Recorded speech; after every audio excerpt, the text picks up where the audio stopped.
Well, hello everybody, and welcome to Plover here for the Doug's Sports Pub Darts Championship. I am Nick DiChiria, and we're excited to be here over in Plover, Wisconsin for this one. You know, a lot of people are going to be tuning in right now on USA Darts. They're going to say, "You're not Will Stewart." That's right. You got to downgrade and you're going to like it.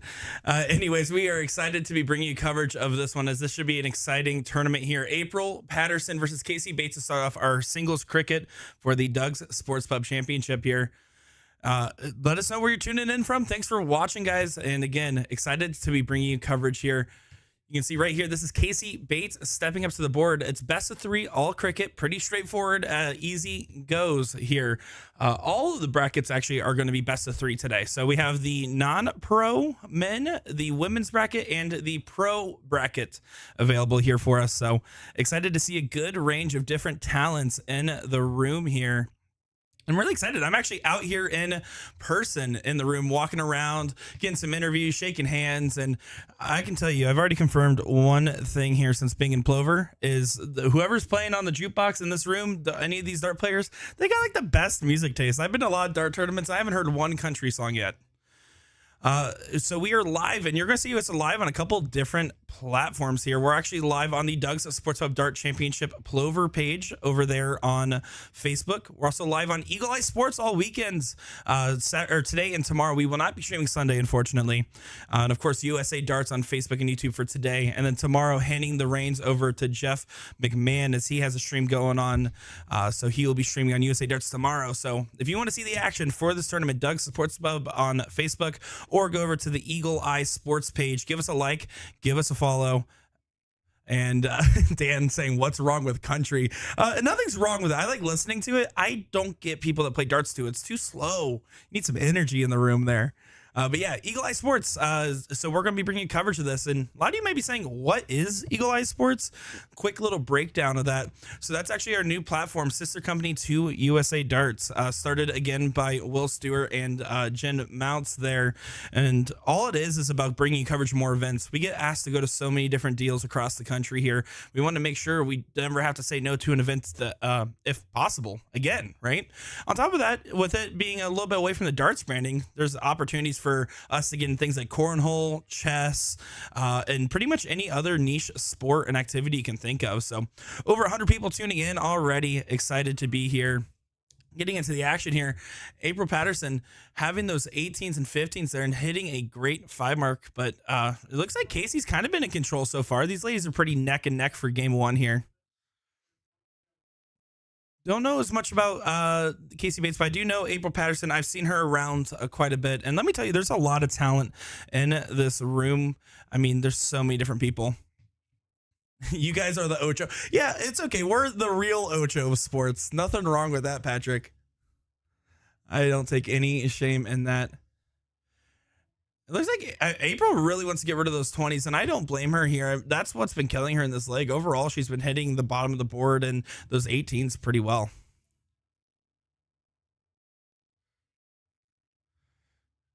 Dan saying lots of songs about drinking, which is true in reference to the country there. Didn't know you were going to be there. Wife will be there tomorrow, but I'm on kiddo duty. Would have liked to see you and say hi. Well, Dan, it's always great to see you, and hopefully we'll get to run into each other again soon. But yeah, excited to be out here. A lot of people didn't expect me to be out here in person, but last year was super last second. I streamed it remotely.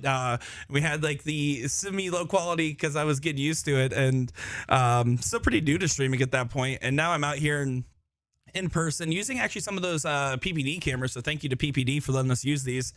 And really get a chance to be in the environment. It's just such a good feeling to be able to talk to everybody out here and shake hands. And it's Wisconsin, you're going to have a good time. Except if you order cheese fries. They took me out for cheese fries. I thought it was just going to be like, I was like, why do we want to go out just to have like, you know, like nacho cheese on fries? And they're like, no. And it literally, it's like a flatbread pizza, but there's more cheese than dough. It blew my mind. Blew it. Casey here is starting to get a little bit closer. She had the higher ground and the point lead. Now it's just down to a 16-15 battle. Gets rid of the 15s immediately. And then right onto the bulls. This is what I like to see. Ooh, and last start just barely deflected out there. And now April, interesting moments, right? She's gonna have to be able to get a lot of bulls in, or maybe she's electing to go at the 16s and just challenge to a bull race. And hits on the last start there. Good close, but Casey Bates clear control.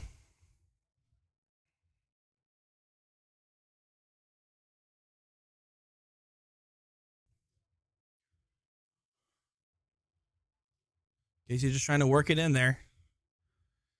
Not a bad marker and takes advantage. And finds it in two there. Great shot. Casey Bates going up 1-0 in this best of three. So just a reminder, guys, last year it was over $19,000 in payouts here. And there's going to be a lot of people that are going to be watching this on USA Darts and Eagle Eye, and they're going to say, what is this, right? Because this is a tournament that I feel like only the people that are in the know. It's not just Wisconsin. People came over from Minnesota and the states all over, and I can tell you that there's a lot of people that just really love this tournament. I call this a tournament for the players, in the sense that this is kind of where you get some high level talent, but you also get to relax and have fun. And it's historic. I mean, this tournament's been around since the 80s, so it has a long time to develop the following it has, and we have over 100 plus people signed up for the singles. So plenty of good action. If you want to follow along with the brackets, copysport.us, just go over to the tournament section, hit Doug's Sports Pub page. From there, you'll be able to see everything going on as it happens. We have the non-pro, the pro bracket's just about to start right now. And then, of course, the ladies bracket here that we're seeing at the moment. Yeah, Dan Levine saying Plover is one of Wisconsin's best and very long-running tournaments. Yeah, of course.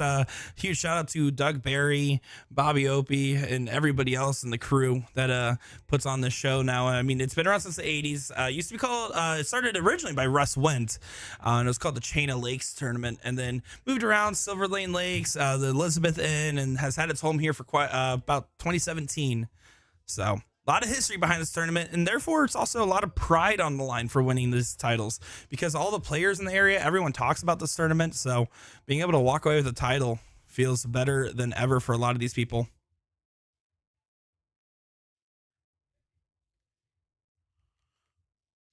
Good last start there on the 19s for Casey. Hope saying good luck, Casey Bates. April does find out on the last there, was having some trouble getting into the wrong neighbors.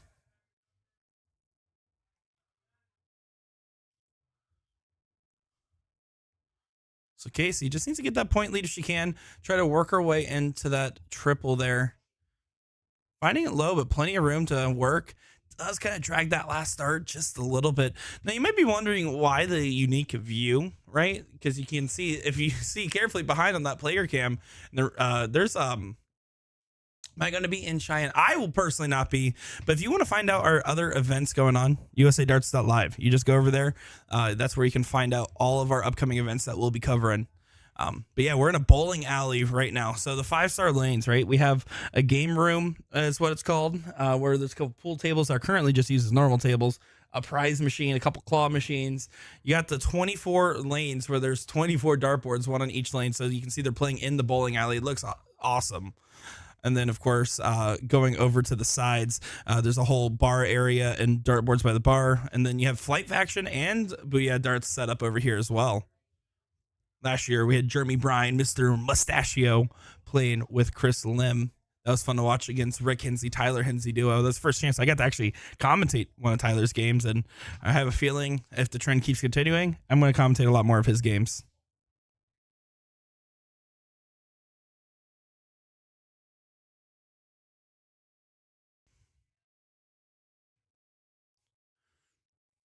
You can see these ladies, just like the last game, kind of got roped into some point battling here. And there's some great female shots in the room. And really just great shots all around. That when I covered this last year, right, I had no idea the prestige of this tournament. And when I got here this year and last year, I mean, you're seeing likes like Benny Dersh, Rick Hinsey. Last year there was Chris Lim here as well. And just so many others. You have, I seen Abby Spot is out there as well for the ladies. Of course, Casey Bates and April Patterson right here. I mean, there's a lot of talent in this room, and it's not easy to win any of these events. I don't care if you call it non-pro, if you call it a women's bracket, pro bracket, it doesn't matter the bracket.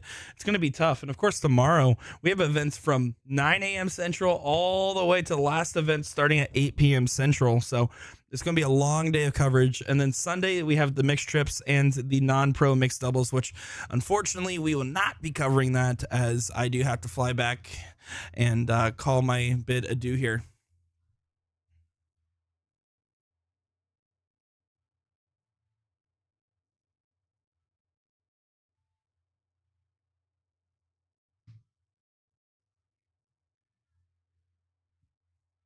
Well, Casey's looking real strong in this league right now. Has the two houses and has a 24 point advantage. Let's see what she's able to do with the opportunity. April's going to have to really get a foothold in here, dig deep on the 17s. Goes over to the 15s. And you can tell that wasn't a fallen dart. She decided that 17 didn't feel good. I'm getting out of there. And she does, finding a foothold, but Casey's still in control. See how she approaches this. Yeah, going right at the 17s. I agree with this shot. You have the high ground. You might as well take advantage of it. And there you go. Close the 17s and right on over to the 15s. Love to see it. Great shot there.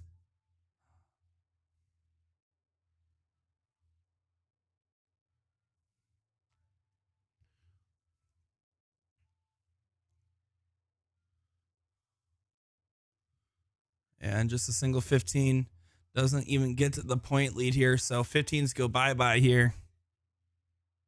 It's low, but again, you just need two fat ones. Nothing fancy here. You're already up 1-0 in the match. Just stack it in. And she does. 1 and 2. Gets the number closed. And now April needs to find a whole bunch of 16s. Flying to the left and getting closer. Got wayward on the last, but still finds the single. Gets 3 there.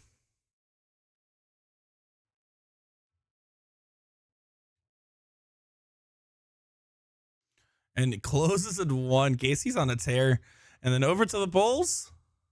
Oh, doesn't connect on the last, but good shot there.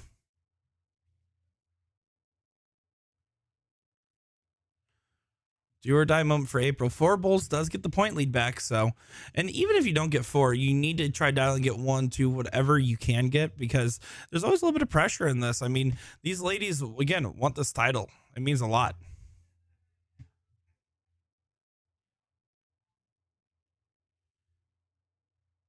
Oh, having a little bit of trouble on the Bulls, and this is what I'm talking about.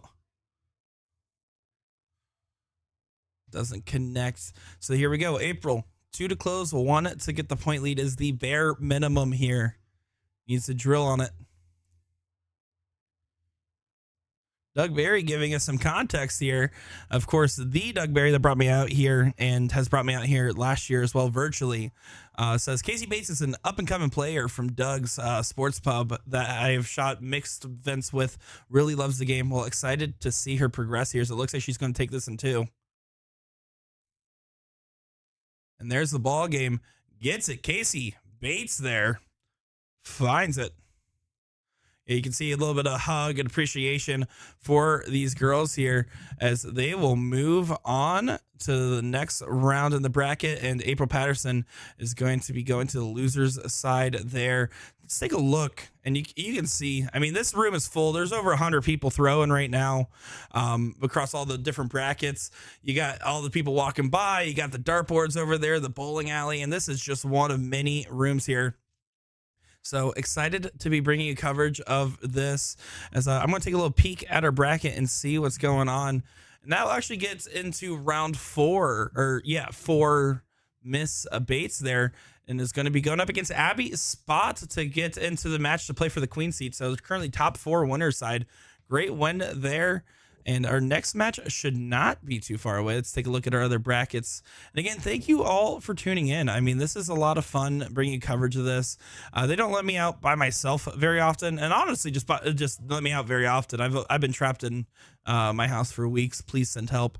So it's excited to get out here, and I can tell you, everybody in this room is just happy to be here. It's all quality shots and class acts. I can assure you of that much. So. Looks like we're going to have a very brief break here going into our next match. So we're probably going to get a non-pro or maybe even a pro match. Taking a brief look here. Let's see what we got going on.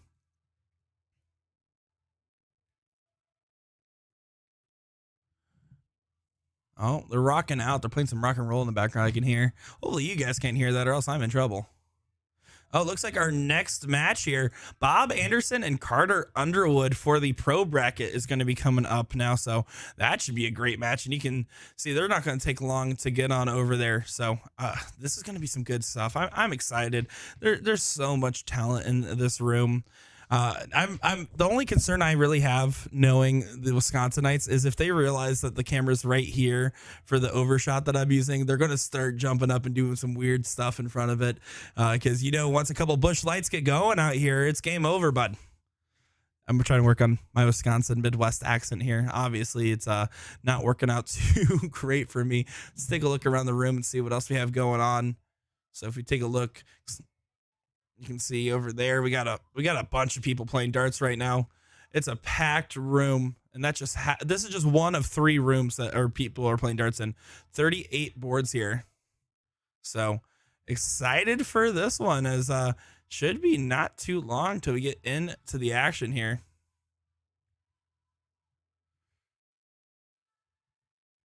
So you can see Undy here. That's going to be the gentleman that we are covering coming up in just a second. Carter Underwood, Bob Anderson. Jacob Armstrong saying, Nick DiChiria, how are you, sir? I'm doing great. Great to see you in the chat here, buddy. I had to bring my jacket. It's not the same temperature here in Plover, Wisconsin right now in November as it is in Florida. I can tell you that much. I actually had Jordan Zeminski pick me up because there's not too many Uber drivers in this part of town. And he said, hey, I brought an extra jacket in case you forgot yours. I know you're coming from Florida. And I was like, okay, calm down. It's not my first time up north here. So, yeah, no.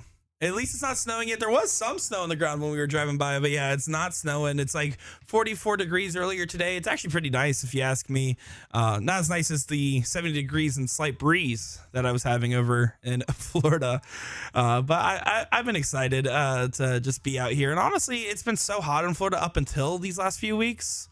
And been having a nice little reprieve here. Of course, everyone that lives in cold places, which is most of darts in North America, saying, come to Utah from Jacob and everybody else. Yeah, you know what? I'm going to say I'm okay. I do appreciate the offer. I honestly, I want to go to Utah for some of the national parks. I heard it's beautiful out there. So it looks like we're just waiting on Bob Anderson to get on over to the stream board here. So we're going to track him down real quick. In the meantime, I'm just going to go ahead and put a couple of videos on from our spot. Oh, look, there's Bob. Just kidding. He said, don't run an ad. I don't want you to do that. So he saved you guys, but we do have a couple different ads and some things. Did a little walkthrough of this event because again, I was sitting here. We finished setting up. I go over to have a nice water, nothing else at the bar to say job well done yesterday for the setup. And I look over to my left, and there was 2 volleyball indoor courts there. I was like, "What is going on?" They're like, "You never heard of indoor beach volleyball?" And I was like, "No, in Florida we have beach volleyball at." The beach. So it was pretty funny to see here. I've never been to a tournament where you can go 2 and out and still end up it just end up instead playing volleyball. Chad saying, hey, how's it going, sir? How's it going? Welcome in.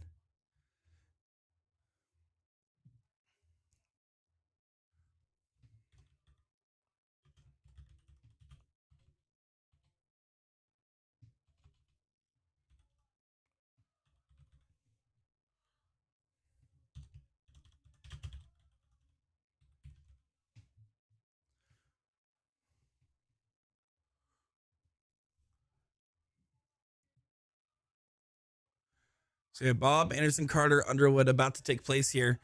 To give you some reference on where this is in the bracket, this is going to be a first round matchup because the pro bracket, they do 30-minute breaks for start time. So this match was, they just started this bracket, so they're playing first round there.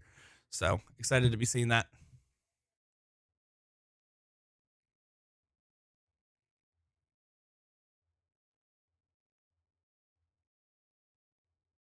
Can't hear you? Dan, yes, this is the only board set up with a camera. So last year, what we were doing is we were zooming on different boards, but this is the only one we actually have the screen hooked up to. Will's a little bit more talented than I when it comes to production, so he actually has the more complicated setup where you can actually see everything and cover like 1.5 million boards at a time.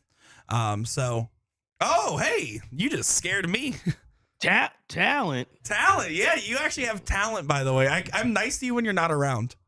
I don't know what you're talking about with talent, my guy. What's going on, everybody? Figured I'd jump in here for a second. Well, Will the Goat Stewart, welcome in. You tuned in for a good one. Bob Anderson, Carter Underwood, first round pro match. Oh, first round pro match. I like it. I like it, folks. As Plover, Wisconsin, huh? Yeah, it's a little chilly over here. Not the 75-degree Florida weather. No kidding. You wouldn't say so. Going up north would be a little bit different, huh? What's the weather like up there? Was it 40s? Yeah, it was 44 today, so actually really not bad. That's not too bad at all. Yeah, sorry, Jacob. We'll beat you to it. We'll beat you to it. Yeah. Oh, what you talking about? Jacob said, maybe I'll just go jump in real quick, and then he jumped in as soon as he commented that, basically. Oh, look at that. Big 9 mark from Underwood. Yeah, Underwood came straight up to the board, right? He just ran up there and said, I'm going to start throwing, and he threw plenty of warm-ups and is raring to go. Well, Bob Anderson, man, getting himself a good chunk of change with that new mixed CDI along with Cheyenne Richards, so good to see him in another appearance at a dart tournament. Yeah, Bob came up to me when I got here. He's like, were you impressed with my interview skills after the CDI? I practiced on talking more. So he made me laugh. That'll do it there, Bob. Well, Carter's coming out swinging in this one. Yeah, it certainly is. Look at that 7.0 and 152 compared to 36 points here. Bob's going to have to hit a number and then some. Well, he's getting the then some right there. Couple big ones. How about a 9? 2 9s in this match so far. They're turning it on for everybody as they said, all right, we're on the feed. Let's make a show of it. It's funny, though, the way we have the cameras set up, like it's pretty hard to know if you're on the streaming board if you don't know specifically what board it is. So a lot of players, I think, are appreciative of that fact.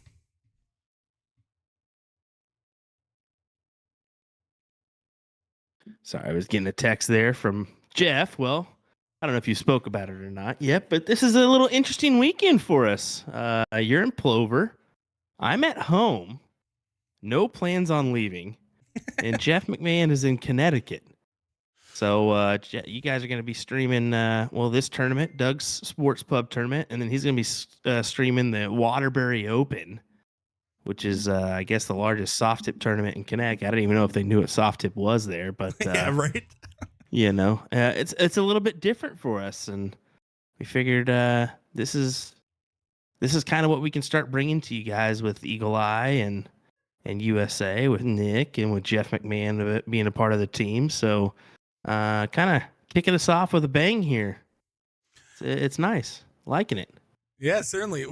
Well, you travel a lot. I mean, can you, like, for the people that are tuning in, can you tell them what it's like to just go to so many events all the time? I mean, it has to be, as much as it's exciting, it has to be a drain a little bit too. It's exhausting. Oh yeah, it's tasking. I mean, I was not a traveler beforehand. I'm kind of a homebody actually, so it's a little bit different for me. But so far for the year, I've already spent 100 days in the hotel, so I'll probably end up at about 120 towards the end of the year. But I mean, it can be tasking, especially if you do like a back-to-back, or even like you throw a break in between there and then try to do something, because work never stops. Once we get back, we do a lot of editing and get ready for the next one and just general maintenance. So, it just never stops. Never stops. Absolutely. I'm getting a real taste of it. I've been gone 5 of the last 6 weekends at events. Yeah, I've been feeling it a little bit. I'm not going to lie. You've been on a tear lately with the bull shooters and this and CSC and stuff like that. So how about Bob turning this on its head here? 5.17 for him, 288 to 209. Well, it's also the seasoned veteran, right? He is going to figure out what's going on. If somebody gets a jump on him or whatever it is, he's just going to dial in and get better as time goes on. We're still open for Bob. Just go attack these 15s here. Exactly. So single 10. That's a tough marker. And he's going to have to find a way to get it. Not immediate pressure. He can honestly, after the first one, wouldn't be surprised if he jumped to the 18s anyways, just because it's an uncomfortable dart to shoot. He's going to have to now. Oh, no, nothing. Carter, this is your opportunity, my man. It doesn't get any bigger than this. Yeah, this is a big moment here for him. Big trip 15 opener. Another one of those, and he'll look. 4-point difference. Decides to take the look and doesn't connect, so Bob can wipe his brow there.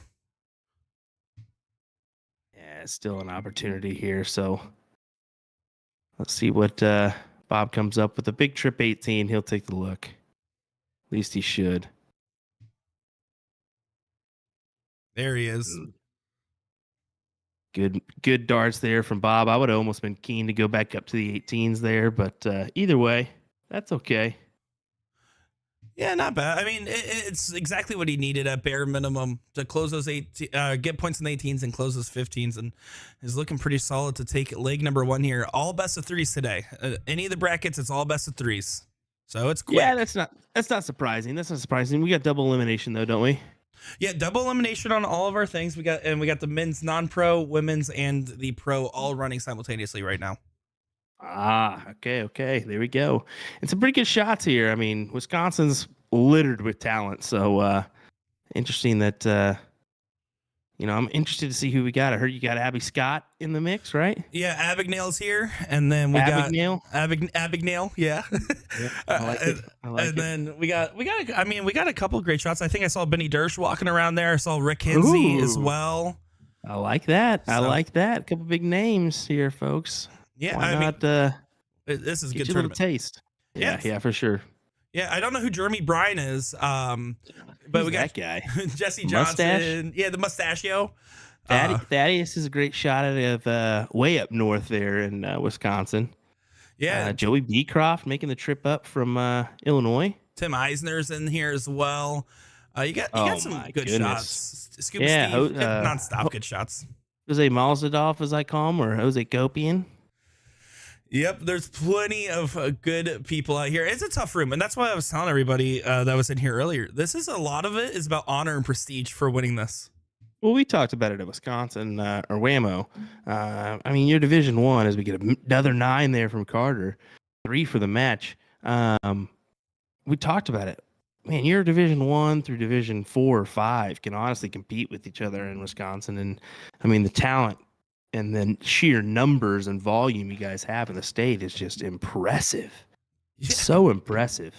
9 out of the 32 people qualified for the CSC Division I currently for next season is from Wisconsin. And I expect the number to go up. Insane, my guy. Insane. In the membrane. No brain going insane. All right. That's Why'd great. you do that, my guy? I'm sorry. I didn't mean to sing there. That was my fault. Once again, folks, welcome. Will Stewart, Nick DiChiria. He's running the show this weekend on, most of our coverage is going to be on Eagle Eye Sports, but happy to dual broadcast this bad boy on USA Darts this evening. Yeah, let me tell you, it means so much to the people here. The amount of people that came up and saw the setup, they said, "Will, it's so nice to see the setup." I said, "You don't know who I am." And then afterwards, no, there's a lot of people. They are all excited to see the stream here, and it's just because it's so many people that love this tournament. Man, yeah, it's one of those ones I need to make my way out to. I've been asked about it for a couple of years now and just haven't made my way out. It always seems to work its way in the middle of a tournament. Last year was Seacoast, then this one, and then which city. So it was tough to do that one. But no, I'm happy that you've been able to make it out there and cover this these quality dart players as they try to compete for some hefty money and help out our guy Doug Barry.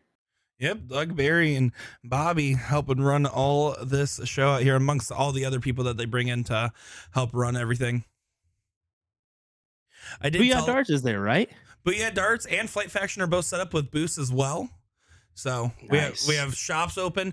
There's literally a inside volleyball court here, which like that blew my mind. What? Yeah, there's two different volleyball courts. It's beach volleyball too, so it's all there's literally a giant hangar attached to this building that filled with sand. They had a volleyball league last night. My goodness, incredible. Yeah, you go 2 and out, you can go play in the sand. Why not? I did tell them next year because of the bowling alley aesthetic and everything. Instead of diddling, they're going to actually best 1 round of bowling for going first is what we're going to go for.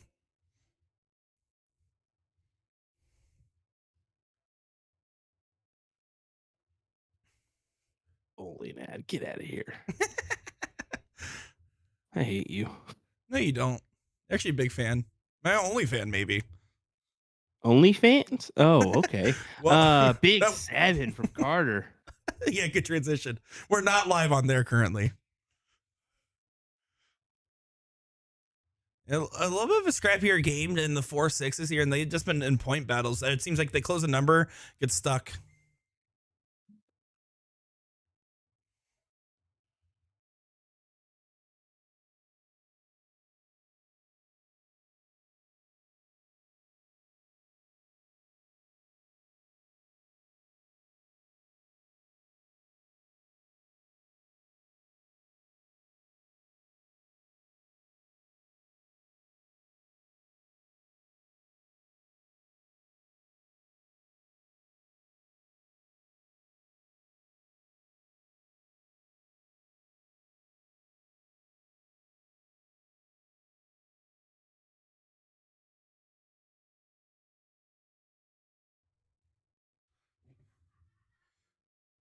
Bob needs a lot of 16s here as Carter really's laying on the pressure thick at the moment. He has to. You're down a leg. So Bob's going to have Gotta to. find. No turning back now. Gotta find something of value. Exactly. One more would help him. And there it is. Bare minimum he needed was 7 to get to that point lead.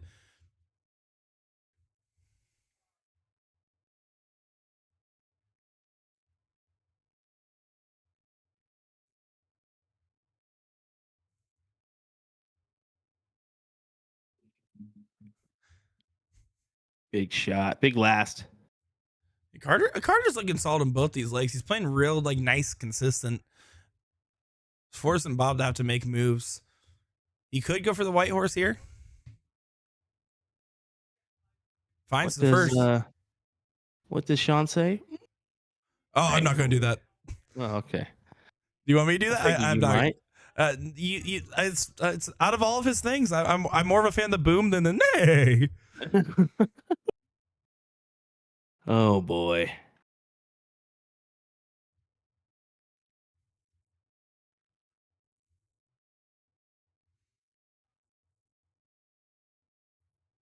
Oh, what a last start there from Underwood. Great last dart indeed. Nick, that is emailed to you, by the way. Oh, perfect. You guys are curious what he emailed me? Just put your guesses in the chat. The question. I wonder what it could be. Take a good guess. You never know. Big Trip 18. He's going to take a shot here. Oh, and he hits it. Massive 6 more.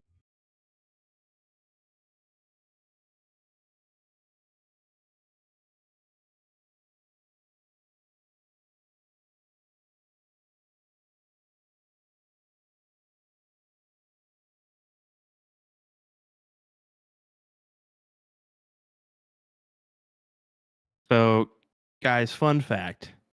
Nick is actually in like the red light district right now of Doug's Sports Pub. So he's got glass like all around him.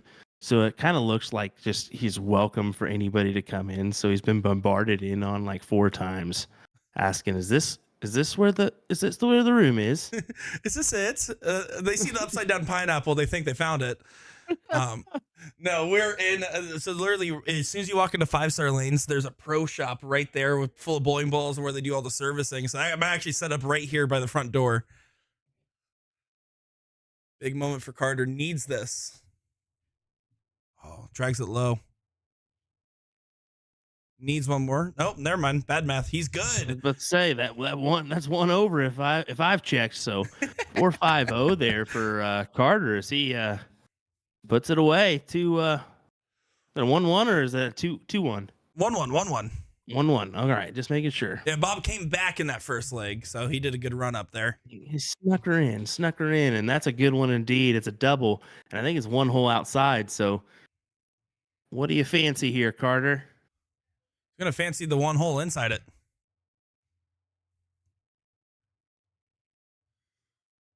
I think Doug's is missing a rare opportunity right now, if I say so myself. Which is?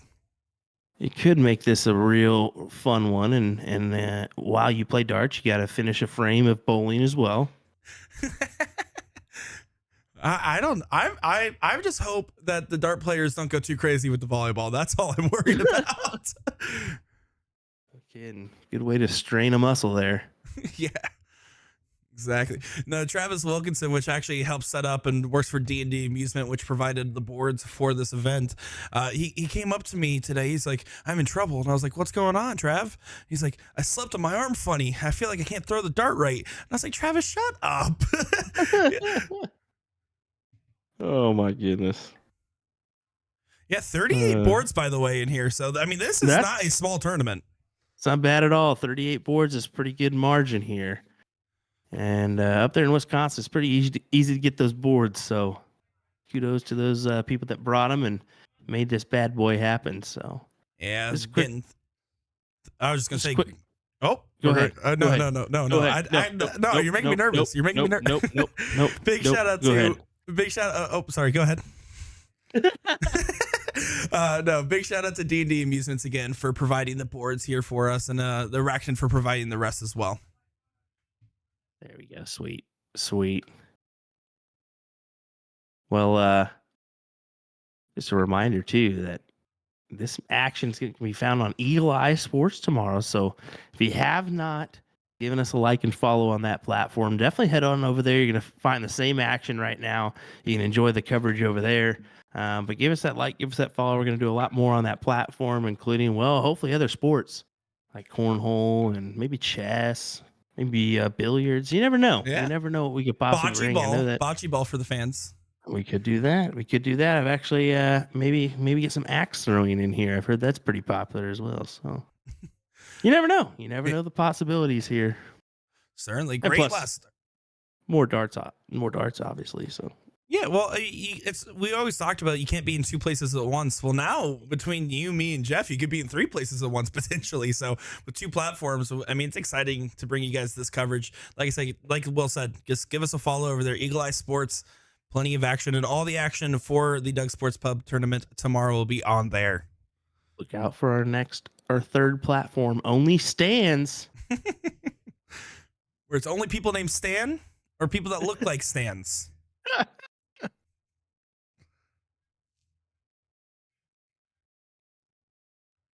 Carter finds the last 19 there, getting that point lead back, but Bob regaining a little bit of control.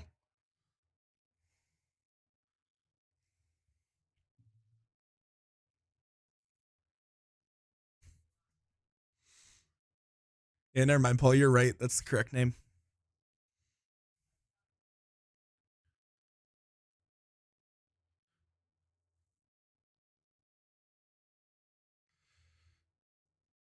Carter's got to collect here. A triple 19. He could take a look, but may just stay down now. He's got to stay down.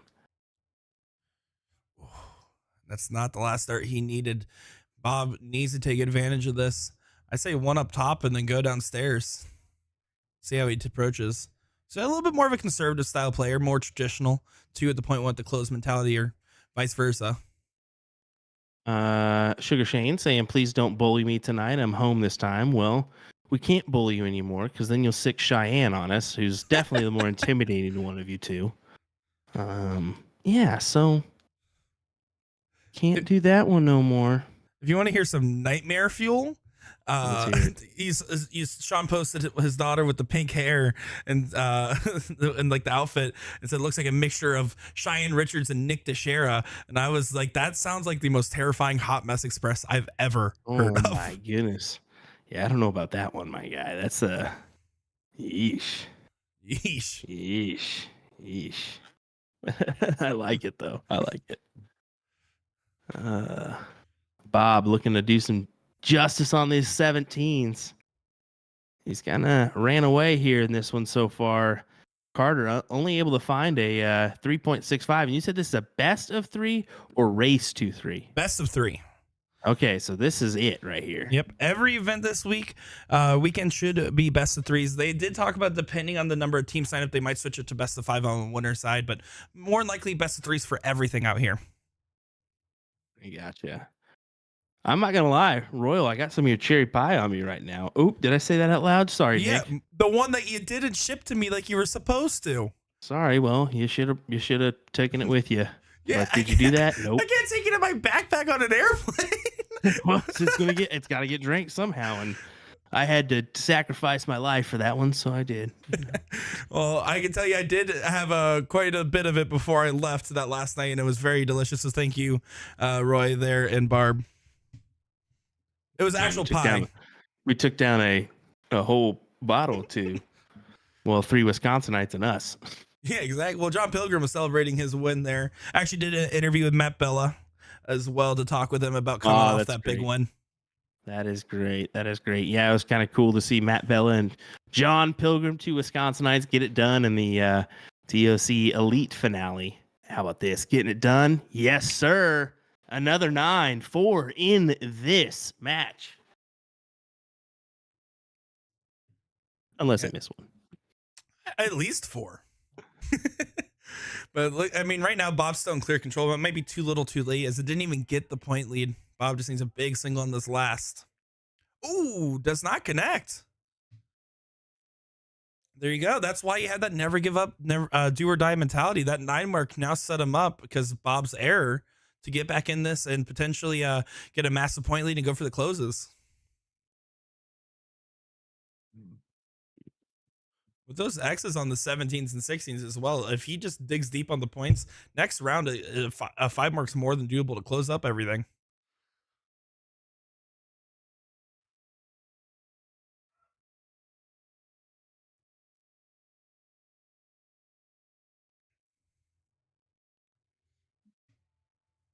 All right. Let's see what Bob does here. He's got the house advantage, but if he doesn't find the lead, this could go quickly. If he doesn't find the lead, this could go quickly. All right, take out the 15s here. Decides to go up, doesn't get the point lead, does bring it within 1 bull if Carter closes everything. This is the best chance Carter's going to get a board state like this. At bare minimum, needs to close those X's. Wait, here's the thing. Even if Bob would have taken a shot there, it would have almost been detrimental because now it's just 2 singles here. Look at that. Yep, 2 singles. Yeah, he had to hit there, and Carter forced his hand. So great shot. Bob acknowledges there. You can see it with a little fist bump. Yeah, big moments on the dartboard. Bob still has game shot, though. Oh, that's a good start to it. Another double and then single 15 needed. Oh, dragged it low. Smart close. Smart close. It's a lot of pressure. I mean, Carter's definitely wants to win this. He knows it's no easy match for him. And he's catching Bob at an off leg. 3-9-1 is definitely not something you'd typically see Anderson throw. Now he's got to go double. Or sorry, single double. Oh, doesn't get it. Doesn't Okay. get it. Tried to use it as a backboard and moved over to the side. 2 for the win for Bob Anderson. Has to go here to sneak away with this one.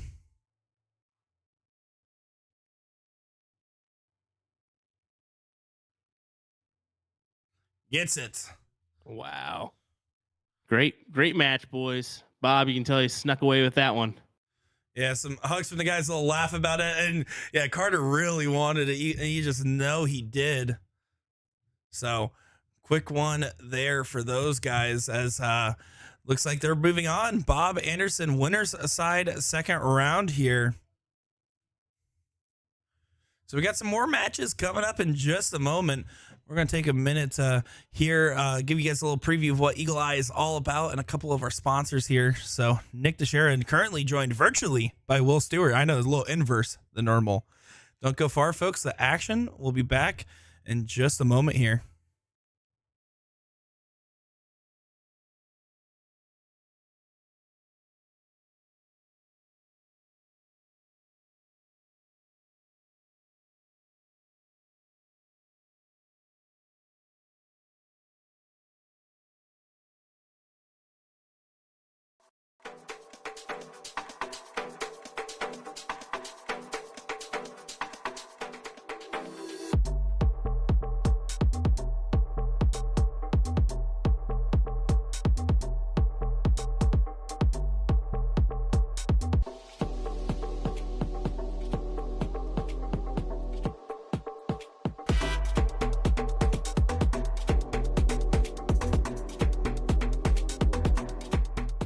So you want to get into darts, but you're not sure how. We can definitely help with that.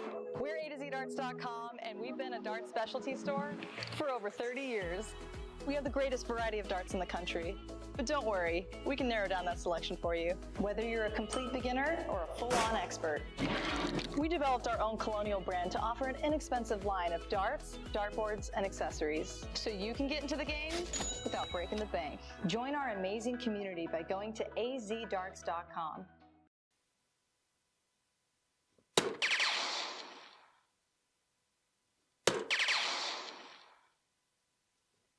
Woo! Leonard Gates. But we're not going to get the 6 dart out. Just immediately lost my confidence. We'll see. Ooh.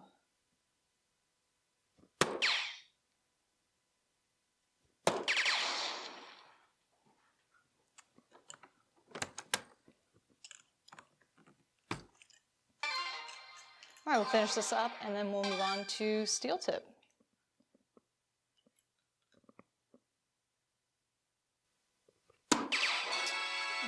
Right in the bottom corner. Oh, God.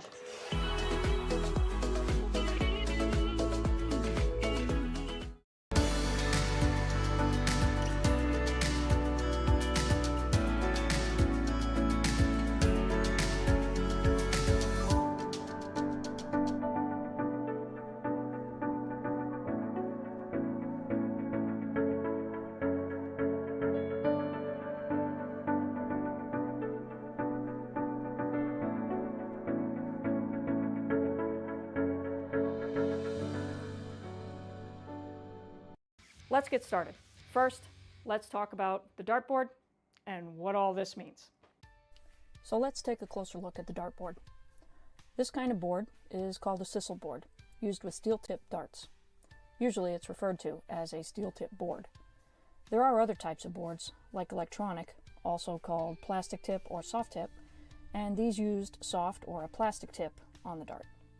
But for this demonstration, we're going to use the steel tip board. On the dartboard, there are 20 numbers, and they correlate with each of these 20 segments. For example, let's say you throw a dart and it lands here. This segment is worth 20 points, also known as a single 20. If your dart landed here, it would also be worth 20 points. The same rule applies for all of these large segments. If your dart goes into any of them, it's worth a single of that number. Now let's say your dart goes into this smaller segment here. This is called the double ring, and any dart that lands in this outside ring is worth double that number. Now if your dart goes here, this is called the triple ring. Similar to the double ring, if your dart lands here, it will be worth triple the points of that segment. Finally, if you hit the center of the board, or the bullseye, it has a numerical points value too. The green or outer bowl is called a single, and it's worth 25 points. The inner, or red bull, commonly called a double bull, is worth 50 points. Any dart that goes outside the double ring is outside the scoring area and counts as no score. Now, some of you may feel intimidated by the math here, but really, as you play more and more games, the repetition will help you memorize these segments until they are all as easy as a single 20, I promise.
Well, here we go, folks. Hope he didn't go far. Nick DiChiria back here. Will Stewart decided to go back to doing whatever he does when he's not talking about darts. No, I was just kidding. It was a pleasure to have him in the virtual booth here. But here we go. Losers aside match that we're looking at the moment. Jose and Brandon duking it out here. Went over there to make sure everyone's at the boards. And what do you know? They were raring to go. Jose finding 9 on the 19s there and finding the 18s as well. Good shot. And he's saying, does the camera add about 20 pounds or is this just a dart tournament in Wisconsin? Oh, geez. Oh, geez. Now, there's actually, you know what's crazy is for it being in what is technically just a bar, with a bowling alley and everything like that. I mean, there is a lot of room here. Everyone's walking around and everyone just seems like they're in such high spirits. I go to a lot of tournaments and don't be wrong, everyone's there to have a good time at any tournament, but this one in particular just seems like it's just so like positive in the atmosphere.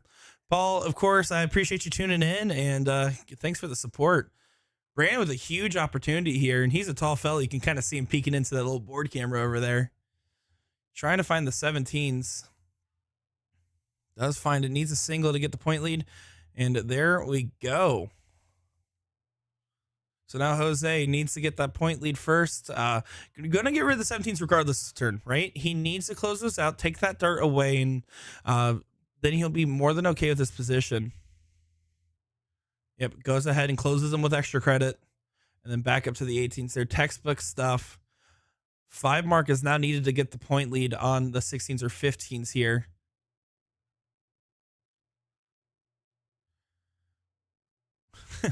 Paul, I couldn't agree with you more, mostly because they tried to tell me like, oh, try our cheese fries. And it was literally like the cheesiest flatbread I've ever had. It was not actual French fries at all.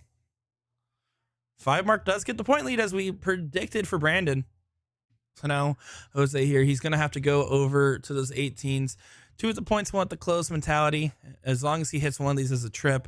Of course, this is a pro bracket, right? So there's going to be some tough matches. Or excuse me. Yeah, this is the pro bracket. Just wanted to confirm that. Jose in the first round going down to Steve Diker and Scotty Miller beating out Brandon. Oh, there you go. I saw him at TOC. Everyone's like, oh, Scotty Miller's back. Well, I can assure you he is. He is here as well. And he did well getting second over in the elite finale with Mike Scarborough over at TOC.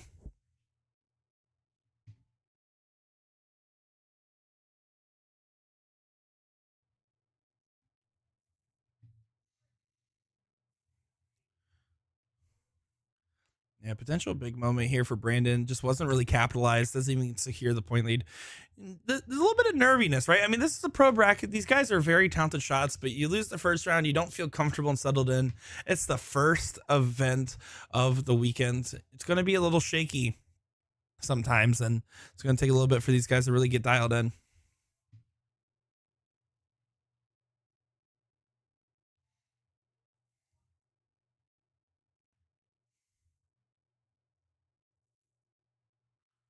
Bare minimum only gets to close on the 16. So Brandon, if you hit 4 15s here, you have to take a look at those 18s. Not bad. You can go right at, yep, finds it there. Needs to take a look upstairs. Oh, and drags it way down. You can tell he got too excited. You saw the other darts were more methodical, right? Instead, on that last dart, he kind of just chucked it up real quick because he got excited. The opportunity, really wanted it. Need to take your time with shots like that.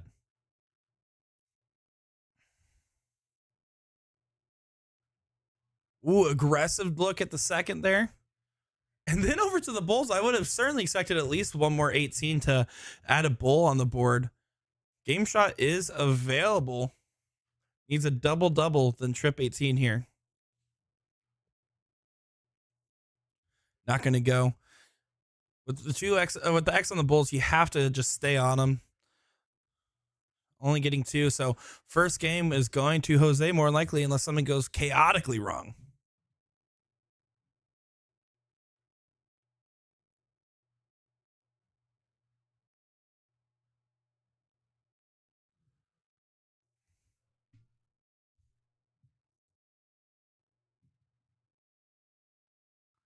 And here we go. Jose gets it. Going up 1-0. This is loser side. Do or die. Don't want to go 2 and out, or you have to go to the volleyball court.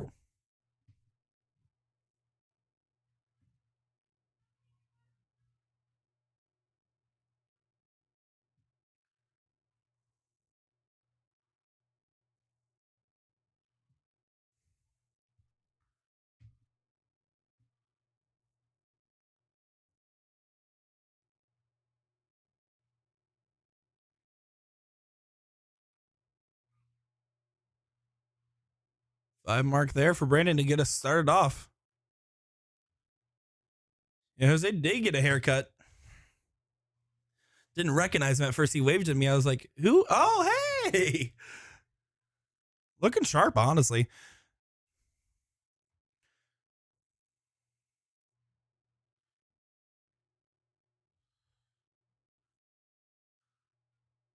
Answers with a 7.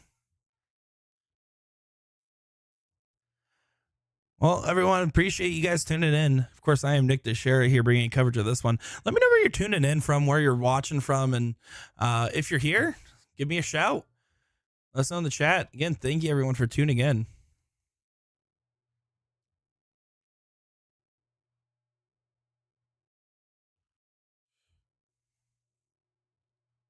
Fine and 6.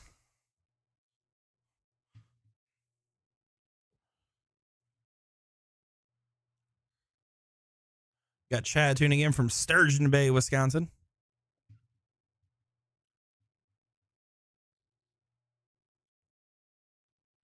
Paul tuning in from Minnesota. Mini? Is that how that's pronounced? It has to be, right?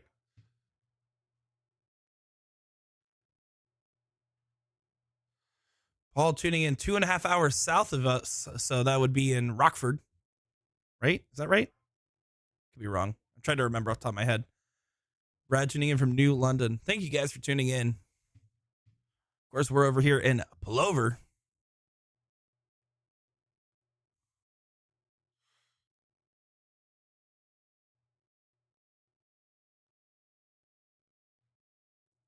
Manamani. Got it. Manamani, Michigan. Thank you for spelling it phonetically. Porky tuning in from the bathroom. Porky, I am severely disappointed because when they set me up at the pro shop here and I saw that there was a couch behind me in the stream room, I was like, oh, nap area is set up and ready to go.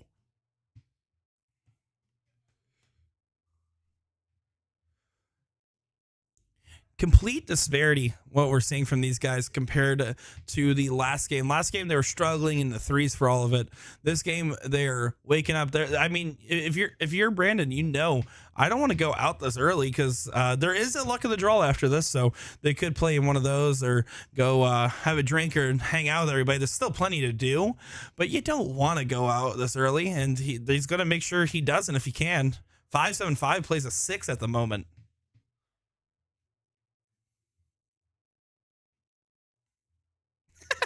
Sunshine and Lollipops located in the state of existential crisis. So yeah, that's what I tell my therapist.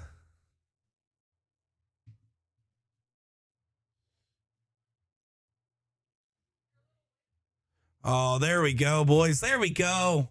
9 mark there. 675 plays 575, but these guys are in the losers bracket. This is the first round of the loser side. Porky, I would love that photo. That's awesome. Yeah, Porky, I should have done a food review because they had me try the cheese fries out here. They were not, in fact, cheese fries. They were something else altogether. Yeah, 6 marks there from Brandon. He kind of shakes his head because he wanted all 3, but excellent shot. So even though Jose's starting at 675, that 20 is just such a powerhouse on the board, and he just is trying to afford himself an opportunity to shoot at it here. Last one does connect, bringing it within 2, but expect if you find a first dart triple here, if you're Brandon, you have to take the look. Otherwise, when you have that higher number, you can prolong the game. You have the advantage. Your triples are just simply worth more and do more.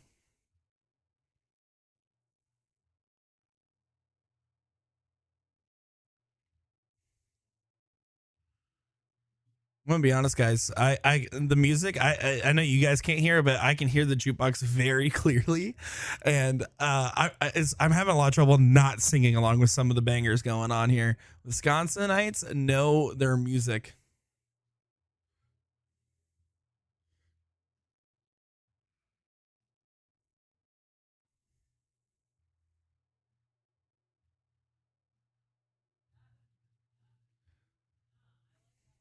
So remark there from Jose does not do what he needs to get done here. At some point, you got to take the look. I mean, 25 rounds, the risk of rounding out's very low, but you have to take the look at some point, you would imagine.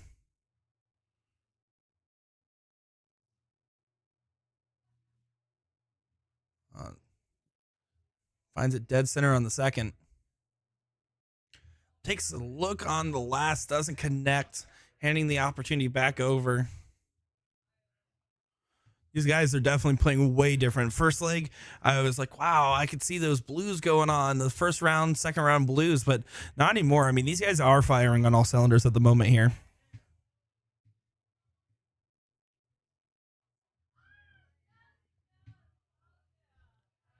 And there we go. Great 7 mark from Jose.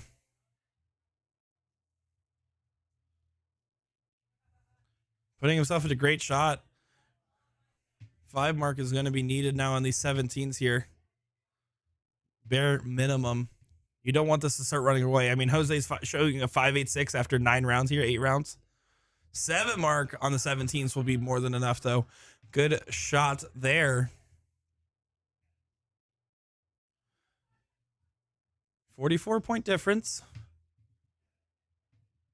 Now with the higher ground advantage in Jose's book, I seriously wouldn't even consider the look unless I hit a 6 mark to start. And does connect on the last here. I mean, he's really heating it up.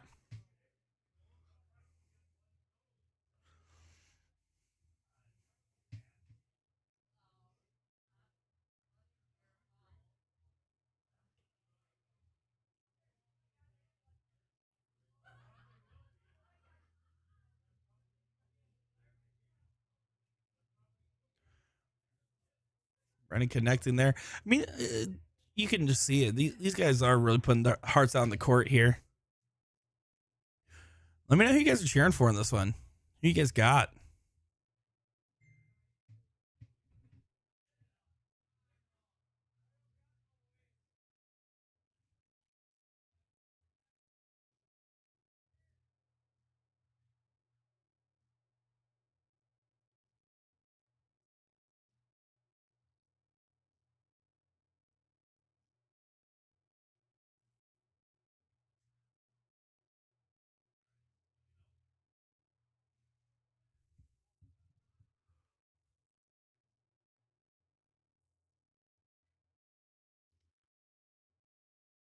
Six mark from Brandon.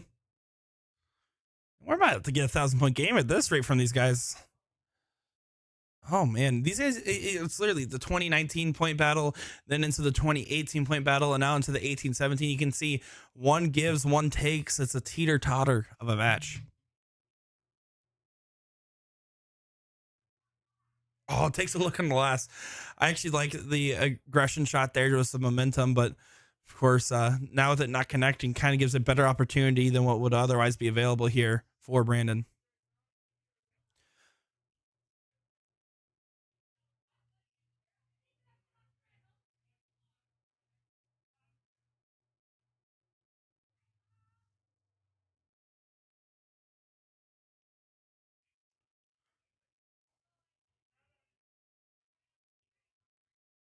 Brandon just taking a moment to get himself composed here.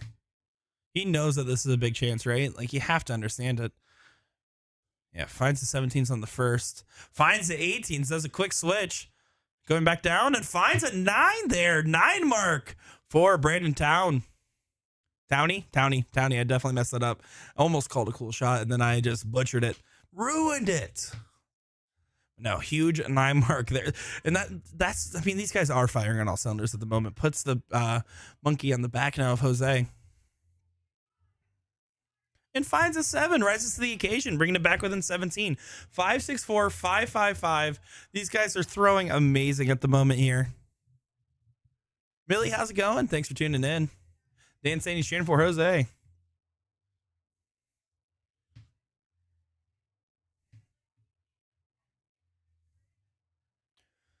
Now, I just want to remind everybody, I know you guys have already heard me, and you're going to hear it a couple times today, but tomorrow, all the coverage will be on Eagle Eye Sports. That's on Facebook and YouTube. That's our new platform that we're getting going here. Today, we are on USA Darts, and USA Darts will also be live tomorrow for the Canterbury in Connecticut from Jeff McMahon. So there will be content on this platform as well. But if you want to see what's going on here and see how the events go tomorrow, I mean, we have a full day of coverage. This is an amazing tournament to watch. So give us a little follow over there at Eagle Eye. We're going to be getting some new sports soon enough. And look, what a shot from Jose. That was dirty. That was actually disgusting. This is a great match. This is great.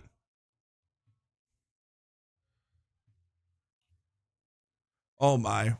Oh my. Wait a second. Wait a second. Don't do it to him. Oh, he just catches the wire. What an answer back that would have been. Huge 7 mark there from Brandon. These guys are seriously, I mean, they are playing so good at the moment. Oh, Waterberry. Did I say Cadbury? Think of the Cadbury eggs.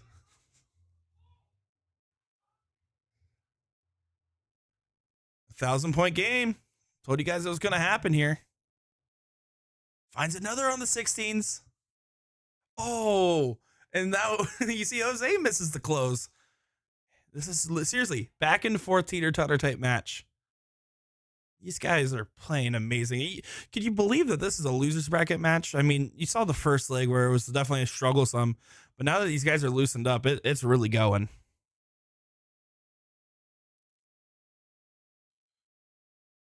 Oh, but a missed opportunity from Brandon. Just the 3 on the 15s.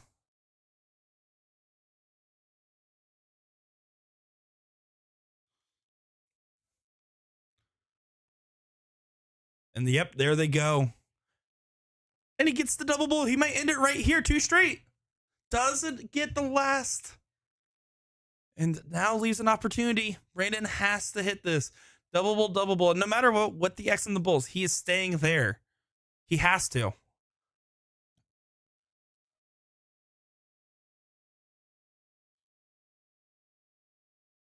Just gets the 1, so he's going to have to stay on it. It goes wayward, so now he can't even get the point lead. Just the 2 bulls there.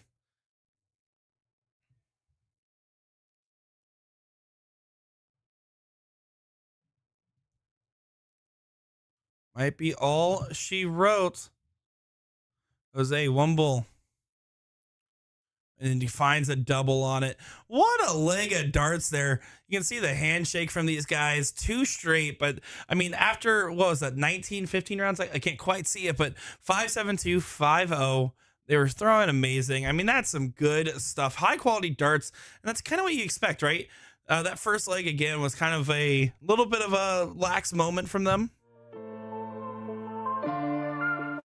So, yeah, a little bit of a rough start, and then all of a sudden they completely woke up there. So good stuff from those guys. Yeah, that's a loser's side match. Of course, if you guys want to follow the brackets, see what's coming up next, of course, look for that board number 15. That is our streaming board today. Just go to compusport.us, go to that tournament section. You can type in the Doug's Sports Pub Dart Championship there. It'll pop right up, and you can follow all 3 of our brackets: the non-pro singles, the pro singles, and the women's singles are currently going on in all cylinders here. So guys, we're going to be back in just a brief moment here. We're going to get these guys up and running on the next one. So again, excited to be bringing you guys coverage of this. It's going to be a lot of fun all weekend. You're going to be stuck with me. Unfortunately, we will not be streaming Sunday, as I do have to head back originally to finish the CSC up, but got some other stuff and exciting stuff coming to you soon here. So again, it'll be just a moment. Don't go far, folks. Nick DiChiria here. Plover Tournament 2023.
All right, guys, I got exciting news. We got our next match about to take underway here in just a moment. We got Eric Bobzine, Matt Birdshot Bella. So excited to see these guys on the dartboard here. Matt Bella, of course, did an interview with him. You guys will be seeing it tomorrow. And a super class act guy, did really well at the TOC tournament in the elite finale, winning it with John Pilgrim. Of course, Eric Bobzine, veteran of the sport. Got to see a lot of coverage of him at Whammo, and he is a talented shot. So excited to see how this one turns out. Of course, you guys got to let me know who you're picking here. This is round 2 of the winners side here. Matt Bella did come off a bye. Ken Rip did get taken down by Eric Bobzine. So to let you guys know, got Benny Dersh here going up against Jerry Judnick. We got Gary Blum, Skylar Lapine here, Steve Diker versus Scotty Miller going on, Bob Anderson, Tim Eisner. Eisner being Bobzine's partner in a lot of these events. So excited to see this. This should be a juicy one. Very juicy indeed. You guys might be saying, why is he emphasizing the use of the word juicy here? Well, that's because it's like Will's like one of his favorite adjectives. All right. So just trying to be like Will when I grow up. That's always the goal. Always the goal here.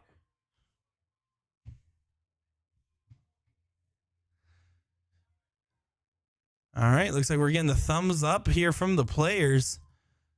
Go ahead and take a look at the action here.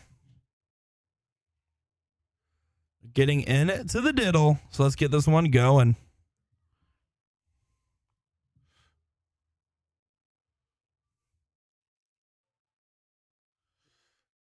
Does look like Eric beat out Matt there on the diddle. So we're getting things underway. Eric Bobzine to start us off.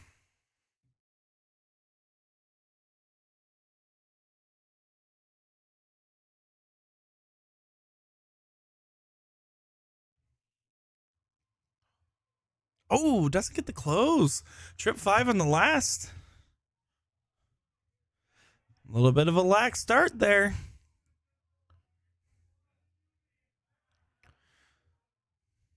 Let's see what Matt Ringiabella does here. I do want a little bit of an answer here in the chat if we could. Should we go with Matt Birdshot Bella or Matt Ringiabella? Because that is the vote. A couple people here have already asked me, hey, can you go ahead and get a poll going, see what they say?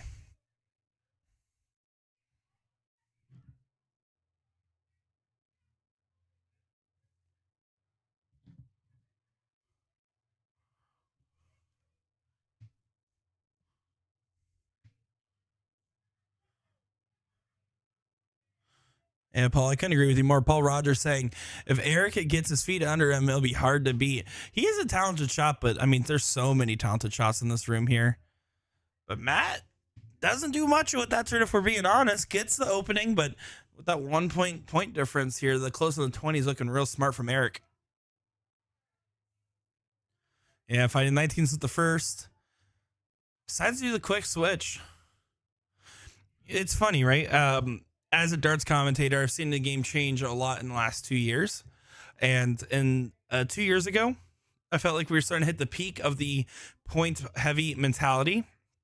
And now we're going back towards a more aggressive, if you got the higher ground in the lead, you can take shots pretty easily. And if you're behind, you take shots and play a little bit more aggressive. You're starting to see that mentality change just a little bit from how it was in soft tip darts in particular. Andy's saying Matt Bella for the win. Yeah, Eric Bobzine and Tim Eisner is a dynamic duo on the dartboard. I'll tell you that, Paul.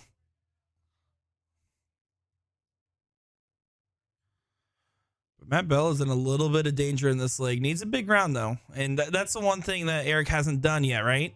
He hasn't gotten enough of an advantage where he isn't within striking distance. But this will be that opportunity, right?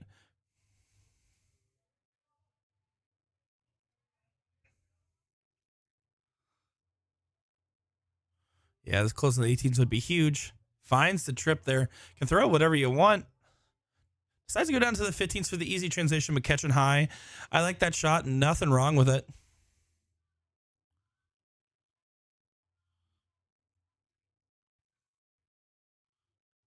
You can see Matt Bella has from this angle, you can really see the exaggeration of the lean. He really puts his full body forward. One player that used to do that a lot and still does it, but has talked about in the past is Michael Van Gerwen, right? He has that very big lean forward and kind of puts his whole body out there, and it helps close that distance. It makes it so that way you don't have to be as accurate with the release point of your dart. That's the benefit of it, right? But on the other end, especially for people that play the sport for longer and longer, it makes it really prone to struggle to get into that position, especially with aging and everything like that. Not calling Matt or Michael Van Gerwen old here, right? But it is a factor that it's hard to do a stance like that, especially if you ever get a back entry or anything else. It's hard, but it is effective.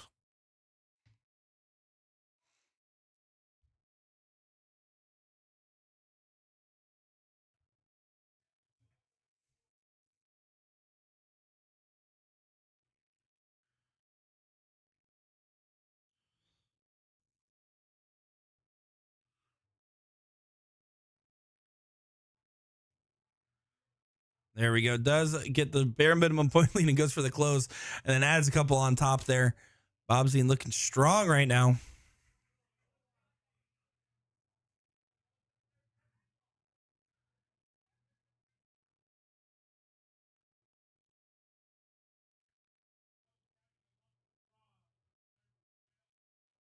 Well, if any of you guys are tuning in or in the area at all, at 9:30 Central, so up till 15 minutes before, so by 9:15 Central, if you guys somehow make it here in the next few minutes, you can still get in the blind draw. They actually just made the announcement for it. So there you go. I know a lot of people are going to be getting in that one. We will only be covering these singles events today. We're not going to be covering the blind draw because we know blind draws after dark here in Wisconsin can get a bit crazy. So just a heads up there. We'll be covering all the main events today, though.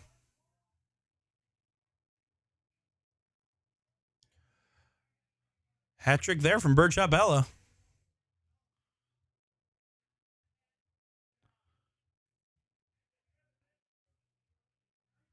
And there we go. Finds the double 4-3-2. And what was honestly a little bit of a rough game for these guys, but you can tell Bobsy really turned it on there as it continued. Well, Nick, stay safe. Don't force the drive. Just sit back, relax, and enjoy the coverage here. Again, we are live over on the Eagle Eye Sports page, so give us a look. Give us a shout. Well, Matt Ringabella starts off with a 7 there. See, I'm always so greedy, right? When I start off, I just want to load the 20s every single time. But I think objectively, and Jeremiah Millar is the one that talks about this a lot. But the ideal opening for him, and what I agree with, is if you can hit a trip 20, trip 20, trip 19, right? Not only do you have a point lead that can't be beaten in 6 marks, excuse me. But then on top of that, getting the 2 highest number of real estate forces the opponent to have to hit a 7 at bare minimum, if not a 9 mark on the other numbers.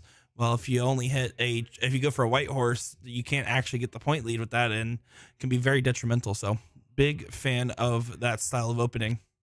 And now has the 2 numbers because Bobsy only hit 2 on the last go.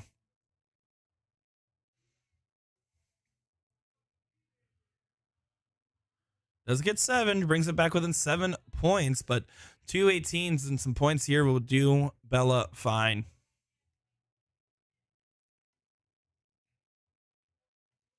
Oh, it goes low. I think he's still with the 2 numbers.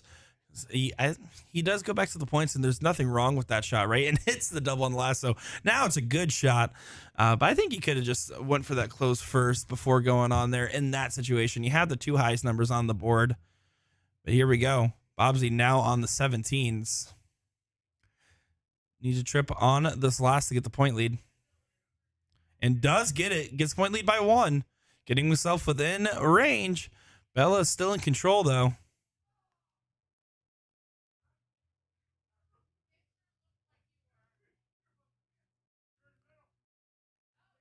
Oh, let's see what he's able to do. Finds 5, plays smart. There was no version without hitting 2 triples where I think he would have considered taking that shot. Matt Bella and really Eric Bobzien as well have pretty traditional styles of play. So you can see that's 17. It's a little bit of a blocker. I had to move way over.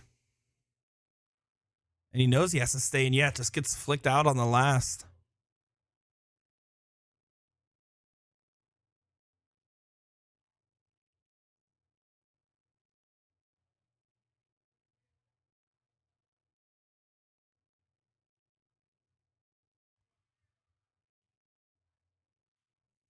Lax around there. And see that compared to the Ringy Bella, Matt Bella, that was more the birdshot Bella. Oh, Bobzien's struggling in the 17s. He keeps blocking himself. Again, he's going way over to the other side of the board.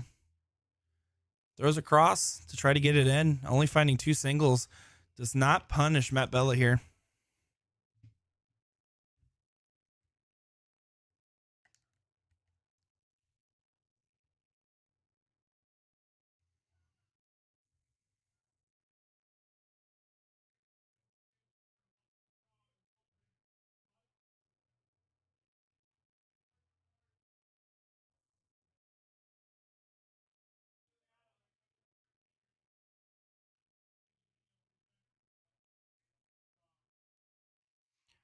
Bobzien trying to find some 16s. He's getting really unlucky this leg, if I'm being honest. I mean, of course, obviously, when you place a blocker, it's on the player that places it there, right? The board isn't blocked until you throw a dart. But again, it's just frustrating. He's not far off, but it's just letting Matt, again, he had such a strong opening, and he's been able to just kind of coast on that. When you open so strong, you can just coast. Switches to the 15 and love the cover shot. Now back to the 16s with advantage. Only gets 2, but that 5 mark there, 3 houses up and point advantage. Looking likely that this will go to a last leg decider here.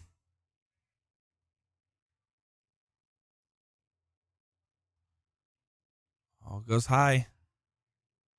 And then goes low. Doesn't connect. Needed 2 more. Really wanted that one. Of course, he does have that first game under his belt here, so not in worries of going to losers bracket yet. Will be 1 more leg more than likely. Matt just needs to pop that 16. With 3 numbers up, you can go right at the bull. He will go right at the bull underneath so he can stack on top for the double. Oh, doesn't quite get it. 2 bulls there, though. Basically seals this leg away. Let me know who you got in this last leg decider. Eric Bobzien, Matt Bella. Oh, maybe not yet, though. 5 bulls.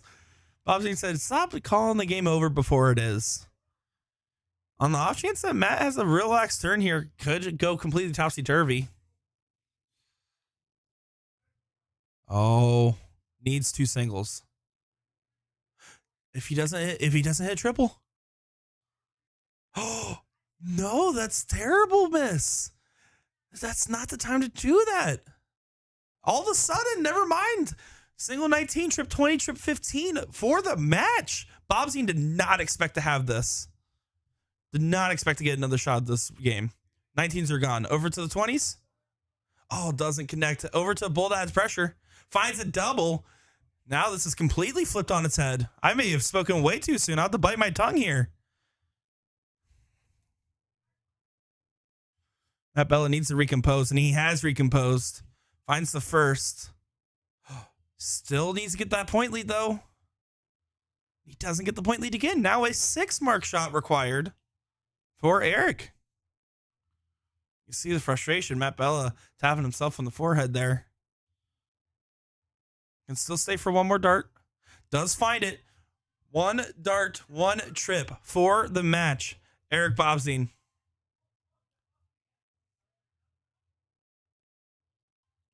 Oh, and he goes high.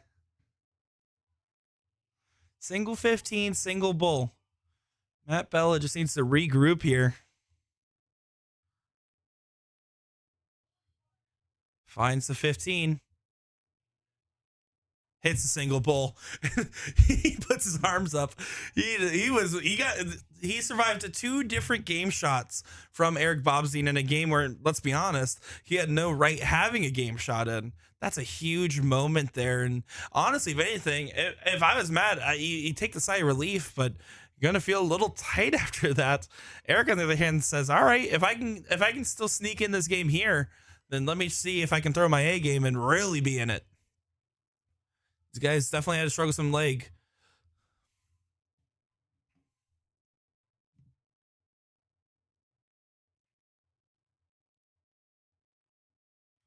Last year, this tournament paid out $19,776, and it was a record turnout. Over 900 entries across all 13 events. So super excited to see how this one turns out.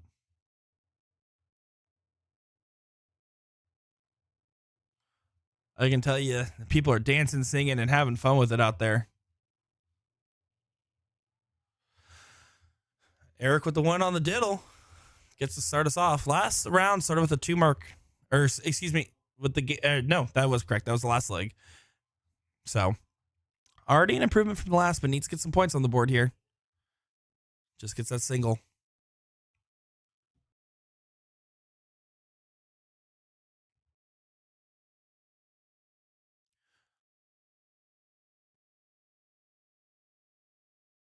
I'm gonna be honest here, and again, Matt's a great guy and a great shot. He's proven it, but that was a very off first dart, and then he kind of just got stuck in the 7s.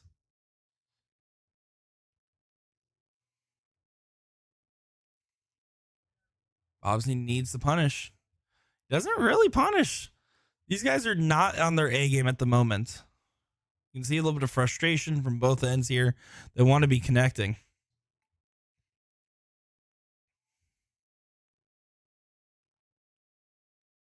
Matt knows getting rid of the 19s here is important. Getting with the X on him, it just puts a lot of pressure. He needs this last start to connect. It's just a single though.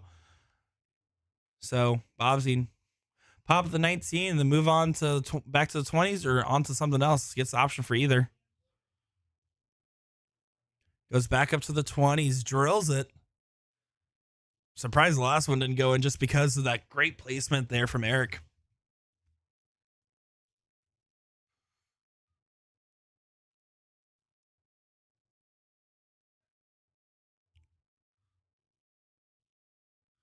Oh, Matt's fully frustrated at the moment. You hate to see it. It happens. So don't get me wrong. It certainly happens. These guys are on the winner's side of the pro bracket, right? So, I mean, they had the game before, and they'll have it again. It's just a frustrating moment for the gentleman here. Matt Bella did have a bye, so might just be a shaky start for him. This is really, I mean, technically, this is first round blues if I've ever seen him, right? So now is a huge advantage in Bobsing's favor. Matt Bella's going to need to find something here, or else he's in dire straits.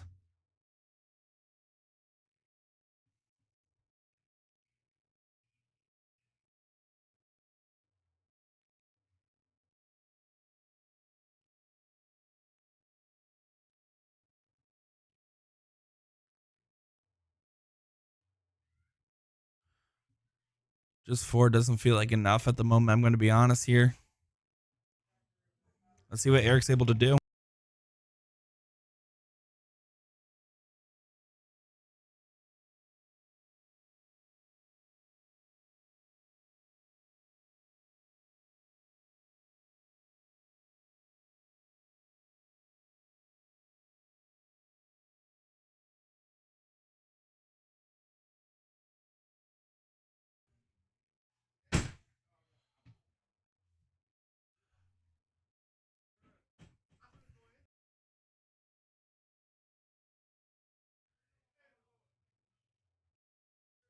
Eric gets those 16s out of the way and then finds the 15s, 2 balls away from taking this 2-1. Let's see what Ringy Bella does.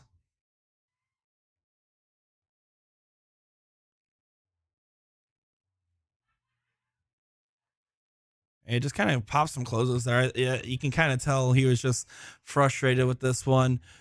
Kind of puts in the pocket, is ready to just go to the loser's bracket and run it from there. And it happens. You get those off games sometimes. I can tell you every one of my games I throw nowadays is an off game.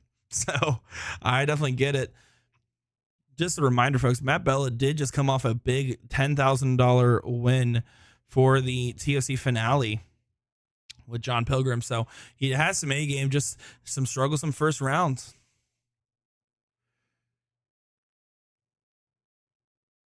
Bombzine did not close it out yet. So Matt blocks himself on the bull. Yep, and then hit right into it.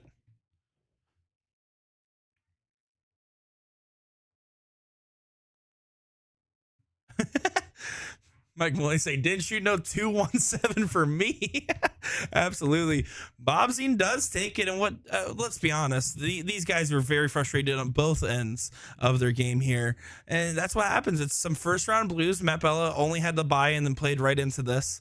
And Bobzine, which did have a strong opening round, right?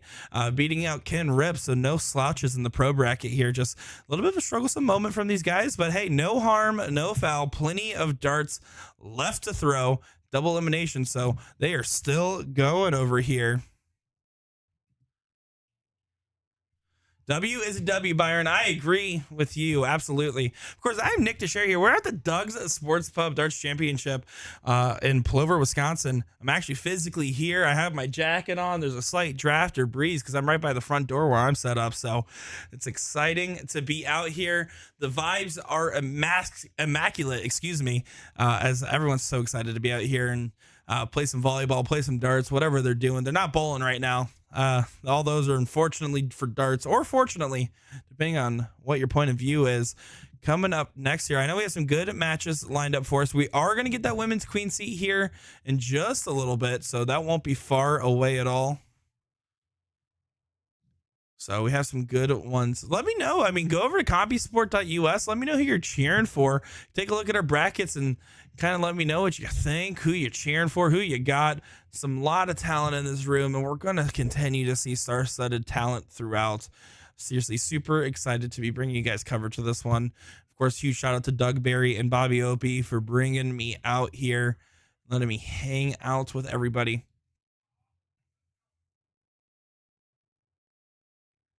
I can tell you though, don't try the cheese fries. That was they tricked me. It was not cheese fries. I'm not over it. I won't be over it. So taking a brief look at our brackets here. Doesn't look like we have our next match called yet. So I'm going to run over and let them know, hey, ready to get some matches here. We're ready to bring you action. So guys, thank you. There's hundreds of you guys tuning in. We're live over on Eagle Eye Sports on the Doug Sports Pub page and on the USA Darts page. Of course, I am Nick DiChiria here, the worst Will Stewart as I'm better known. And we'll be back in just a moment, folks, with some more darting action. Don't go far.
Well, how about this one, folks? This is a star-studded matchup after what was already a great match.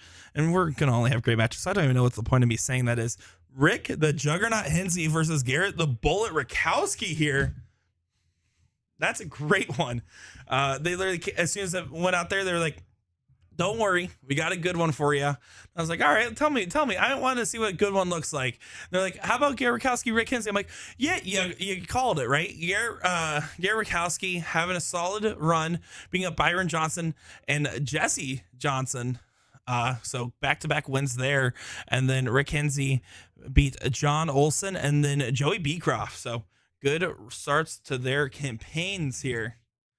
Excited to see it. Excited to see it. Indeed, here we go, everybody. It's time to get into the action here.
Here we go, folks. Sorry about that. I had to sign some autographs. They said, are you Sean Green? And I said, yes, I am.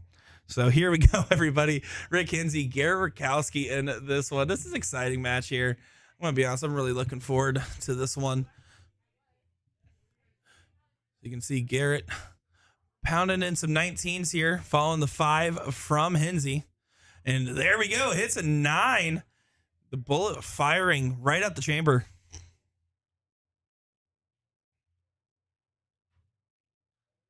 So you can see Rick Hensey here. Switching over to those 18s. Does plant it in with a 5.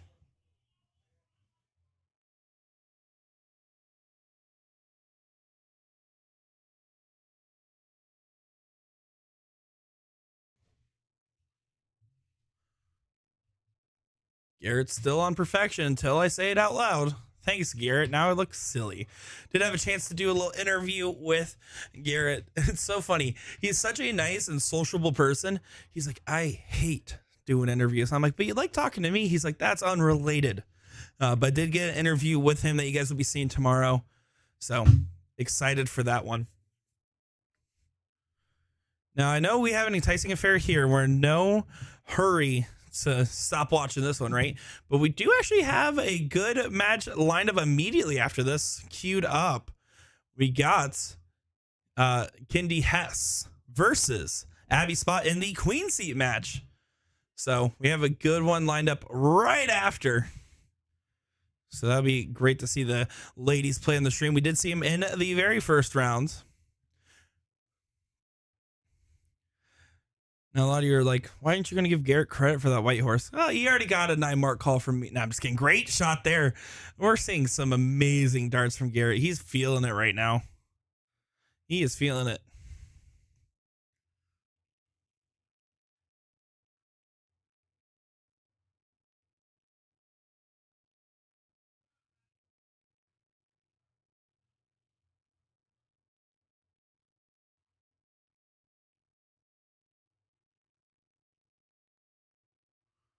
Pops a double 15 there.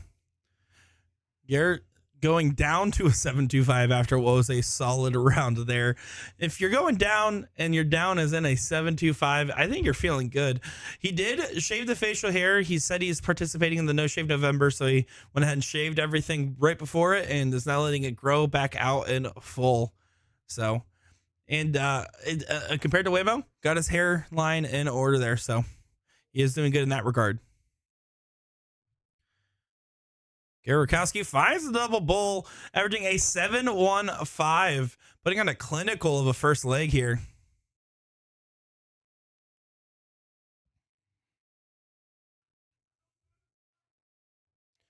All right, the juggernaut Rick Hinsey coming up now.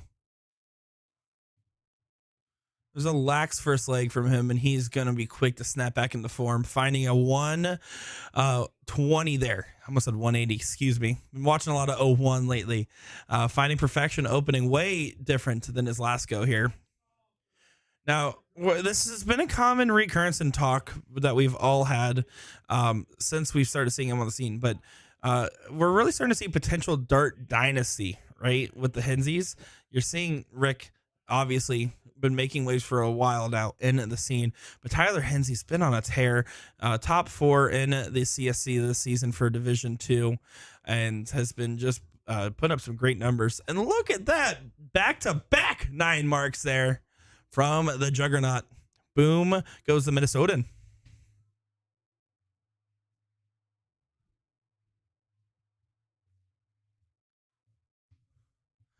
Oh, but Garrett, not far behind, finds back-to-back 7 marks. This is some good stuff. Good stuff indeed. Garrett doing a little eyebrow raise. Believe that was to the people sitting behind. It looks like they're looking up at the camera, but there is because the bowling alley, there is that rail section over there. 6 mark there from Hensey. Brings it down to an 8, and 8-0 plays a 7-0. These guys are putting on a show. Look at this, boys. Garrett just needs to pound in some 16s. Unlucky second dart there. Deciding, yep, looks like he's going to go way over and try to force the shot rather than going to the 15s. Yep, and he does find it. These guys are playing top-notch games right now. Good shot from the bullet.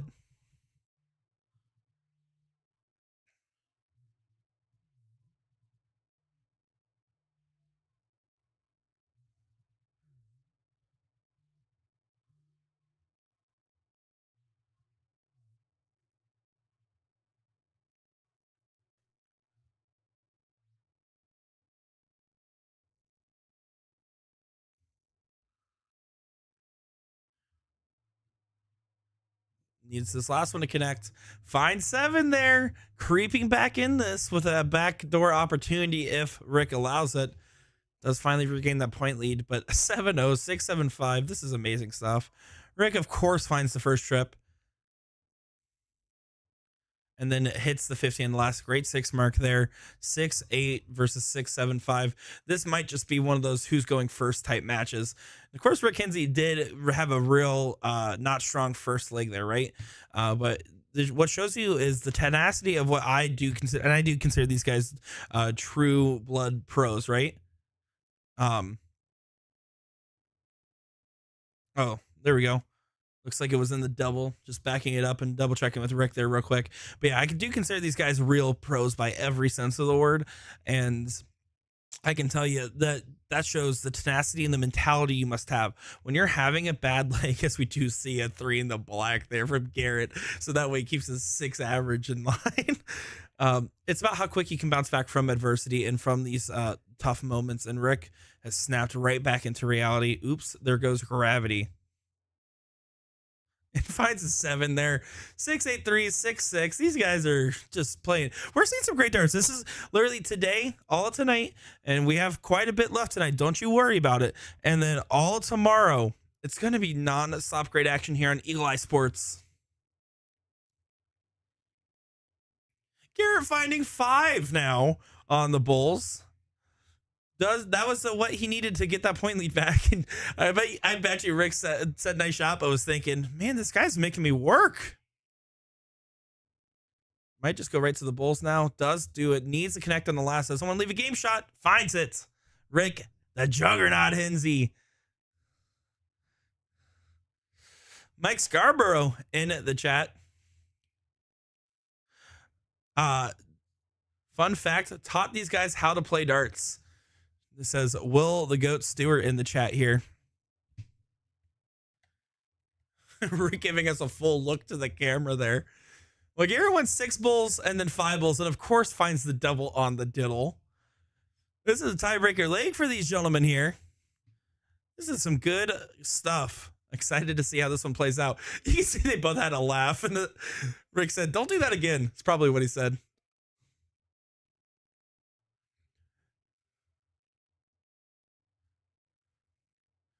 Oh, Garrett, let's see what he's able to do.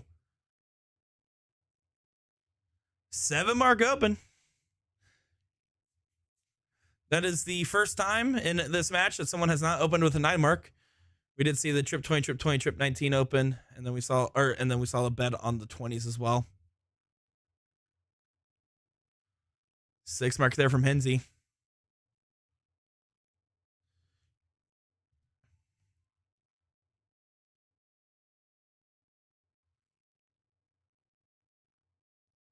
Garrett just goes ahead and gets rid of those 19s. Finds the 20s again. How about another 9 mark there? Getting the 18s on the last. The bullet fires another. What a match.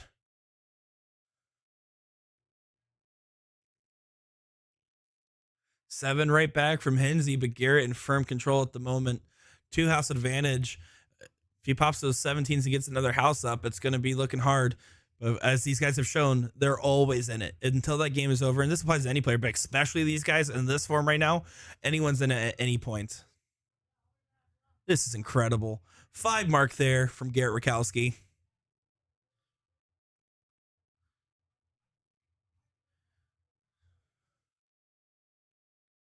Hinsey needs to get as many 16s as possible here. Oh, and you can see it, that big look up there, because he knows at minimum, really, I mean, he needed 5, right? He can, 4 mark does get the point lead, but not by enough, not by a substantial amount. Finds a trip on the last, has 1 point advantage, but he knew how important it was to keep up this pace. This pro event really is putting the pro in pro. Oh, over to the 15s and finds another just for good measure there. And of course, regaining that point lead.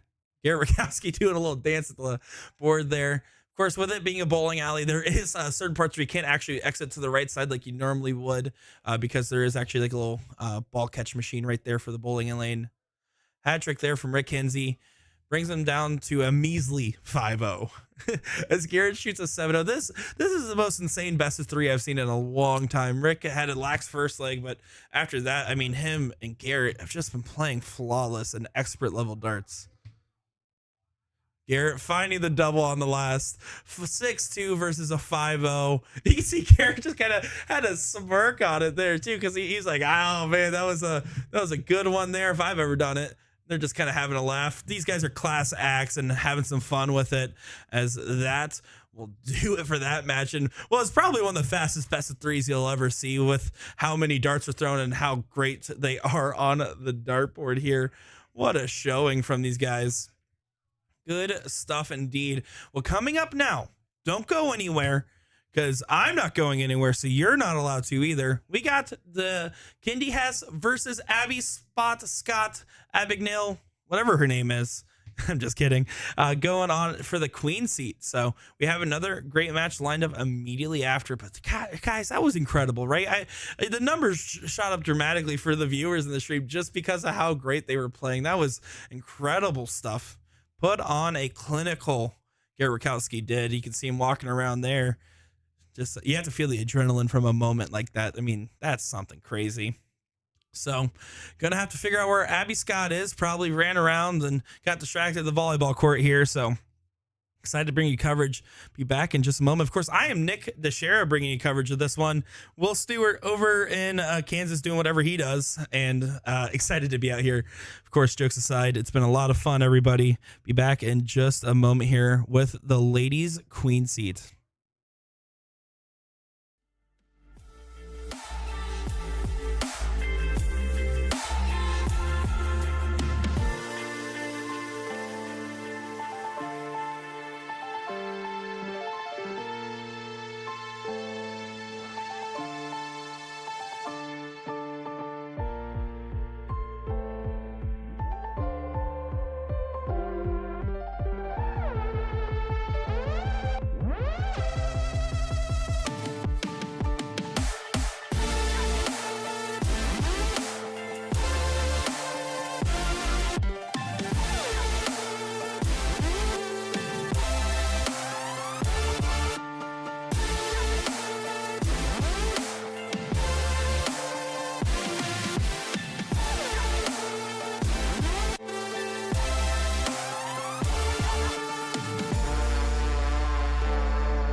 let's get started.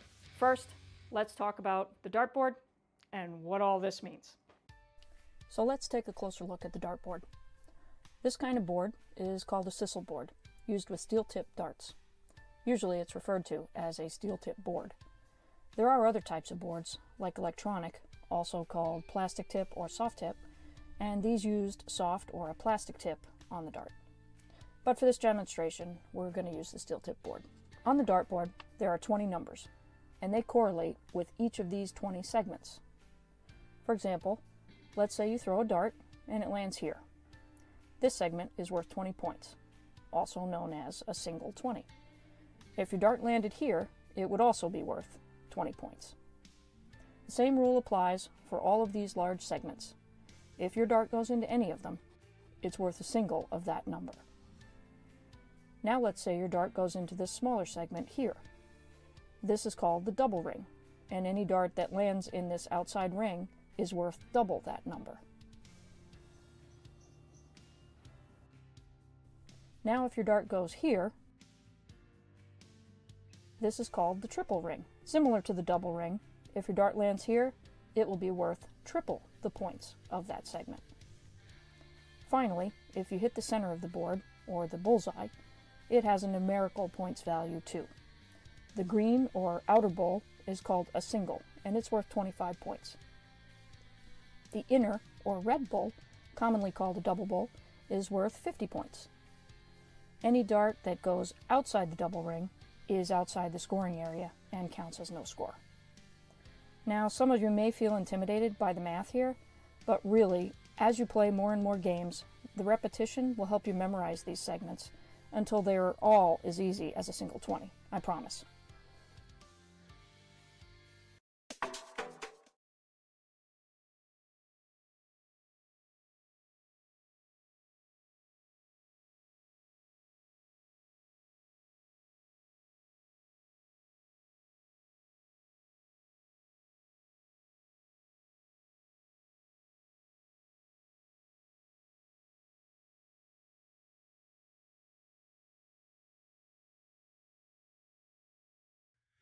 Here we go, folks. Sorry about that. Had to get those ladies underway here.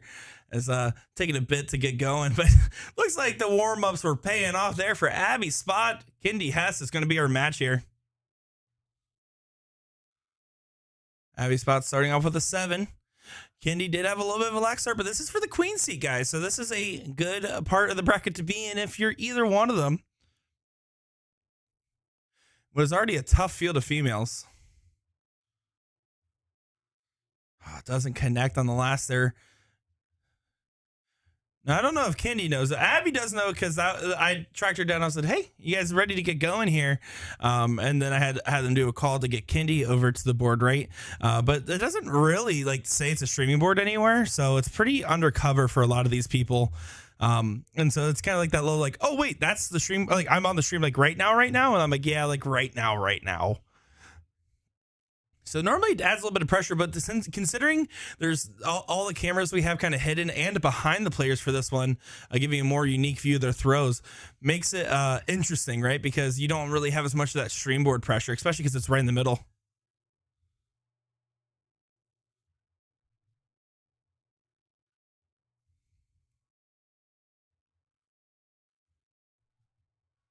Eric, unfortunately, I can't move the board cam up any further just because of the way this set up.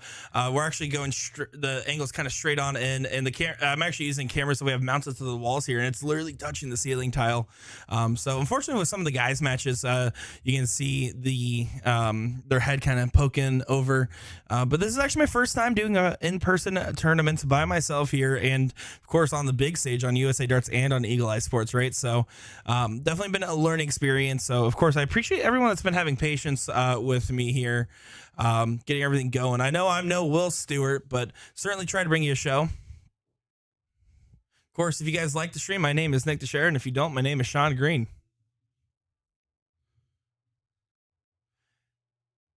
Scott does find the 16s there. Oh, Scott. She hates it when I call her name wrong. And it's funny because she came up to me at NDA Vegas, right? And she said, "Can you make sure to not say my name wrong?" And I had never, ever said her name wrong. She was confused me with someone else. And so she's confused me with like Will or Sean or somebody else said her name wrong on a live stream. But ever since she said that to me, I've taken it as a personal vendetta to go out of my way to say Scott instead of Spot. So sorry, Abby. Nothing but love.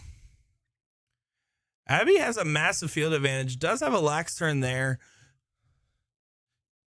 Kendi's going to have the pressure on her. She does have some numbers, some points up here, right? But with how many numbers you're behind, you need to load up a significant advantage and then try to pop a close, right? Chip away. Like there, she got the first start triple. Take 2 single 20s after that. Get that 20s out of the way. Continue to advance your point lead. Force Abby to have to hit a 6 mark to get back in it. But with her having 5 numbers up and a mark on the bulls, it's very scary.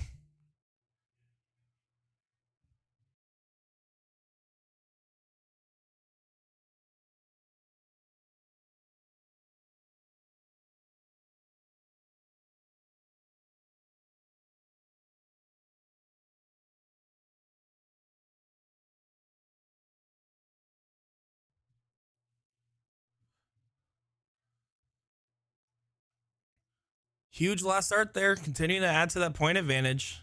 It is Cricket 200, so 200 max advantage, right? So now that she's there, depending on the board state when she comes back, just needs to consider popping. You can see Abby, she's just chugging along here, right? Finds the bulls and then goes over to the 18s. So yeah, again, you get that trip 20 or whatever it is, and then go on from there.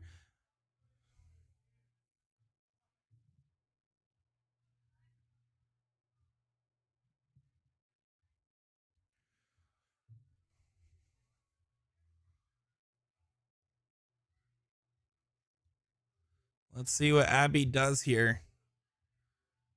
I mean, with the 5, really 6 houses if you count the bulls as well. I mean, oh, pound 620s. She could pop the 18s there, would have had free reign to do so, but doing that really takes pressure off her. Again, doesn't quite seal it away just because of how consistent Kendi has been on the 18s, but it definitely helps her out quite a lot. I'll tell you what.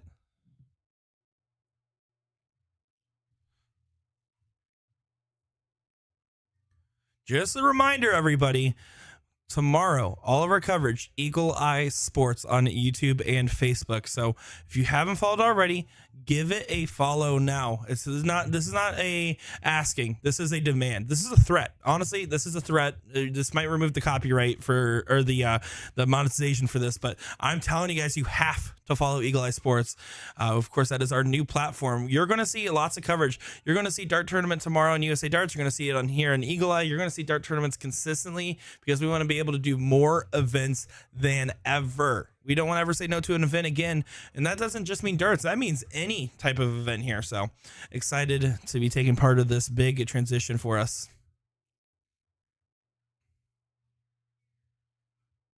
Single 18 for game number 1. Abby Scott does it there. Goes up 1-0. Just best of 3. It's best 3 in all 3 of the divisions. So it's do or die for Kendi. She wants to get the queen seat. You can see Abby having a laugh. It looks like her and Kendi having a laugh about it there. But yeah, Kendi to start us off.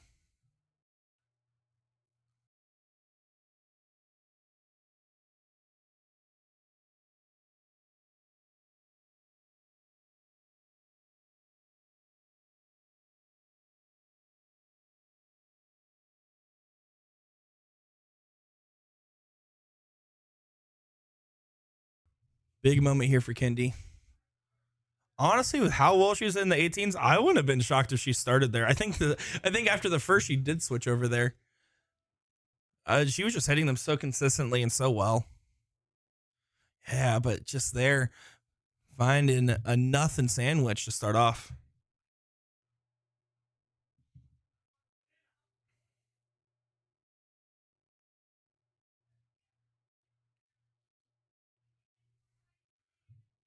Abby last time started with a 7. She did the same route, starting on the 19s last time. I honestly, she does have comfort on the bottom of the board, so I don't like hate it by any means. But you had an open shot at the 20s there. I think you take it, right? You take it, you take the higher grounds.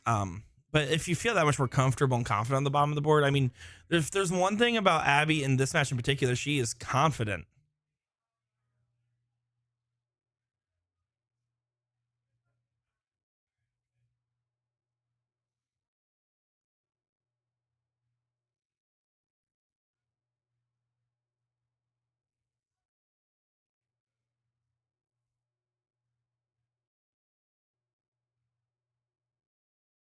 Yeah, she's just going to chug along on the 17s and then switch up to the 20s.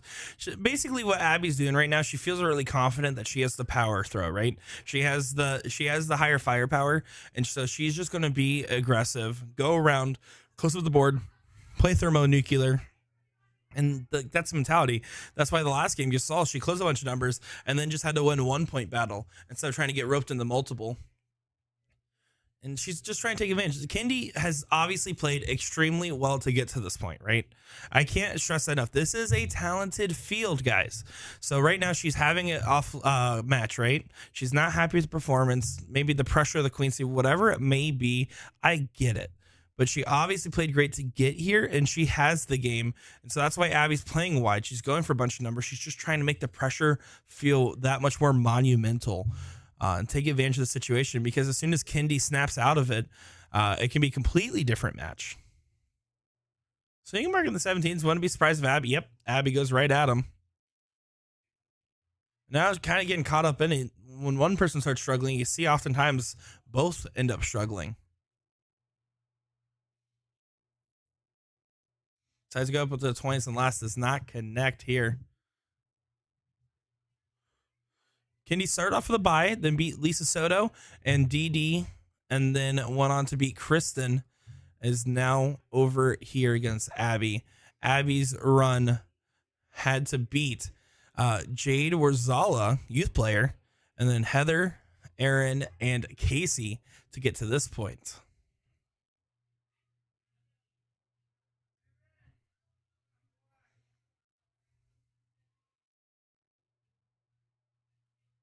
Abby just going down to the 17s, finally picking them up.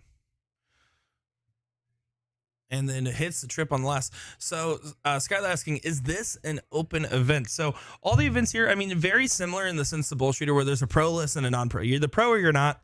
And so there's a women's, a non-pro men's, and a pro men's. So very similar to how a bullshooter event works. There's also an in-house pro list as well, though, for this. But unlike bullshooter, there's 13 different events. Right now, they're just starting a luck of a draw if you count that one as well. But you also have the 3 singles going on tomorrow. You start off with singles in the morning for 0-1 singles. And you also got pro doubles cricket. In the afternoon, pro am and a singles 501 for the men non-pro, and then women's doubles 0-1. And then in the evening, you got the men's and women's team events. And then Sunday, you got a mixed doubles and a mixed trips. So good variety of events. And that's why I appreciate, and I've talked about this going to other events, is the best thing, especially maybe just because I'm talking about darts the whole day, so I feel it more, but having good variety of games and formats is huge. So to be able to switch from a doubles to a singles to cricket to 0-1 to team, there's just so much good stuff. It makes you feel like you're really getting your money's worth as a player, because you get to play in so many different things and make so many different experiences happen. And this is why it's a player favorite event. Abby not finding the 16s at the moment.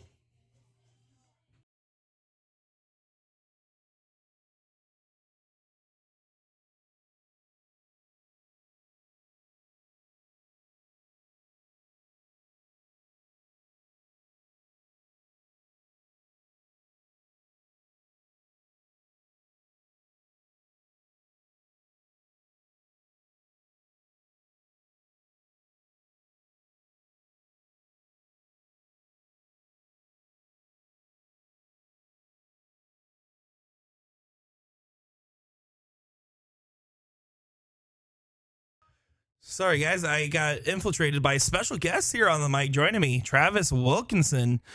How's it going, Travis? Really good. How are you doing? I'm doing great. Excited to have you here and excited to be here, right? I mean, we're watching the women's queen seat match, and you can see Abby Spots putting on a clinical at the moment. Now, you've been working with, you work with D&D Amusements, correct? I do. So how long have you been working with them? About 8 years now. Okay, so you've been working for about 8 years, and so that means a part of this is helping set up for events like this and other events across Wisconsin. I mean, well, what goes into setting up something like this, right, and organizing all that? It's just a lot of little things that come together, like setting up the boards, going through, making sure the settings are correct. We had a problem with the hooking up to the TVs, but Yes, we did. that's usually what we do. Yeah. Running internet lines. You can see Eric and Zach saying hi, Travis. So, you got your fans going on. They don't care about this Nick guy. They're like, who's this Travis? The sultry tones. They're really good fans. Well, Abby is just a single 20 away from taking it, assuming Kendi does not point it up. And it's very unfortunate. She did struggle quite a lot in this queen seat, but can't stress enough. This is a queen seat match. She played well to get here, and there's a good chance that she'll be able to get back. Abby looking likely to take the queen seat, though. And Abby does play a different game that people aren't used to because she will close before trying to get points. Yeah. And I had a lot of people actually question, like, why is she doing that? And I mean, it's a really good strategy because she hits it. Whatever you hit best is always going to be the best strategy, right? Exactly. I mean, we've talked about it as well, but that's actually that as Abby does take it there. So congratulations to your queen seat holder, Abby Scott. Yeah. But we talk about Tony Payne actually was the one to write that thermonuclear article. So thermonuclear cricket, you can still look it up to this day, and that's the philosophy that she follows, and it works really well, especially in these women's events for her. Right, and a lot of people kind of get intimidated by it, so it's a really good reason why it would work. Yeah, I mean, they certainly do. Now, let me ask you this, because you're currently playing in the pro event, right? No, I think I'm in the non-pro. You're in the non-pro event? Yeah. That's kind of messed up if you are. So, I mean, but how's your run been going for you? I mean, have you been having fun playing out there? Now that you've already done the hard work of setting up, now you get to relax and throw. So how's that been going? No, it's been awesome. Honestly, I've just been talking to a lot of people and having fun. And then I have to go throw and then come back and talk to more people. Is it valid for me? I tell people, I'm like, this is a tournament for the players. That's really what it is, right? Like, yeah, every tournament's designed around the players, but in particular, like, seems like a player favorite. Why do you think that is? I don't know. A lot of players from a lot of different eras come here, and like you only see them like once a year, so it's like you get to see them again, and you get to talk to them and have fun with them. And I don't know. I look more forward to like seeing everybody. Absolutely. Than actually shooting. I love shooting, but I love seeing everybody. Yeah, I mean, and everyone's so nice here, except Matt Bella. No, everyone's so nice. Yeah. So nice. I don't like Matt Bella. No. He's a good guy. I like Matt Bella. I came up to Matt, and he was like, why didn't you stream my next match? My streamed board, I couldn't hit anything, and I shot a 2. He literally just told me that before I came in. Oh, he's still mad about it. I said, well, would you have shot in 7s like Garrett and Rick did? And he's like, yeah, maybe not. I was sitting there right next to him watching that match. I'm like, and I'm trying to throw. I'm like, I don't even know why I'm standing here right now. There's so many talented players in this room. I mean, this is a tough room. Yeah, and then Benny Durst not even throwing in the tournament. He's playing against people randomly on the floor, and he's like hitting 7s. I was like, oh my god. It's nice to see players like Benny back in the mix and stuff like that, coming out more. He was here last year as well. Yeah. The only one of the big names missing that we had last year, Chris Lim, came all the way out here. He did. And then I think Jeremy from Booyah kind of like, I think he was teams with them or something. Yeah, they were teamed up. The highlight match was Jeremy Byrne, Chris Lim versus Rick Hinsey, Tyler Hinsey. Yep. That was fun. Chris is always a good time. Conrad, next time you block the whole video feed, I'll let you know he accidentally stood in front of the player camera, so I had like moving up just a little bit. Oh man, yeah, we're having some fun out here. Absolutely. For sure. And everyone's having a good time. And the one thing I really want to drill home here is in Wisconsin, they play the best music on the jukebox. I've been rocking out in here. I've been having a great time. So, but yeah, it's super fun. Excited to continue bringing you guys coverage. We're gonna have more coming up next year. Probably going back over to that men's pro bracket. So. Take a quick look over here. We'll get Travis rehydrated here. Get him some water. No, wait. What's that supposed to mean? No, it's not supposed to mean anything. You're doing great. But Travis Wilkinson joining me in the booth there for a minute. Thanks for joining, and thank you all for watching. Of course, we're live. Eagle Eye Sports, USA Darts, and Doug's Sports Pub page. I am Nick DiChiria, bringing you the action here live. We'll be back with our next match in just a moment, folks.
to get into darts, but you're not sure how? We can definitely help with that.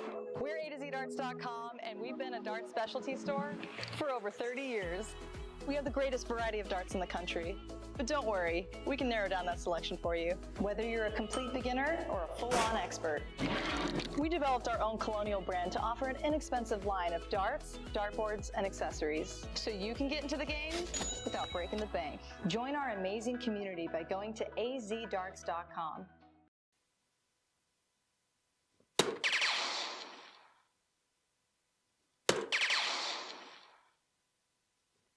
Ooh, Leonard Gates.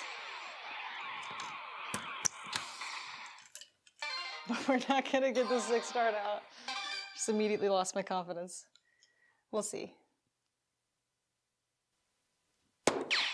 Ooh.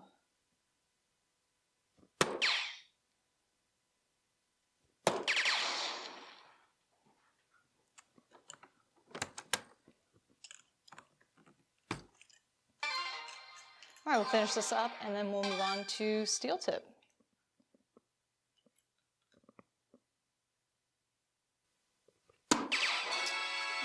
Right in the bottom corner. Oh, God.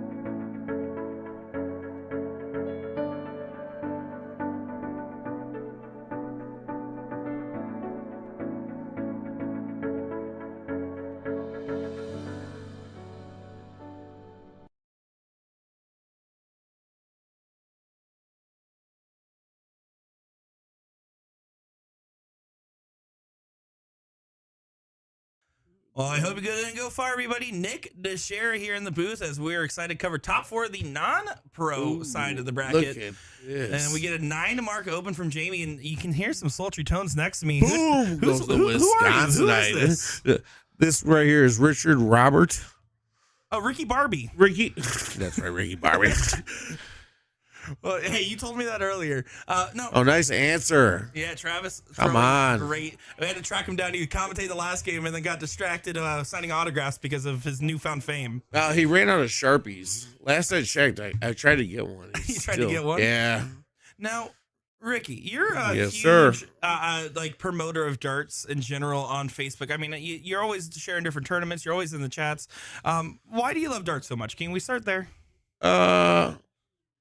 We can. Look at those 2 tough misses. No, we can. The thing I love about darts is the mental, the part of it, the focus, the concentration, and the muscle memory to repeat the same motions. Oh, and it's like to me, it's sports for an old guy who can't play real sports anymore.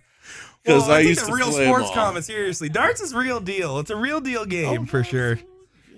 Keep that shoulder loose and big 20 to start. Does he go back? Yep. Trip 19. Ooh. Yeah, huge shot there. Jamie finding 9, throwing a 7 to the 5-5 Hey, for Travis. Jada. Yeah, thank you all for tuning in, giving us love and support here. We're live over on USA Darts, Eagle Eye Sports, and Doug's Sports Pub today. Oh, I played with Travis last week. Kid's phenomenal, man. But how do you fight back from that? That's tough. Oh.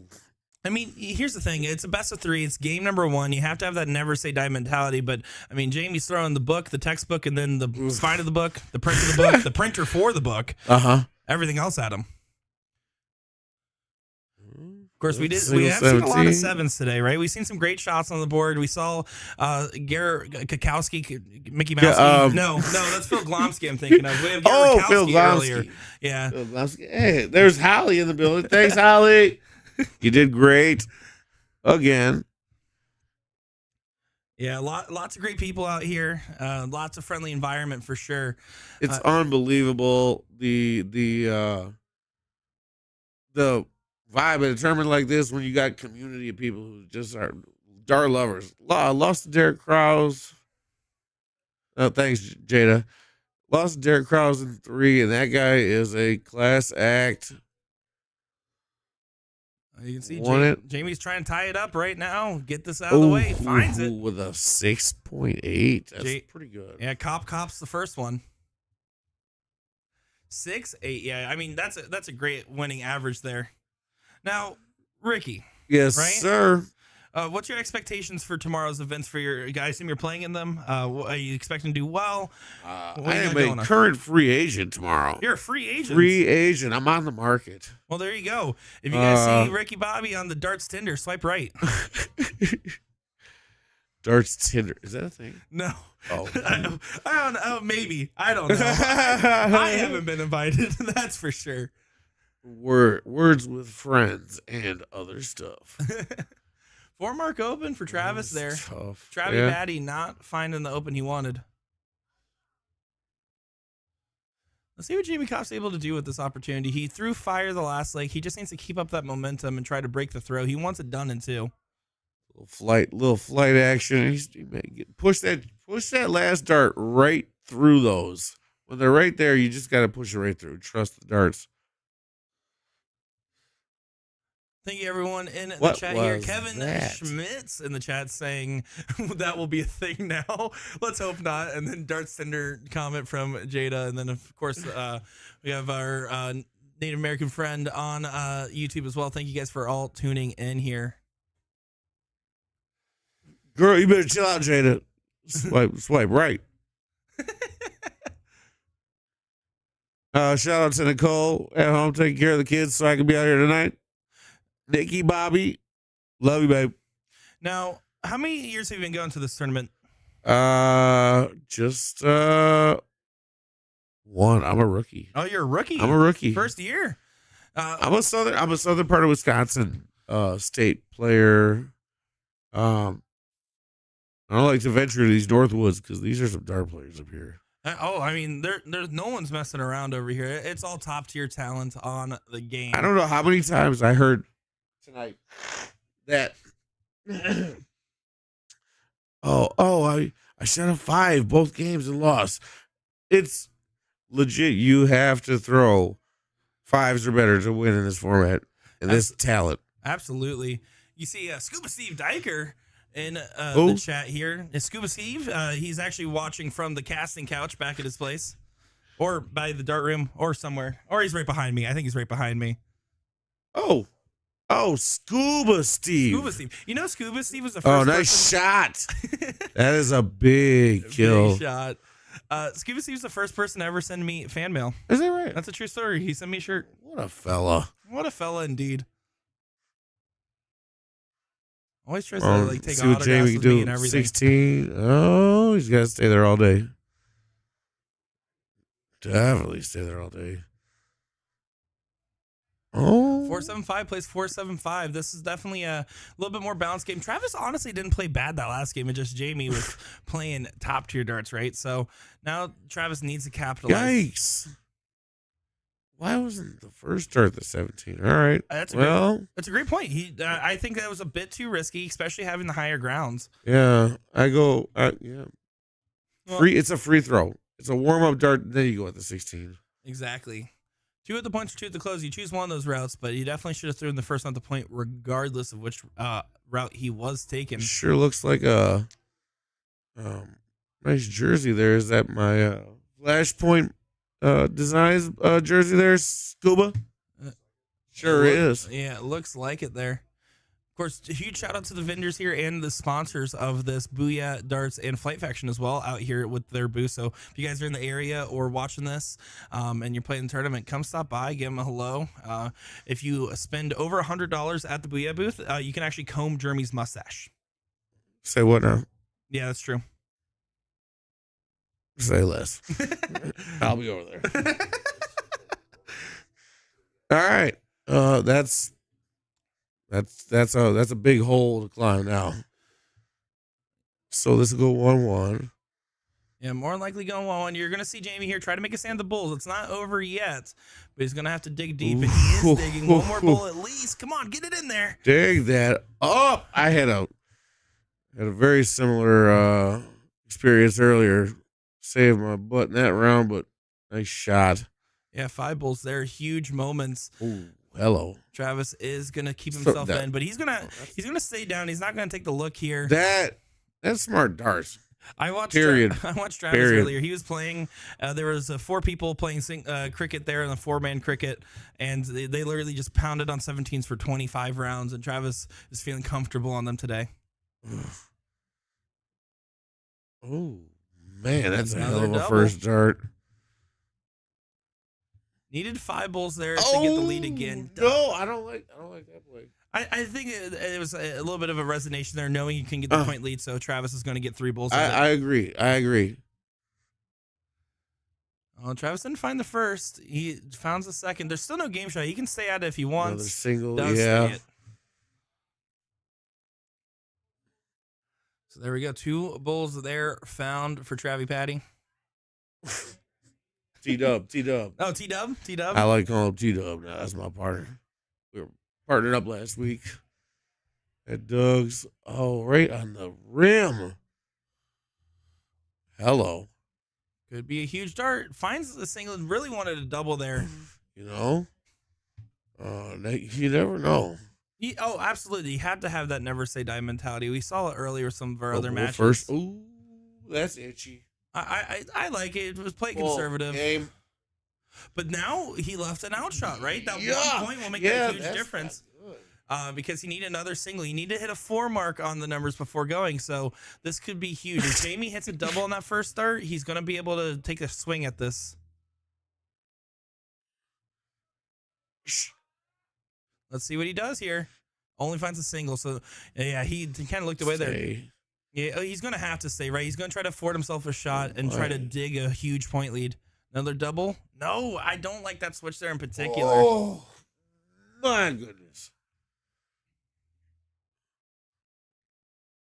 Yeah, I agree with you. You got to stay bull there. Oh. Let's see. Needs a single at least. Minimum. Finds a trip there. Great last start. But 3, again, a 49. double bull. Yeah, double bull. Give him game darts. You have to try to make sure your opponent will never get an outshot when you're in the scenario like this. Jamie is going to try to hit if he can.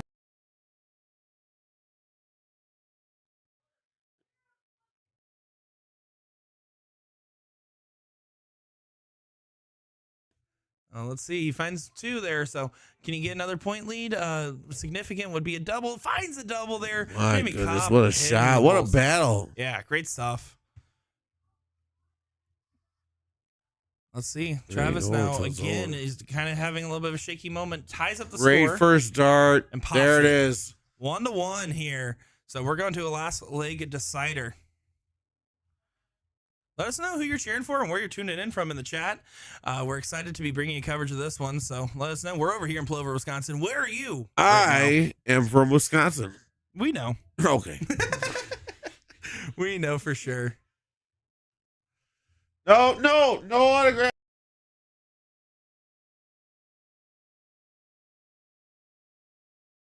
I mean, Let's see. Can Travis beat the diddle here? Oh, yeah. I don't think he got it. ooh, Don't bounce think he- left. Bounce left, yeah. Yeah, so here we go. Jamie Cobb to start us off. Mr. Bill Homer. Oh, yeah, great job, Nick. Of course, if you guys are just tuning in, I am Nick DiChiria, joined by Ricky Bobby here. Oh, in the where is booth. he? Hey, settle down, Justin. We're not going home.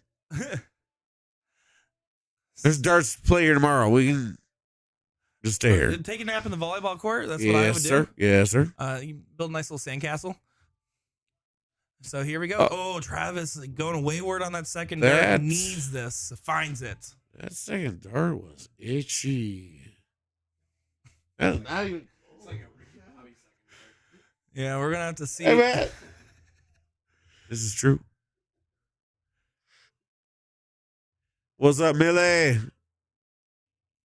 Let's see what goes on. I would like and share if I could find my phone. Anybody sees my phone out there? Let me know. Yeah, we'll go ahead and put a flyer up. I'm sure everybody in the YouTube chat right now is currently looking around their house trying to find Ricky Bobby's phone. Appreciate it. Hey, Miguel. What's up, my friend? Oh, Travis needs it on the last again. And yeah, that time caught the wrong direction. You can see the frustration there.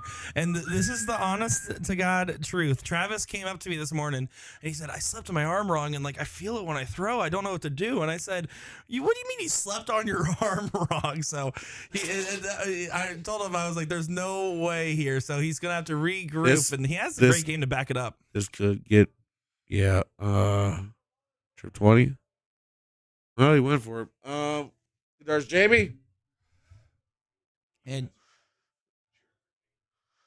there's my Nicky Bobby. Hey, bud. Yeah, a lot of people doing great in the chat here, watching along with us. Of course, we're excited to like and share. Eagle Eye Sports. Yeah, there you go. Oh, for sure, Justin. Yeah. Travis does get again a 4 mark in the 18th. I'll tell you what, that's big darts. Put a little pressure on him. See how he takes it. See how he handles. Nate says, Ricky, buy me a beer. Are you going to buy him a beer? Yep. Go give me one. Just for reference, everybody, Ricky did just reach in his pocket as soon as I said that. I'm so thirsty right now. I don't know how you talk this. Oh, look at boy. That. Jamie Kopp finds the white horse there. Sorry about that. That was a dying cat. Yep. It's gone now. Dead and gone. He's all 3. Yeah, Travis here. Going to try to answer back. Can he answer back? Oh, fine 7. Does get the point lead back, but might be too little too late for Travie Patty. T-Dub. T-Dub. Travie Patty. And see the misses to Jamie in the chat here. Carol's watching along. That's the right play. Gets that point lead. Is now going to be looking down over there. Gets a single on the last. Let's just say, Ricky Bobby, you are embodying the spirit of the room right now. You are having fun, and no one's going to stop your stride. Is that right? Yeah, Ooh, big darts. Come on, kid. Fine 7 again, trying to fight back. And you can see Travis is shaking his head because he knows he had this game the whole time. He just wished he showed up earlier. Yes, sir. It's not over yet, though. Let's see what we got. Jamie first trip. Does he just go kill the? Does he go trip 20, kill the 15? If he hits a trip, I think you trip take 20, it. Kill the 15.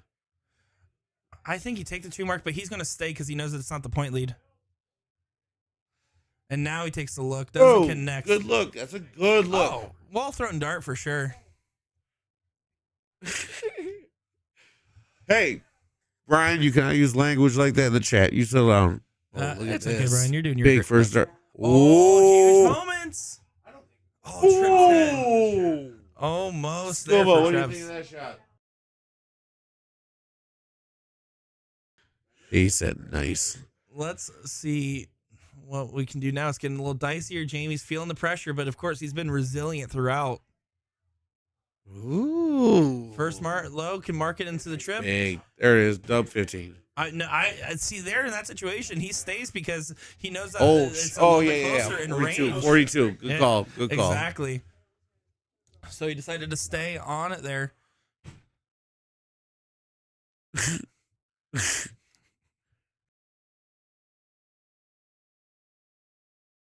Yeah, I need a smoke break.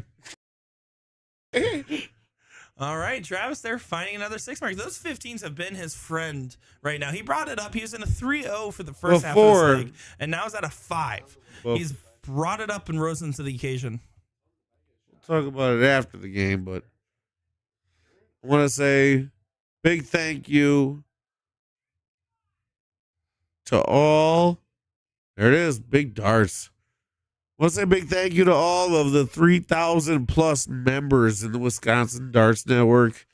Appreciate y'all so much. And, you know, Yeah, no, it's cool because the Wisconsin dart scene. I mean, it is something else. It is a talented room. It is a great state, Yikes. and other than that terrible NFL team, I mean, it's pretty great. That can't work.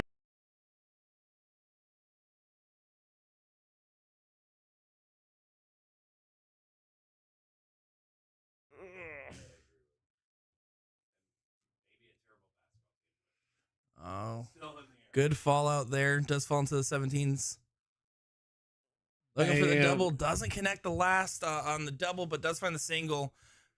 No outshot available for Travis here. T-Dub's going to need to dig deep.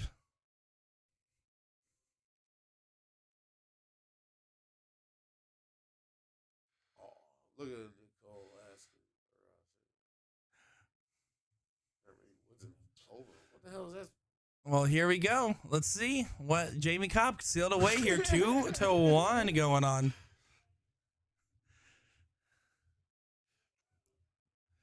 Jamie Kopp, one bull Boom to get into the shakalaka. king seat match. Boom shakalaka. There it is. All right, Jamie Kopp 2-1 here. Of course, Ricky Bobby calling that game beside me. Thank you for joining in. 424. That's my birthday. Watch. Hey, big things to come in April 2024. Watch out. All right, you heard the man there. Of course, we'll be bringing you more coverage here in just a moment. Don't go far, folks. Nick DiChiria here at the Plover Tourney. Thank you, Back Nick. in just a moment, guys.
Let's get started. First, let's talk about the dartboard and what all this means. So let's take a closer look at the dartboard. This kind of board is called a sisal board, used with steel-tipped darts. Usually it's referred to as a steel-tip board. There are other types of boards, like electronic, also called plastic tip or soft tip, and these used soft or a plastic tip on the dart. But for this demonstration, we're going to use the steel tip board. On the dartboard, there are 20 numbers, and they correlate with each of these 20 segments. For example, let's say you throw a dart and it lands here. This segment is worth 20 points, also known as a single 20. If your dart landed here, it would also be worth 20 points. The same rule applies for all of these large segments. If your dart goes into any of them, it's worth a single of that number. Now let's say your dart goes into this smaller segment here. This is called the double ring, and any dart that lands in this outside ring is worth double that number. Now if your dart goes here, this is called the triple ring. Similar to the double ring, if your dart lands here, it will be worth triple the points of that segment. Finally, if you hit the center of the board, or the bullseye, it has a numerical points value too. The green or outer bowl is called a single, and it's worth 25 points. The inner or red bowl, commonly called a double bowl, is worth 50 points. Any dart that goes outside the double ring is outside the scoring area and counts as no score. Now, some of you may feel intimidated by the math here, but really, as you play more and more games, the repetition will help you memorize these segments until they are all as easy as a single 20, I promise.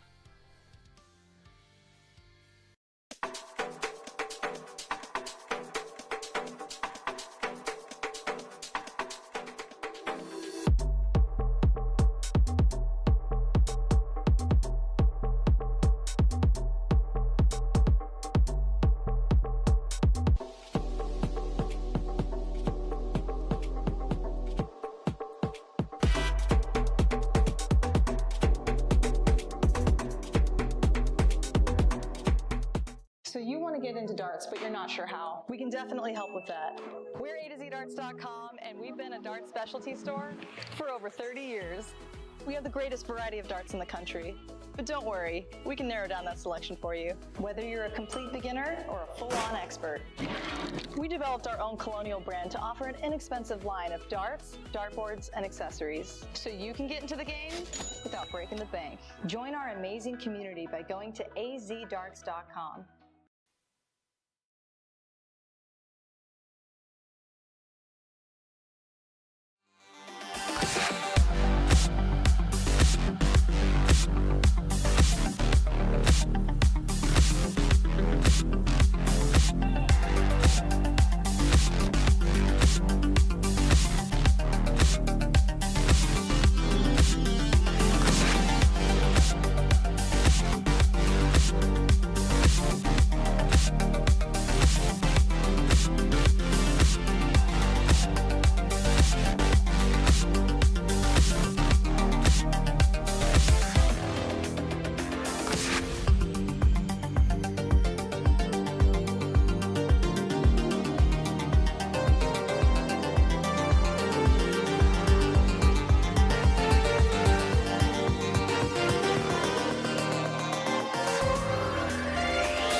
Well, Heidi ho, everyone. We're back and better than ever. Nick DiChiria here, joined by a different special guest that is significantly more sober. Thank you again, Ricky Bobby, for commentating. But oh my goodness, sorry everyone, I did not know the level of which he was at when I brought him in here. But instead, I'm joined by a uglier mug, Steve Diker. How you doing? I'm doing great. Excited to have you here. This is going to be a good one. We got Rick Hinsey, Gary Bloom going at it. Skittles versus the Juggernaut. Should be a great match. These both can throw some really good darts, so it should be a great match. It's certainly the case. Now, Scuba, you've had been playing in this event already today and everything as well. How's your darts been going for you? Today, they're up and down. Not the consistency I was looking for the start of this weekend, but I feel pretty good that tomorrow they'll be throwing pretty well. Well, I mean, yeah, there's plenty of darts left. There's a lot of different events to play from. And one of the things we talked about earlier was the variety. It's nice to have so many different kinds of events. Do you agree? Oh, definitely. It's a good change of pace for all the shooters. Not that they just get locked in on one type of event. I mean, cricket is the majority of the first half of the weekend, but then once you get into late Saturday night into Sunday, then more 0-1 kicks in. Well, here we go. You can see Rick Hinsey's a tall fellow, so you can kind of see him peeking into the camera a little bit there. But he had a great match against Gary Rakowski where they were both throwing lights out in the second and third leg. It was incredible. They were throwing 6s and 7s left and right like it was easy. Made me realize that I'm going to stick to being a darts commentator. So we're going to be curious to see how Rick will bounce back. And Gary, this is his first appearance on the stream this weekend. Ooh, unlucky darts there. Just missing by the wire. That has to be the huge difference in these pro events, right? I mean, Foremark Open's already kind of a light open in this level, but it's up to Rick now to really punish this and lay the hammer down. Yeah, definitely. I mean, he sticks that second triple there, and he went up 18. Now, the fans have been asking me a question here, Scuba. They heard us at NDA together. They're hearing us here together. When are you taking Sean Green's job? Yeah, that's probably not going to happen. I'm probably better at darts than commentating, and that's not even that good at darts. So. Oh, please, you're pretty dang good at darts, I'd say. How long have you been playing? I started shooting in late '96, early '97, around there. So 1 to 2 years before I was born. Yeah, I get that a lot. Hey, you look great. Yeah, when I tell people I'm 48, most people kind of look at me like, "What?" That seriously is surprising. Though you don't look 48. No, and I appreciate that. This is true. I was at Kalamazoo, Michigan doing a bullshooter event 2 weekends ago, right? And I was playing with Lindsay Markham, which is actually, she's here playing. We played the mixed trips together because we finished the stream early. And I asked her, I was like, how old do you think I am, by the way? Just to see what she would say. And now I understand I'm not in the best of shape. I don't look the best. You know how old she guessed? She said I was 40 years old, and I was like, oh, that's when I realized time to hit the gym maybe a little bit for me. Hinsey's putting on a little bit of a clinical here. Yeah, that was a big last round with trip, double bull. There's not much you can do. Yeah, kind of breezed through the first one there. 6-0. Skittles is now on the bar, needs to hit this game and win the last one as well. Back against the wall, let's see what he can do.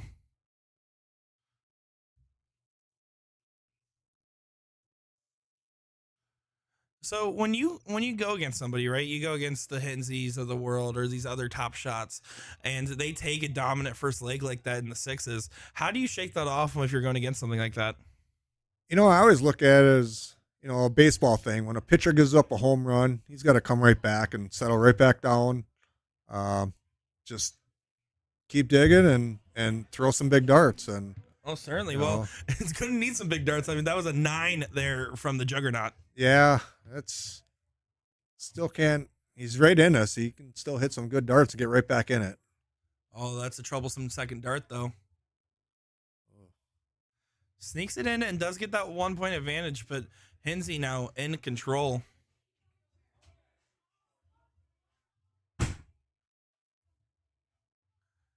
And then here we go, continuing on with this, finding perfection. And there we go, back-to-back 9 marks for the Juggernaut. Sorry about that. Scuba has a lot of fans at our door right now. We are literally in the pro shop, in a bowling pro shop at the front door. So everyone's walking by. We're in a windowed room. Yeah, you might want to see if you can get these windows tinted or blankets or something put up here. Yeah, maybe. All right, let's see if you got more in you, Hensey. We're expecting it. We want to see it. Yeah, why miss now? Oh, there we go. Come on. There we go. Come on. Oh, and that's you can see the reaction.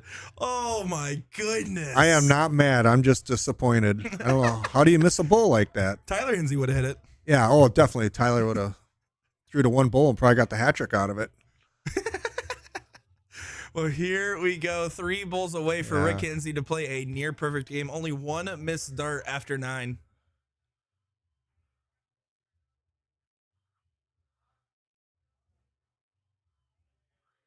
And there we go. Rick Hensey, 7-0.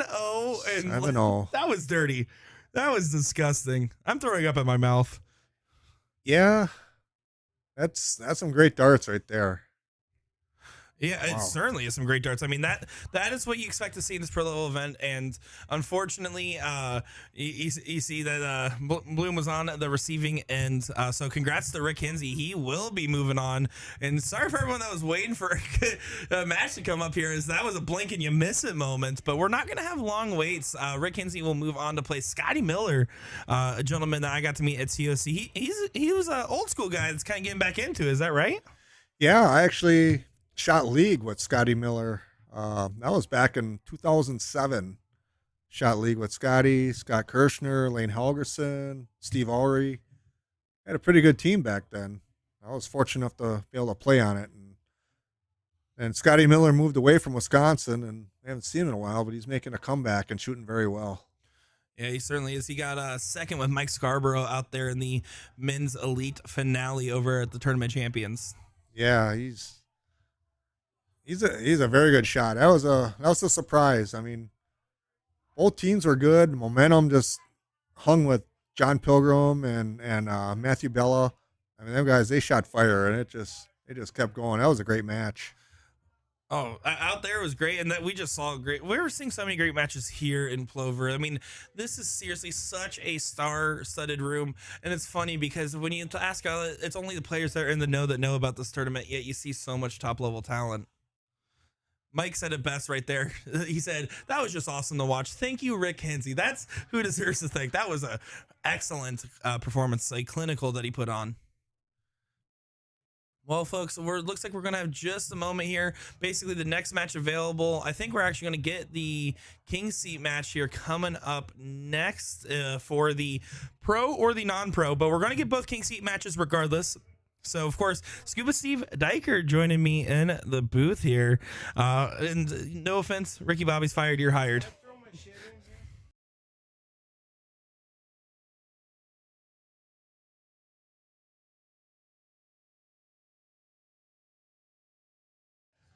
All right, guys, we won't be back. We won't be far gone, as we're going to be right back to the action here in just a second. Last match just finished up there, and we're going to be having the next one in just a moment, seeing what's getting called up next. So I'll go ahead and track down that tournament director, get everything going, and then we're going to be covering the conclusion, the twilight hours of the evening here for the Plover Doug's Sports Pub Darts Championship. Be right back, everybody. Thanks for tuning in. Nick DiChiria, Scuba Steve Diker in the booth.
Well, I hope you guys didn't go far. It is time for the Pro King Seat match here. This is going to be a good one. Garrett the Bullet Rakowski and Eric Bobzine on the board, continuing his run.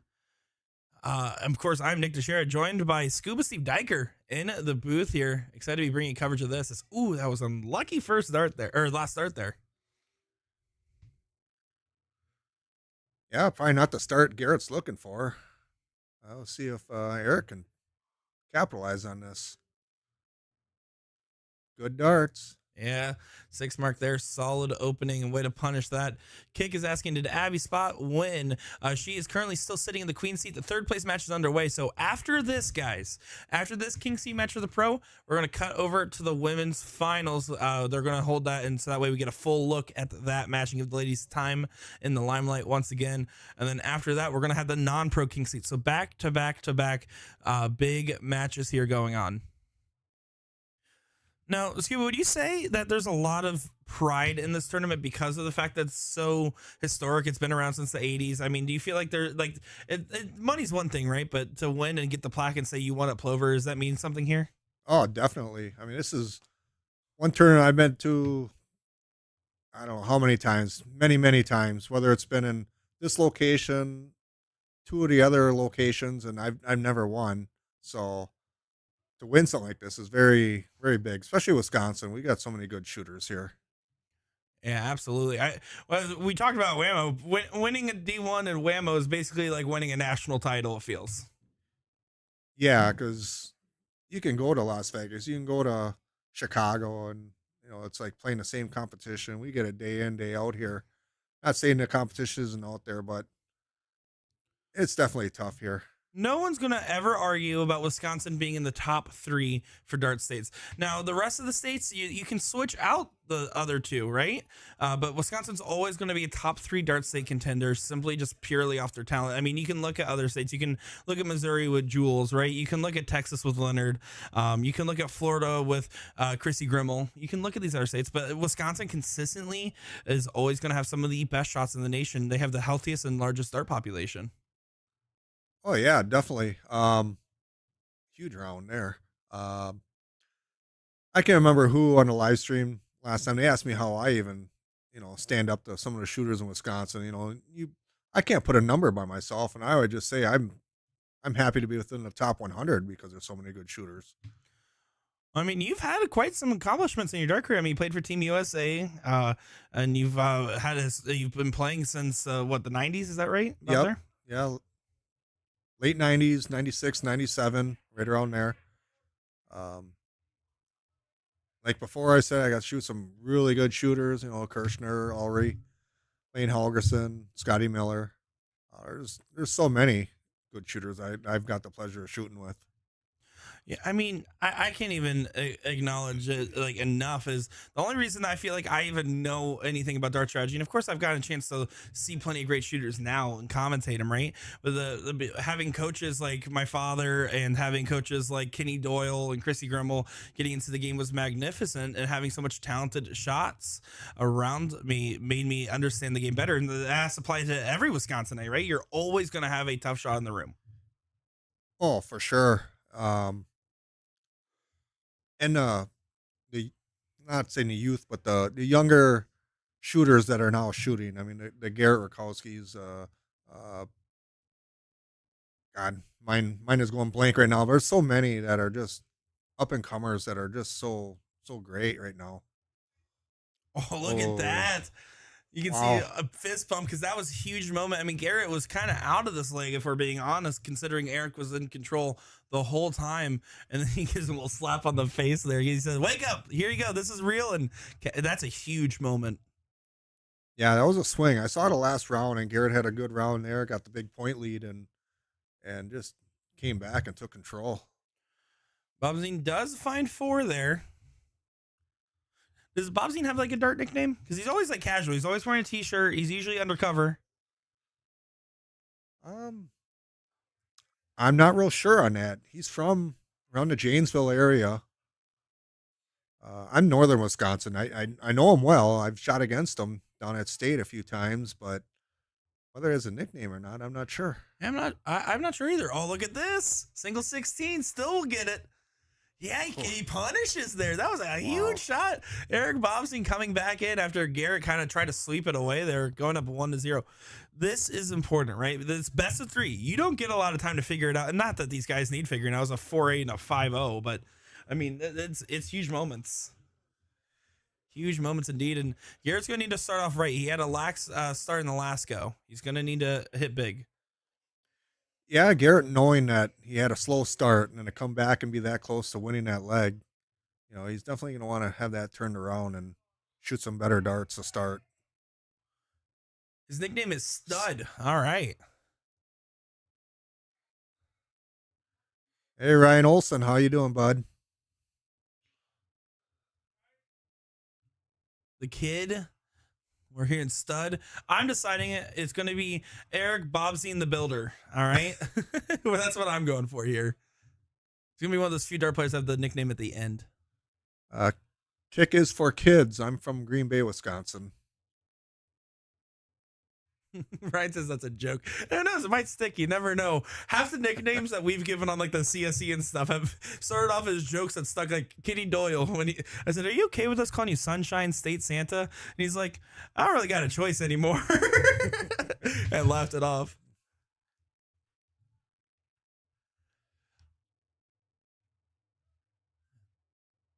Yeah, we got a good one here. Both throwing 5.5s. Yeah, I mean, to get to the King Seat match in this bracket, I mean, it's disgustingly tough. So, of course, they're going to show their stuff here. Oh, look at this opportunity. He's going to need... Oh, yeah, he does take the look. I love the shot. Doesn't connect the last. I like that shot because Garrett he can home in on those 20s like better than almost anybody else, in my opinion. Yeah, you almost got to slow Garrett down. You can't stop him. You just got to try to slow him down. See, Garrett does get the 17s close, but since he didn't get that subsequent open, that was the best case scenario, in my opinion, for Bobzine. Yeah, what does he need? At least a 7 mark here. But it is an opportunity where otherwise with Garrett on those 20s, it's scary, but that isn't going to do it there. Not the rounds. He gambled on it, but unfortunately didn't hit the shot he teed up there. So now Garrett can just pop that and go right to the 15s now. Good marker. You can stay on it. Goes low in the last.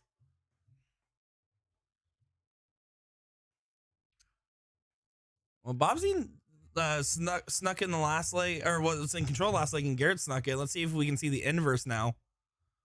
This will help. Loads Big him up. 9.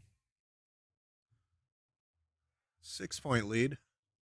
Yeah, I mean, you still expect it's going to be at least a single 15 and then as many 16s as possible here. Yeah, close the 15 first. And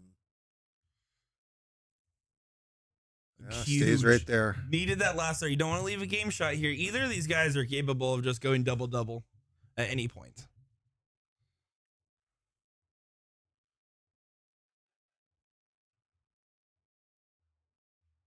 See if he tries to, he's debating if he wants to stick it in or just pop the 16. Does decide to stay there. I like the shot personally of staying on the Bulls. Because Garrett here, he's probably going to go 1, 2, 3, but now if he doesn't and misses the last dart for whatever reason, we'll give the opportunity back to Bobsy now for game. Yeah, I've been in that situation hundreds of times, and it really does make you think that, close that 16 and make them throw the Bulls, or close the Bulls and hope for it. Open round there, we can see what happens here. Yeah, I mean, this is a huge, huge opportunity now, right? 3 Bulls needed in the single 16. If he gets a double Bull on the second dart here, it's basically guaranteed to go 2-0. Finds the double, just needs a big old single 16. Needs to take his time on this dart. Gets it. 2-0. I did not expect a 2-0 there. No. Not by any means. You can see handshake from these guys, and Garrett is going to be quick to just stay on that board there and really try to shake it off, let it go, and just kind of walk away. You can't let it frustrate you too much. And it's funny, right? I talked to Porky about this, Steve Hilger, and he told me, he used to be one of those players that kind of struggled with taking a loss well, and that's something he's been actually working on in his game. And it's going to be a thing here. Can he just shake it off and say, hey, that was a rough one. Let's take another go at it, because he's absolutely a contender still.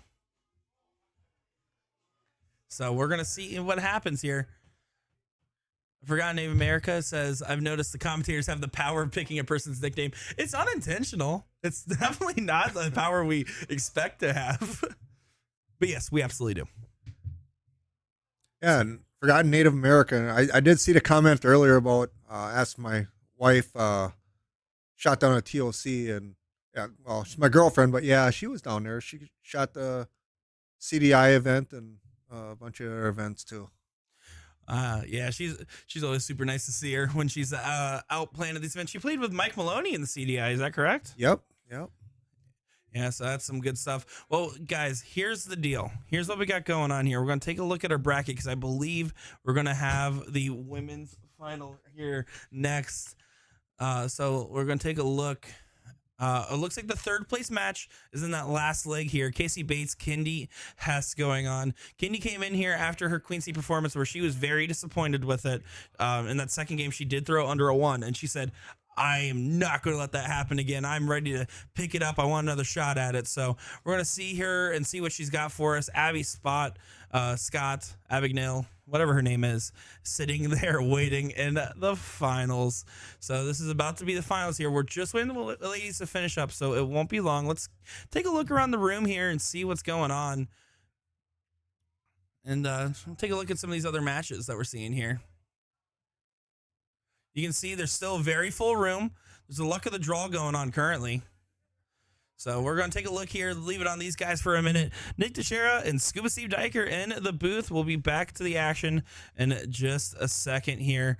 Thank you all for tuning in. Of course, we're live, Eagle Eye Sports and USA Darts and Doug's Sports Pub. Be back to action in just a moment, folks.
All right, folks, here we go. It's finals time. Nick DiChiria in the booth here.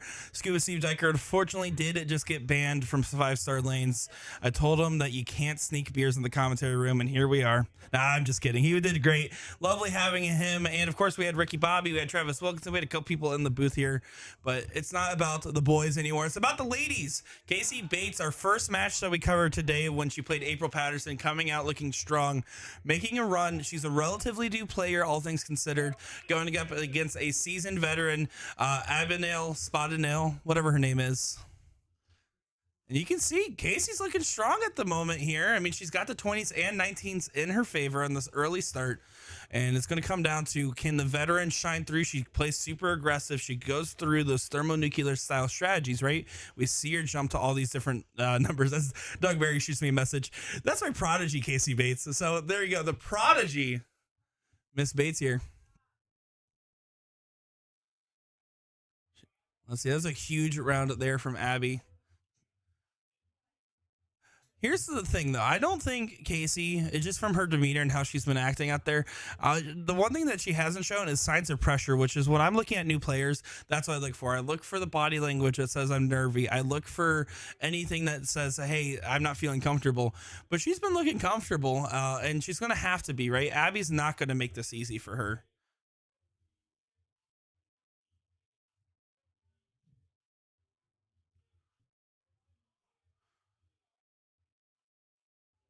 Getting a 3 mark there.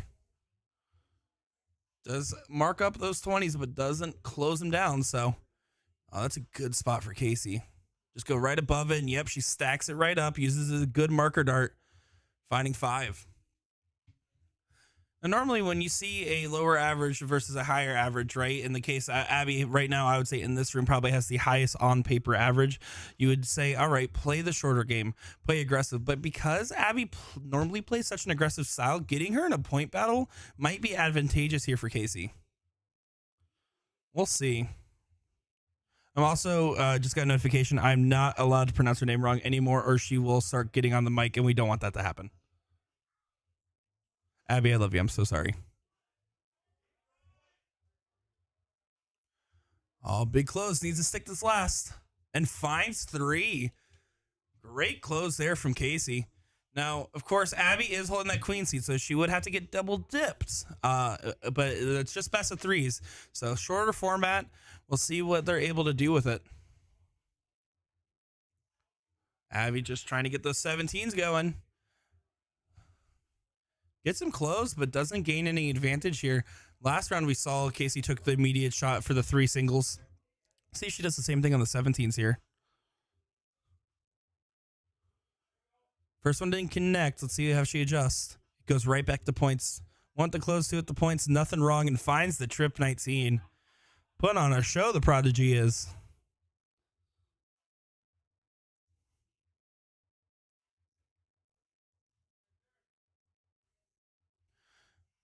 Here we go with Abby. Oh, unlucky on the second. They're kind of crisscross. Is still able to make it work there. Good shot from the spot.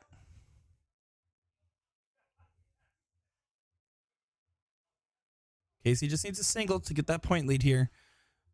You need to hit minimum 4 mark before you consider any moves.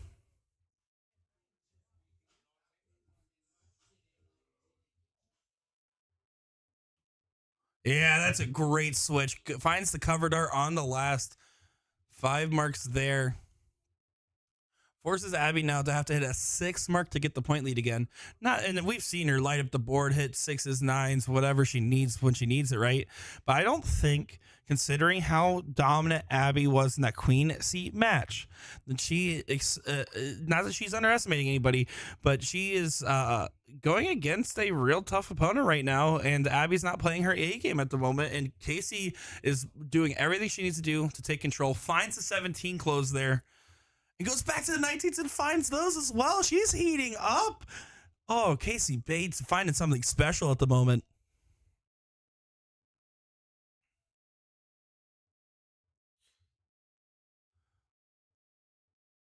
Oh, Abby needs another one. Finding 5. Good shot there from Spot.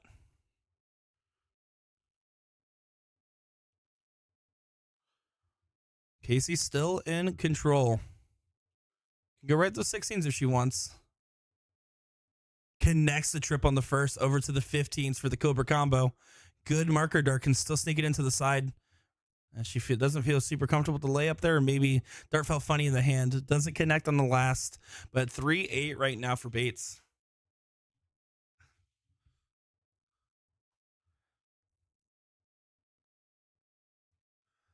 Oh, that's a great first start for Abby, right? She can just stack on top of that. When you're throwing those 15, 16s, you want it right in that bottom corner for the most part, because you can just build upon it, because if it goes high, you're blocked. So that's a perfect placement. Does find a good round at it, but I mean, 2 marks needed for Casey to have an advantage. She finds the first dart trip again. Jumps right to the bulls here. And then, yep, decides to fluff up with a little bit more points. 37-point difference now. If Abby hits a double on the first dart, I do think she should take a shot for at least closing the 20s here.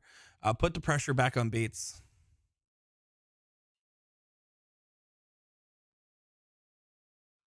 Mike, fire darts is exactly how I would describe this. This is some great stuff from the ladies. They're shooting better than some of the men's matches that we have seen. And it's not just like, don't just look at the number of the average. That's one thing. It's just when they're shooting these darts is incredible. Their timing, their performance, and their sportsmanship right now. And look at that. A great last dart there. Again, forcing Abby, forcing the seasoned veteran to not feel comfortable is huge here. I love it. I don't know how long Casey's been playing, but from the likes of it and what I've been hearing, she is a pretty newcomer to the sport. She hasn't been around the scene as long. And of course, Abby, I mean, she has so many accomplishments under her belt, and she really is a talented thrower. So to do this, I mean, there's no way to say otherwise than Casey's coming as a clear underdog, and then the first leg is looking phenomenal. Can she keep this up throughout the rest of this best of 3 and into another? Because she will have to try to do a double dip here. 4 years. So thank you, Leiden. 4 years. So in the grand scheme of things, not very long in darts. So to be able to say you're at the Plover Tournament, a very prestigious tournament, and to make it to the finals is already a big accomplishment. Now let's see what she's able to do from here. There's still plenty of game and match left, and she looks like she's about to go up 1-0.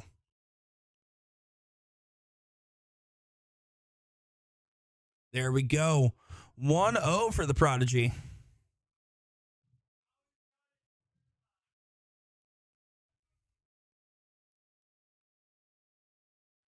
Abby spot to start leg number 2 here. Those 20s in particular and the 19 switch dart for Casey was what led her to find so much success in that last leg. Can we see a little bit of a difference with Abby starting? Can she start strong, and can Casey go well against the throw? She wants them. She doesn't want these to go to the distance for both best of 3s, right? The longer it goes on, the more Abby finds favor in the match. 2 mark open for spot. A little bit left on the first. Oh, there we go. Finds the second. Can she get another? Gets a 4 mark there. Scored some points on the board. Casey Bates looking strong at the moment, taking advantage of the lax open from Abby. I do agree. Scuba is a natural in the booth, and it was a pleasure having him in. Unfortunately, his ride did have to bring him out of here. He wasn't actually banned, I promise. 3 18s. Doesn't get those 20s close, though. I think the 20s had to go at some point there. I honestly would have preferred her to start with it because, I mean, Casey has been looking pretty comfortable on him for the most part.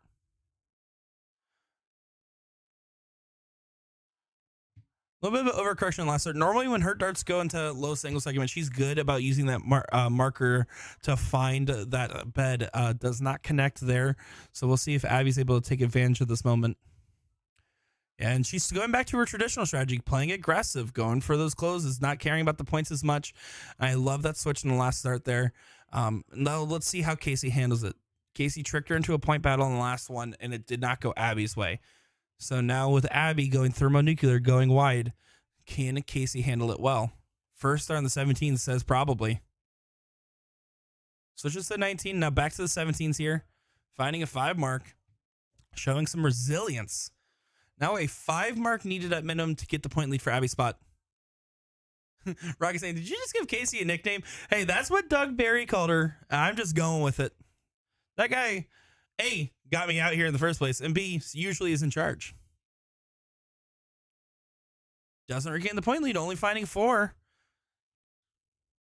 Casey here, first start trip, lets her have the look at those 19s, and I would personally be keen to see her take that look, get the 5 mark, but now with that first start there, needs to stay on the 17s. Trying to work it in. Gets 3. 56-point difference now.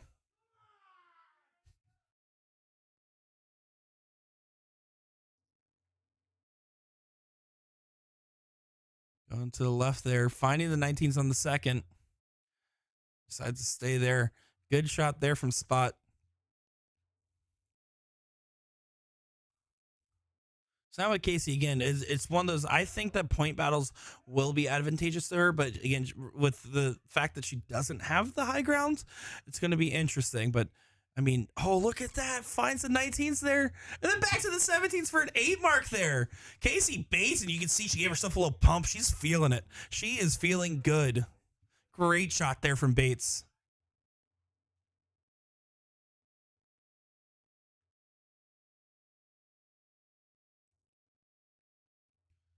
Abby does like those 18. She's typically pretty quick to go with them if the 20s aren't available. So going to be a honey hole for her, and it's going to be something that Casey has to get over here.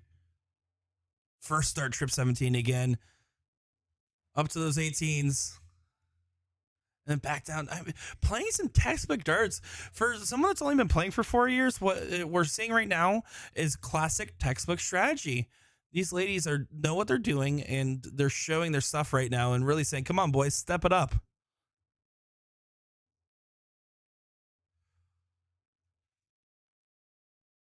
I mean, 3-7-1 for Abby Spot, a 4-5 for Casey Bates. Eric saying Doug taught her everything she knows, referring to Casey there. Well, let me tell you, Casey's going to start teaching Doug things here. That's what's going to happen. Does get the close there. Goes for that 3 mark approach. A little bit risky, but collects just fine. The only reason I say risky is Abby will and can hit a 7 mark at any given opportunity. So let's see if she decides to, because she will take an early look if she gets the opportunity. Gets the point lead. Oh, she decided to stay there.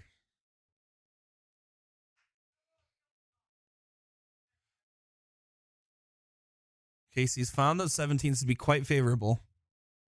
Good marker right underneath that bed. Oh, God, it goes way where it needs to start. And that was the first moment in this entire match, I would wager, where I felt like Casey has just not hit what she needed to in the moment. So Abby here, seasoned veteran, needs to take advantage of this opportunity. Needs to just try to shake the confidence of Casey, right? If I'm her, that's what I'm thinking. Throw my darts, hit what I'm doing, and try to get them out of their comfort zone. And that's what you try to do. Go for that close, try to get her away from the honey hole, but then recollects on the last. So good dart there from Abby Spot.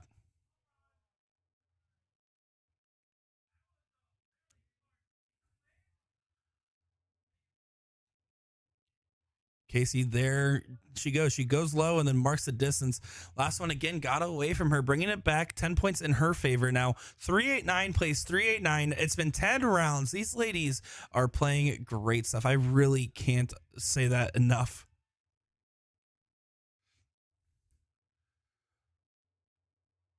Abby does get the close there. Classic 5 mark. That's what she drew up on the board, and that's what she collected on there. So now Casey does have a 9 mark opportunity, right? Needs to go trip 15 for the 16. But no matter what, has to close the 15. She does so. Oh my gosh, that was a well-thrown dart. That was so unfortunate. I would say if she could try to move over a little bit more, that's the only thing you had done different. It was perfectly thrown. Doesn't collect. And now Abby just needs to close these 15s here to get massive advantage. Finds the trip 16. Tries to go for the Cobra switch. And collects on the last there. Huge 6 mark from Abby Spot.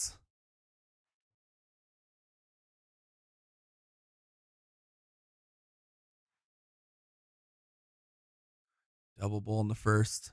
Ooh, does the switch over there. I personally, I know if you hit the double in the first star, a lot of people like to close if there's just a one number situation here. But 86 points, that's 4 bulls. I mean, she was setting herself up for a 5 bull on the next shot. I think you take down the bulls to a 3 race or a 4 race. Just because 5 bulls, no matter who you are, is tough just because of the amount of real estate. It's hard to squeeze them all in. And this is a big turn. This is huge.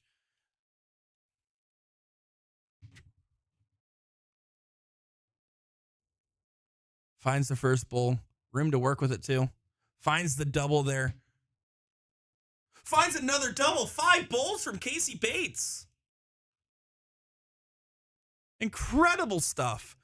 Now, Abby is going to have no trouble pointing on these 16s, but keeping her in and keeping her within striking distance. Casey Bates is playing some impressive darts right now. Abby finds a double 16. She going for the 2 bulls immediately? No, she stays. She's smart.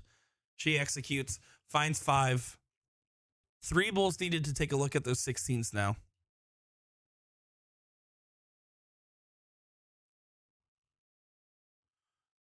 Needs to dial it in here. Finds 1. Can she get a double? Finds another single there, but down 16 points. Abby has 3 darts for 2 bulls if she so chooses. She might just shoot those 16s again, though, just in case. We'll see how she approaches.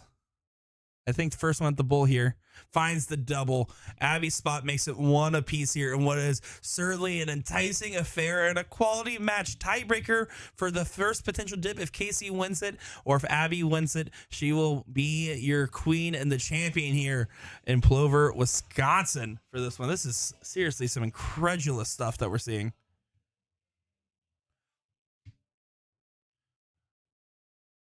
Quality of the dart players in the women's is escalating just like the men's. Was a comment we just got in the chat here, and I couldn't agree more. I've said time and time again, darts is one of the most inclusive sports in the sense that it doesn't matter how tall, how short, how big, it doesn't matter what gender you are, does not matter. Anybody has the potential. If you got the ability to throw a dart towards a dartboard however you see fit, to be a top level dart player, right? And the only reason we don't see as many women pros in the PDC or in North America is simply because of sample size. There's just that much more men that play this sport, but the women have such talent. And if there was just as many women as just as many men, I would say it'd be close to a 50-50 ratio of pros out there. And you're seeing it. The game is getting better and better. And I'm excited to see how this one pans out here for the Doug's Sports Pub Dart Championship in Plover, Wisconsin.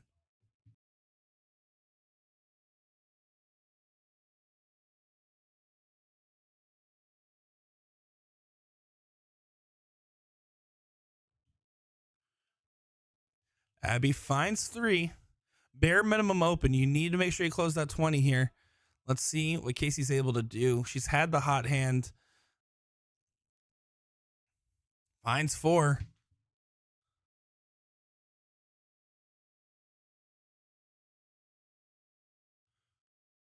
Well, Crowbar, thanks for following along and hanging out with us.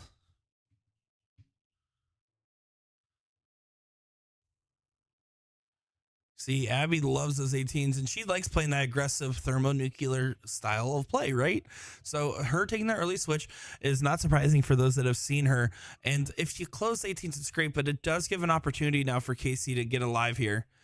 But no matter what Casey does here, more than likely Abby's going to take those 18s first start.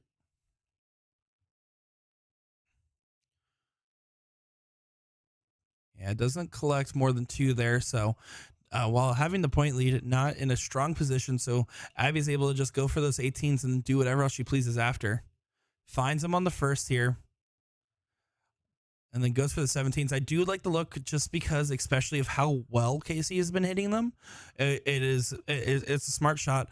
And you can see the frustration because she knows how important that close was. And now probably pointing on this last start would be the move, right? Yeah, she goes up to the 20s. Tripp would have gotten the point lead. But the risk of playing that super aggressive game, as anybody knows, is that it gives an opportunity now because with Casey throwing with the point lead, needs to get rid of one of these numbers if she can.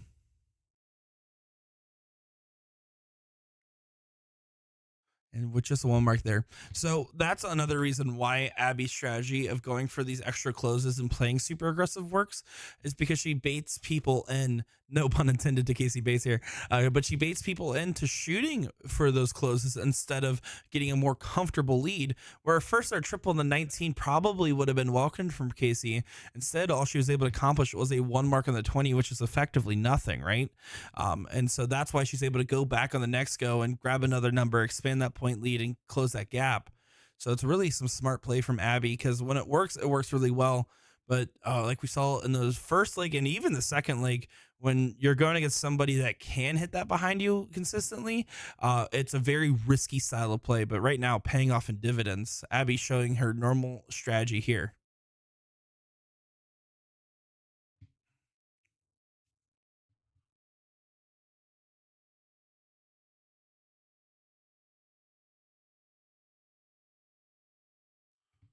Abby getting a double ball on the last start there. Again, playing the same tune that we've been seeing. And see Casey there going for an early shot on the 20s, but down 3 numbers, and with the point lead being also, I would argue to say, insignificant at this point because of the amount of houses that Abby has. You need to stay until you find a trip or two.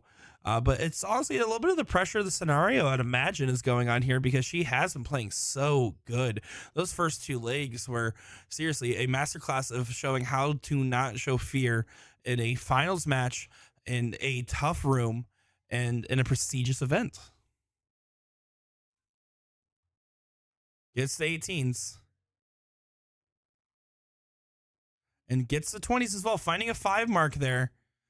So now she has the 19s versus Abby's 17s and bulls, and the mark on the 16 she has. So we'll see. But right now, Abby's still looking pretty strong here. Going to grab these 16s. Oh, but that doesn't collect, and now it makes it really risky.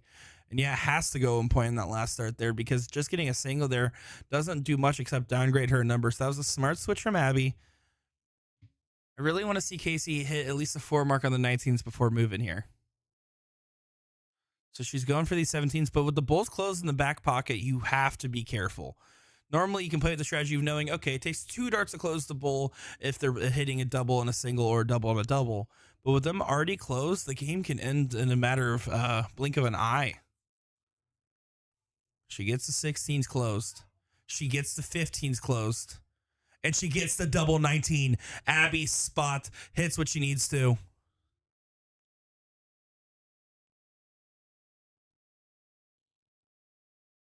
And now Casey Bates, unfortunately, might be bowing down, as Abby Spot is looking likely to be the champion here for the women's singles event at the Plover Tournament.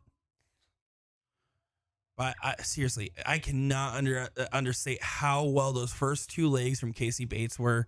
And that is amazing stuff. 1 single needed for Abby. Finds the trip on the last and gets it there. Yeah, huge shots, huge moments. You can see the handshakes and smiles from Casey. I love it. And congratulations, Abby Spot, for first place. Congratulations, Casey Bates, for second. I'm going to go out there, grab a picture for the ladies here. And that was an excellent match. Congratulations. Next up, the non-pro king seat match, guys. So don't go far. Nick DiChiria here in Wisconsin. Excited to bring you more coverage of the Doug Sports Pub Championship here. Be back in just a moment.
I hope you didn't go far. I told you guys the action was going to be coming in just a second here.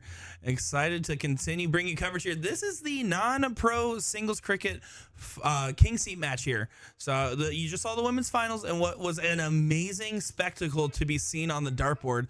Certainly incredulous stuff from those ladies there. Casey Bates putting on a show and forcing Abby Spot to play her game at the end there. But we're pretty far along. We're basically getting into the top 8 territory of this bracket, and excited to see Luke Twist the Pretzel play on the dartboard against Jamie Kopp here. Luke Pretzel, of course, many of you guys have probably seen him at the Whammo tournament where he really came out swinging. And the other thing that you might know him from, if you guys are watching the Mike Maloney Ram Guevara final, Luke Pretzel is actually in the Hulk costume in the background there. Found out after the fact, so fun fact there. So Jamie was looking extremely strong earlier, played some great darts, and I expect him to continue that performance. But Luke Pretzel's been on a tear lately. He's been playing great and honestly has been making waves in the Wisconsin dart scene and just the dart scene in general. Whammo, he had a first place finish. I can't recall if it was Division 1 or Division 2, but Division 1 through 4 there. Will Stewart was on here earlier and said the exact same thing. Division 1 to Division 2 is to Division 3, even Division 4 is honestly interchangeable with the level of talent in Wisconsin. But look at this, 733 finds 2 trips, tries to pop the 18 in the last. He kind of hesitated on what he wanted to do there, but great shot there from Luke Pretzel.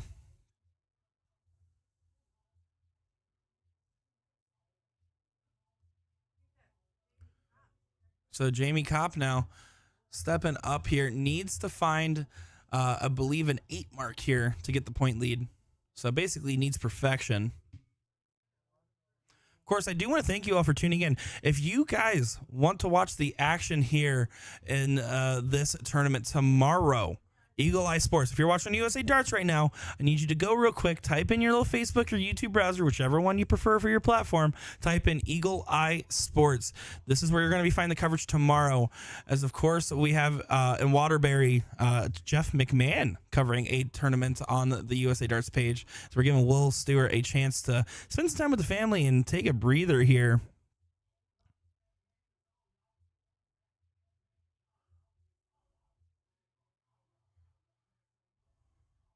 BJ saying, any Wisconsin boys still in it? Plenty Wisconsin boys still in it here. Let's look at some of the other players in our bracket that we got going on here in the non-pro side. Of course, we still have the pro side going on. We have Nate Horn going on the top 8. We have Mike Tritt going on. Corey with the last name I'm not even going to try to pronounce. We got Casey Jones here, Travis Wilkinson, which you saw on stream, Joe Gabriel, and Paul Thorpe on the other side of the bracket here, playing to try to get to this king seat position and take a shot at the finals here. Oh, you meant Milwaukee. I mean, you're asking a Florida guy to name Milwaukee people, and that's a little too specific for me, BJ. But if you guys do want to know, hey, who's playing in this? What are my favorite friends, favorite players, whatever it may be? CompuSport.us. You go over there, go to that tournament section, and from there, just type in Doug's Sports Pub Dart Championship. From there, you'll be able to hit the drop-down list and select between which bracket you want to watch and follow along live with us. Cheer on your friends. Of course, there's 38 boards. We're covering just one of many. Carrie, every time Champagne in the chat here. How you doing, lovely? Great to see you in here, and thanks for the kind words. Luke Pretzel. Man, what a guy. What a guy. He's shooting great right now. 6-4-3 versus Jamie, which Jamie has been nothing but consistent on the dartboard so far on the start to the weekend. And he's just going against a freight train at the moment here.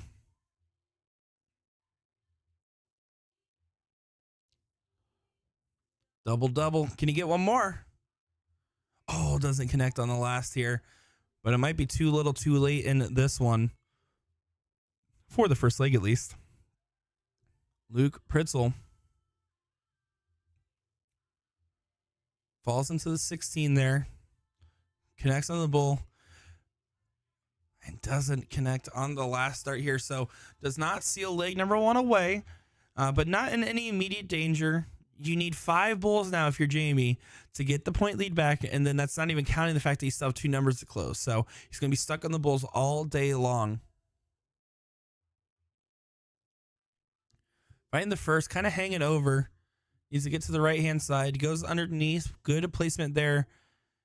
He decides to try to take a swing at the 17 there with the mark on the bull. I don't personally love the shot, but maybe he felt blocked on it. Nothing necessarily wrong with it, considering Luke still has a massive advantage in this leg.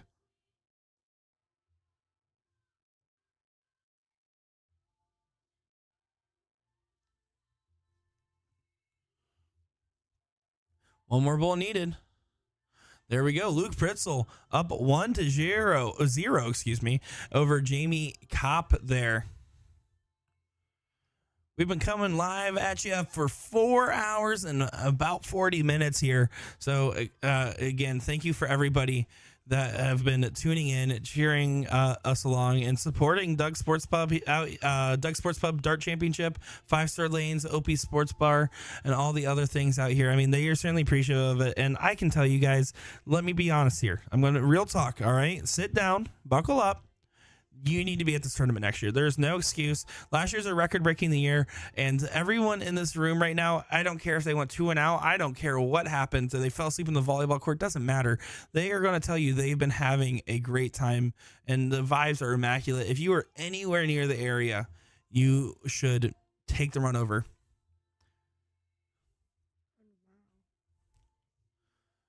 Yeah, tomorrow we got some good events coming up here.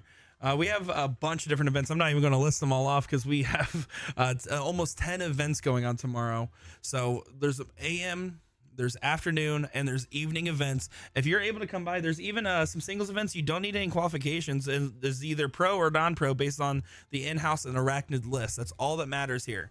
So if you're able to come by, I promise you it's worth it. Last year I did it remotely, and I'm so happy I'm here in person.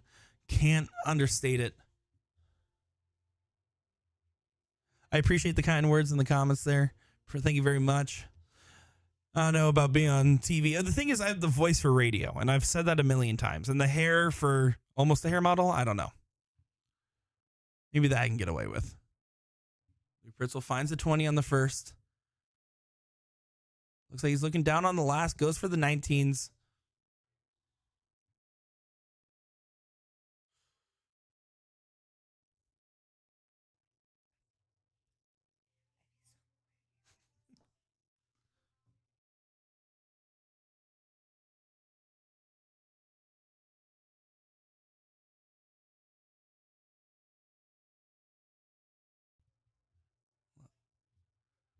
Oh, you can see that getting rid of those 20s. I like that shot there from Jamie. And then back down to the 19s. Good recovery for Kopp. I say recovery relative to what has been a very strong showing from Luke Pritzel so far. Luke's still pretty much honest. I would wager to say debatably in control just because of how strong he's throwing. Finds 5 there, getting himself up in points. 37-point difference. First our trip would get the point lead here. But with the higher house, I do think Jamie, on one hand, Jamie could just go ahead and pound those 19s again, right? He can just stay down there and play conservative, and he has the higher grounds. But Luke has such a hot hand right now. If I get even the slightest lead, I'm trying to take away some ground from him because I don't want this to keep going because it seems like he just has that much gas in the tank. Yeah, Porky. Everyone's been asking where you're at. Even people have been asking me, and this is honest to God truth. They're like, "You're friends with Porky. What's going on?" And so they're obviously sad you're not here, and we miss you, buddy. Even have a couch in the stream room, so we literally had the nap area. Instead, we replaced with another Steve. We put Scuba Steve there for a little bit. No naps though. He was just watching, and then commentating too.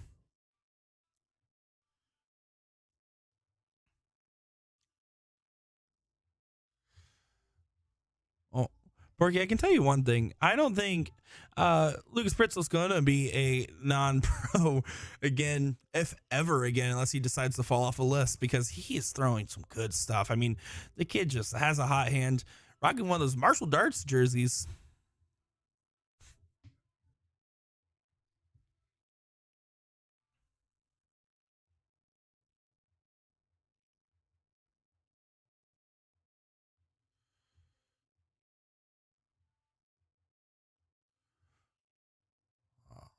There we go. Lucas Pritzel finds what he needs there.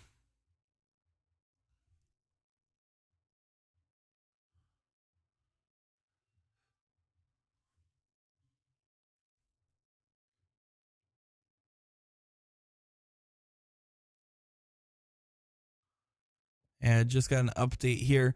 So basically, if you finish in the top 4 in any of the non-pro events, it puts you on a 2-year pro list. So basically identical to how you'd see it at Arachnid events.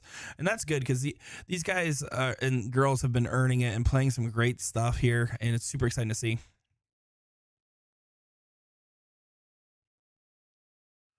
And well-deserved, too. I mean, to be fair, this is seriously such a star-studded cast of players out here. There's so much talent. It's seriously, people, when I was telling them coming up to this tournament, right, especially the Florida crowd, right? Florida doesn't know about Plover too much unless you're Chrissy Grimble, obviously. But besides that, a lot of them didn't know about this tournament in Florida. And I was like, explained to them, I was like, no, you're going to have such a hard room of darts. And then half of them were like, well, it's such a hard room of darts that I don't want to go because it's going to be tough. I might not even get top 8.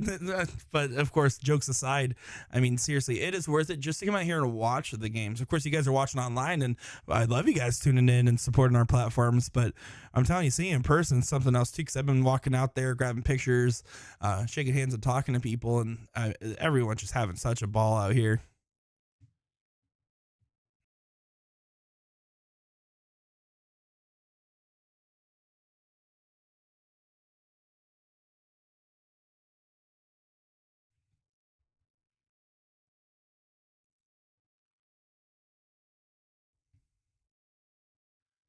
Jamie needs to load up one of these numbers here. I personally think because Luke has the mark in the 15 to go ahead and grab that ground. I think if you have the mark, you want to not have them get 2 numbers up on you or have an easier shot closing it later on.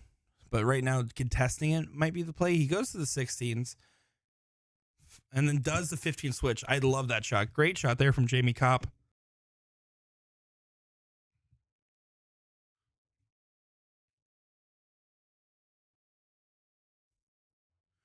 Ritzel finding the first trip on the 18s here, is able to just go right at these 15s and 16s. Goes to the 15s first, finds those. On track for the 8 mark here. Oh, doesn't connect on the last, but well ahead in this one still. I mean, he literally has not let up in this. He is looking so strong right now. It's seriously unbelievable from Luke how well and really how he kind of, at least relatively in the last year here, has come out of the woodworks and has really said, hey, I'm here and I'm becoming one of the top shots in Wisconsin. And that's basically like saying you're one of the top shots in the U.S. and basically is, because he is throwing such good darts lately.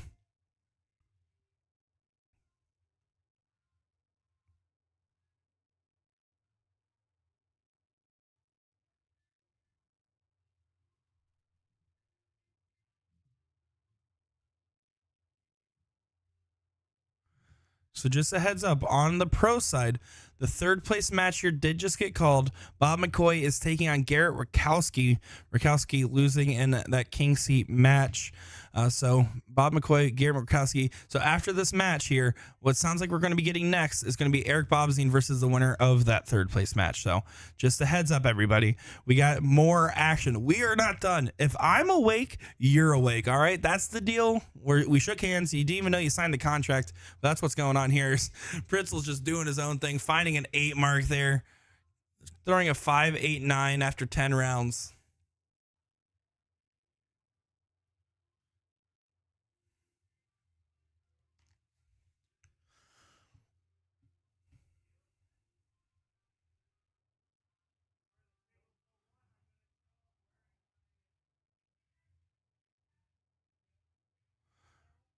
Last start there. You can see Jamie kind of just throws up that 18 just to get it out of the way and bring it down to bulls, but well behind just because of how strong. And he's well behind throwing a 4-7 in a non-pro bracket. He's throwing great, and now he's about to get knocked out. That's it. That's game, set, match. Oh my! You can see Luke there. They give a little pat. They're having a smile about it. I mean, what tough stuff is going on there? Incredible. Oh my goodness. Again, I'm kind of speechless there. I'm going to be honest, guys. That was cool stuff.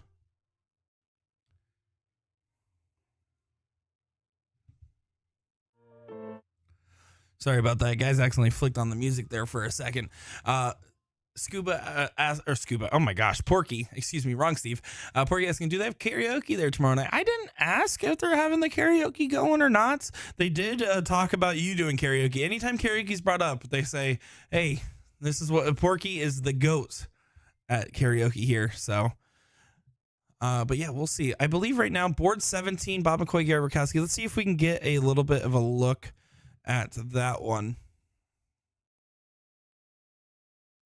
Okay, well, either they just finished or they haven't started. If they haven't started, I'm going to try to get them over to the board here and get them on over. So I'm going to throw on a music here for a second, guys. Porky, you're in charge. I'll be right back. Thank you for tuning in, everybody. Nick DiChiria here at the Doug Sports Pub Dart Championship.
Just an update, everybody. They hadn't started yet on 17. And when I got out there, Chad was like, I'm already reassigning it. I know what you want. So he gave me a little bit of a laugh there.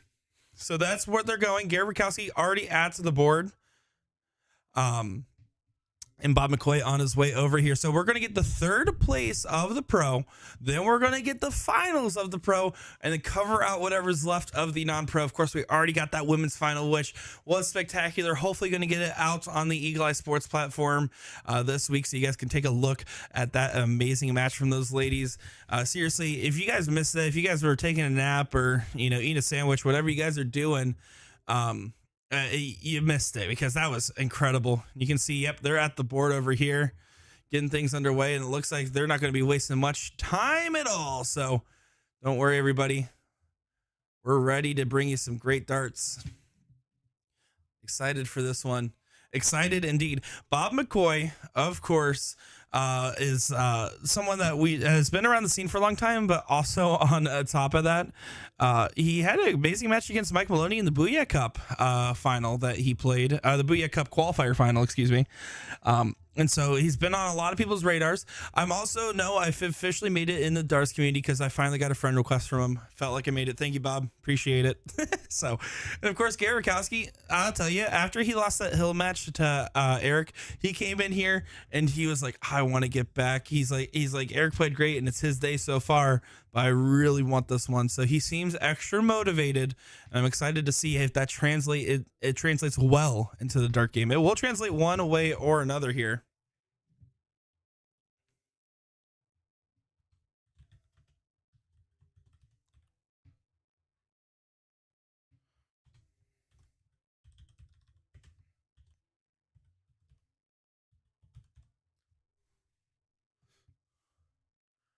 Well, here we go. Looks like they're about ready to get underway here, going in to the diddle. Excited to see it, guys. Who do you got? Who are you cheering for? Garrett Rakowski, Bob McCoy, coming at you on the dartboard here. Garrett does not collect on the bull.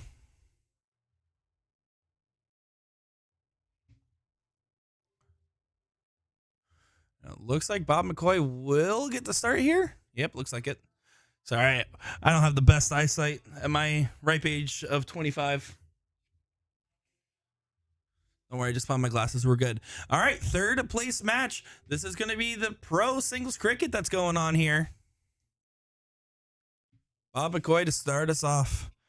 We're getting cheering for a great match. Well, listen, if you're cheering for a great match, guess what?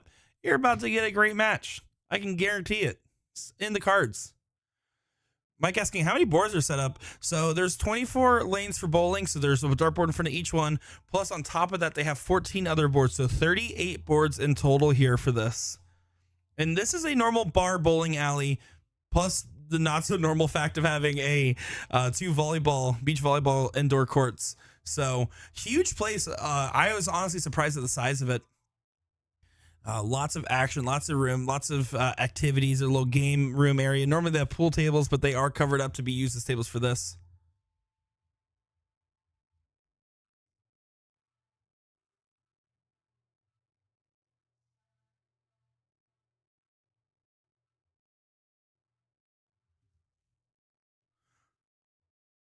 Six mark there. McCoy follows the 5 well. Garrett's really, I mean, he is dialed in the sense mentally. He just wants this. I mean, who doesn't, right? Especially when you're playing at a high level and when you're playing in any bracket, no one wants to lose. But like you can just tell when someone has the drive, and I'm sure that Bob does too. I didn't get a chance to talk to him yet, but I know for a fact Garrett is just in that mental state of do or die. I'm here. I'm the killer on the board when I'm throwing. Spanky saying Plover's the best tournament in Wisconsin. Just going to be there this weekend. Well, unfortunately, couldn't make it out, but of course, tuning in and showing your support means a lot to all of us here. And seriously, guys, I'll say it a million times today, a million times tomorrow. You need to be here next year. This is such a good time.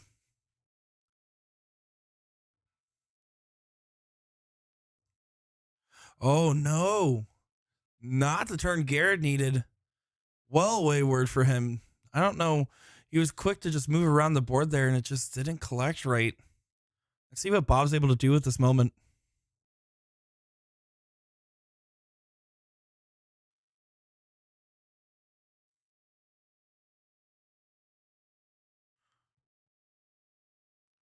Yeah, just a 4 mark. So didn't kill Garrett in this leg by any means, honestly. Could have hurt a lot more.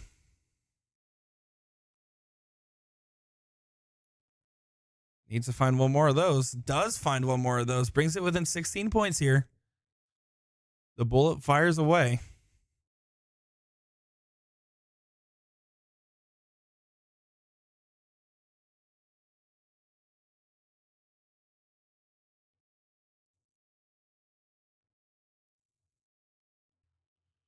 Just a 1 mark there. Now you're seeing an error the other direction. Bob McCoy having a strugglesome moment at the wrong time. Here finds the trip. Does he take a look? Decides to stay there. Doesn't collect. So just a 4 mark. So now things are back to neck and neck here. Point advantage for Garrett, but higher ground for Bob.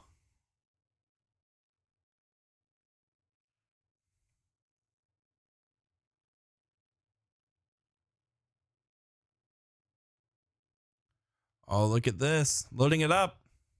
Finds all 3 in the bed there. 180 points scored. Great 9 mark from Bob McCoy.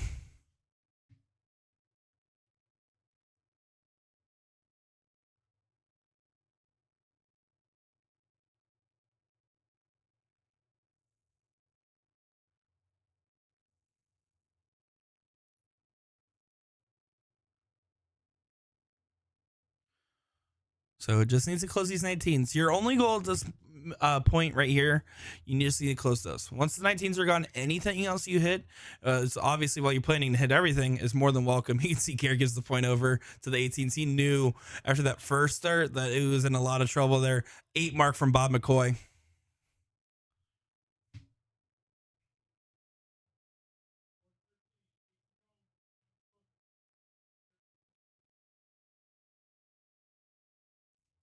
Seven mark there. Rakowski trying to claw his way back in, but huge advantage for Bob McCoy. More than likely going his way if he keeps on course and stays true here.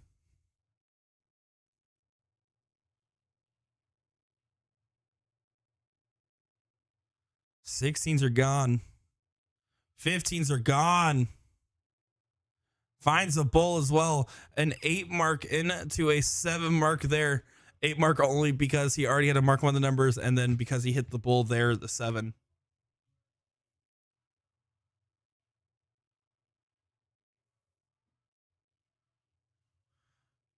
Rakowski piles in the bulls.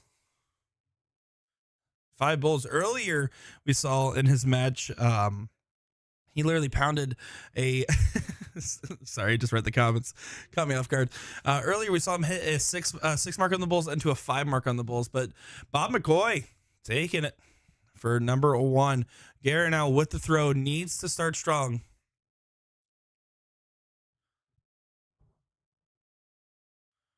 Porky, don't you worry, I'm going to Quick Trip. It's a top 3 gas station. It goes in the hierarchy here, in the gas station hierarchy, it goes Bucky's number 1, can't beat it. I'm sorry, still Bucky's number 1, then Quick Trip, and then Sheetz, followed closely by Wawa. That's my gas station ranking there.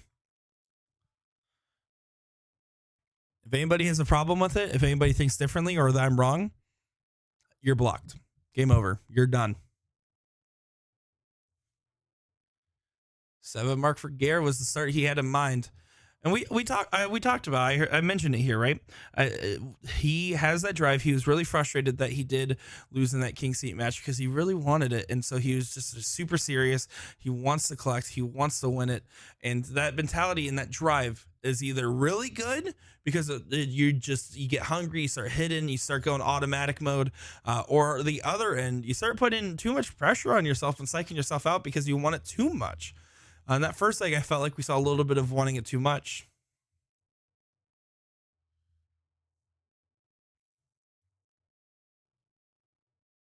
Penny saying, you missed me and Bob's match. We actually, I'm not sure which match of yours we zoomed in on, but oh my gosh, hold on. Sorry, never mind, Benny. Look at Bob McCoy finding a 9 there the right time. But no, Benny, during one of the breaks in here, we zoomed in on one of your matches. Still upset you haven't come and said hi to me, but whatever. It's cool. No, I'm just kidding. Excited to see you in the building, sir. Absolutely. 5 mark there. That's the bare minimum. You can see Garrett, though. He's frustrated because he knows Bob is just on a tear at the moment. I mean, again, the Booyah Cup qualifier win, phenomenal stuff. And now here it's translating. You just catch these streaks. Darts is about peaks and valleys. He's on a hot streak right now. Benny saying, I was saying, okay, incognito. No, I'm just messing with you, man. Don't you worry about it. You're okay. Well, if you do see me walk around, I'm the guy with the poorly dyed pink hair, so pretty easy to find me.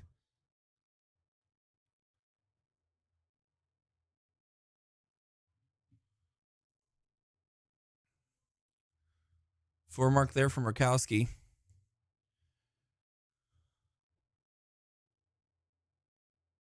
Let's see what Bob's able to do. Just going right at the 17s. No reason not to attack him.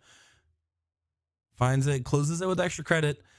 Slip dart from the hand, needs to regroup and refocus. Backs off the line because he has to hit a trip 18. Garrett's calling for the point there. You see it. But he doesn't hit the trip. So now opportunity back. Garrett knows, and you can see he was quick to try to step up to the line there, right? I mean, he's throwing a 5.25. He's not throwing bad by any means, but a 6.5 freight train's been in front of him. And this is the moment that Garrett needed. He has to capitalize here. Finds a first dart and able to stack it. Oh, but it got away from him. Yeah, normally Garrett, the way he throws, he has a nice direct throw. If he places it low in that 16 bed, it's easy for him to layer those darts up. But kind of, I don't know if he rushed that second dart or something, but did not connect and tried to course correct on last. But now McCoy finds the first dart at the 18, finds the 16s, going for the 15 dagger. Doesn't collect the last, so last moment standing. Garrett Rakowski, if he wants to keep his event and his tournament life for tonight going, needs to hit at minimum 7, but realistically, he needs to hit a 12 mark. He needs to borrow somebody else's dart here. Has to find it. Yeah, he knows. He knows that he's in some trouble here. He's going against a tough shot that has a hot hand.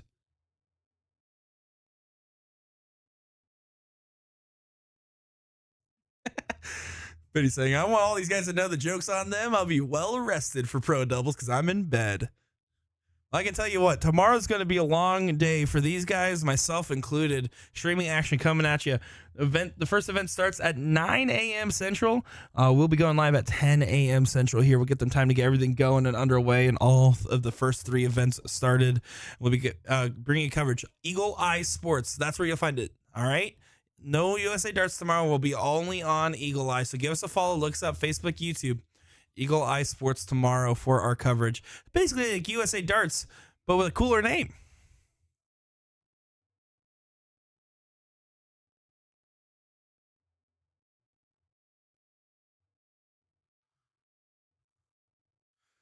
You're there, 2 bulls and an 18. Not going to be enough. 6-3-3 for Bob McCoy. Playing phenomenal. 3 bulls away from booking his tickets to the finals here.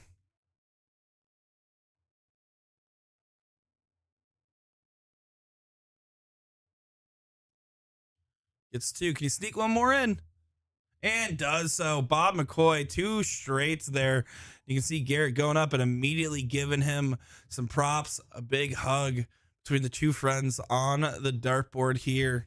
That was a great match. And now, coming up next, Eric Bobzine, Bob McCoy, going at it in the pro finals here, ladies and gentlemen. This is some exciting stuff on the dartboard. Super exciting stuff, extremely exciting stuff, and all the other adjectives that seem necessary to describe how great this has been so far. Super excited again, guys, to be bringing coverage of this. Really happy to be out here. Let's go ahead. While these players are getting over here, I'm going to go find hot tea and honey, as I can already feel my voice starting to go here a little bit. It's starting to get a little raspy with it, talking by myself here. Been going live for over 5 hours. Pro finals coming up on the dartboard here in just a moment. Let's take a look around the Plover Tournament here. Did a little walkthrough earlier before people started coming in the door. Be back in just a moment. Nick DiChiria here bringing coverage of this one.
Let's get started. First, let's talk about the dartboard and what all this means. So let's take a closer look at the dartboard. This kind of board is called a sisal board, used with steel-tip darts. Usually it's referred to as a steel-tip board. There are other types of boards, like electronic, also called plastic tip or soft tip, and these used soft or a plastic tip on the dart. But for this demonstration, we're going to use the steel tip board. On the dartboard, there are 20 numbers, and they correlate with each of these 20 segments. For example, let's say you throw a dart and it lands here. This segment is worth 20 points, also known as a single 20. If your dart landed here, it would also be worth 20 points. The same rule applies for all of these large segments. If your dart goes into any of them, it's worth a single of that number. Now let's say your dart goes into this smaller segment here. This is called the double ring, and any dart that lands in this outside ring is worth double that number. Now if your dart goes here, this is called the triple ring. Similar to the double ring, if your dart lands here, it will be worth triple the points of that segment. Finally, if you hit the center of the board, or the bullseye, it has a numerical points. I apologize if you guys were watching the garage darts with Cali West, but we are back in the action. They're not wasting any time getting going here, so I wanted to make sure to get coverage because we're getting the finals here. But shout out to Cali West and Garage Darts there doing a little how-to cricket video. Of course, I might need to watch that. Well, here we go. It's finals time, ladies and gentlemen. Eric Bobstein, Bob McCoy here.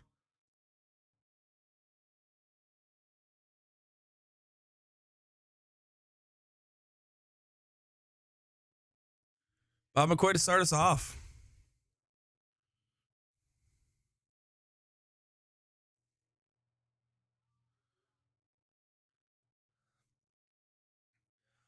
Just getting 2 single 20s there. Dustin in the chat asking the question that's on everybody's mind that has been watching the stream here. Culver's or Whataburger? Or In-N-Out? Okay, you can't just throw In-N-Out in there, Dustin. Let's not get ridiculous because In-N-Out beats Culver's and Whataburger. Not even close. Did try Whataburger. Did film a little food review with Jen Mounts over there doing our best Steve Hilger impression. And let me tell you, it was fine. That was exactly my opinion on it. I do like Culver's, but only really their custard. Their burgers, everything else is okay. In-N-Out, for the price, the quality, can't beat it. Sorry. I know, hot take. Especially if you're an East Coaster like me.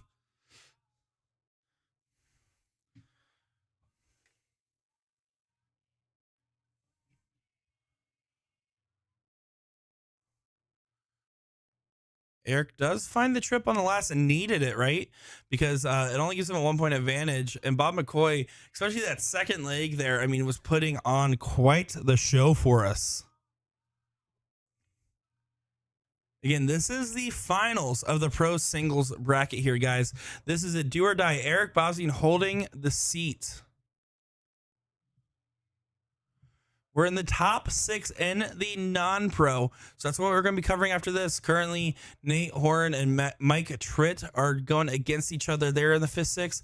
On the other end of the 5th 6 is going to be Casey Jones and Travis Wilkinson. And then we got Jamie Kopp sitting in that 3rd place. And then all the way over, Luke Pritzel in the king seat there for the non-pro. So good stuff from the guys. And we great stuff from the ladies earlier.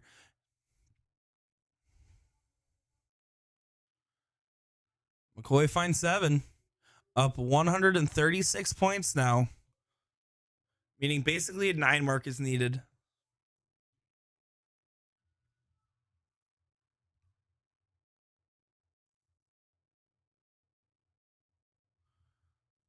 Just taps 2 there, so huge one, 100-point lead. Bob McCoy can go right at those 18s, knock him out of here, and keep chugging along. Eric Bobstein, we've seen on the stream, have some down moments. We saw one match where he was really struggling. We've seen him have some high moments. And right now, he's going to need to make sure to have some of his highs because the matches that he was getting earlier, the way he was playing earlier, had some brilliance. And if he channels that, just like how he got to the king seat and held it, is going to be crucial because Bob McCoy has been playing nonstop. He has been playing well nonstop and is just lighting up the board. You can see a 5.8 currently is his average. Eric, they're not able to secure the 16s. So Bob able to set up and tee up here. Just go for the 16s, 15s, and mark up a bull if you can.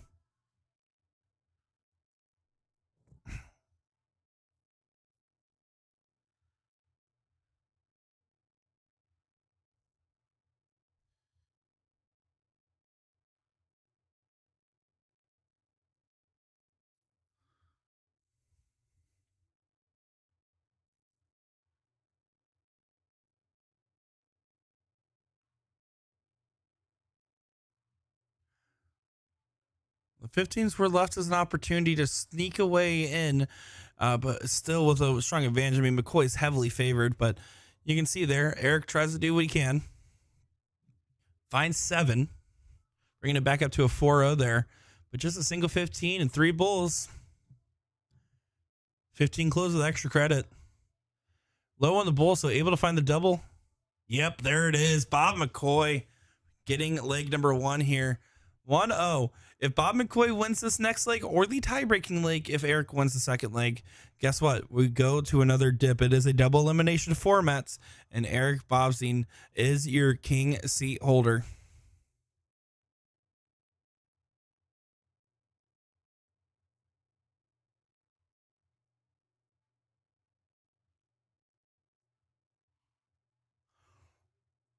Four mark there. You can tell just by the body language. Eric's so frustrated. He knows that Bob has been playing nonstop. And Eric hasn't been messing around. He's been by the dartboards and working on it. But at the same time, like, he just knows he's going against a freight train. 7 mark open there. Bob McCoy looking strong again.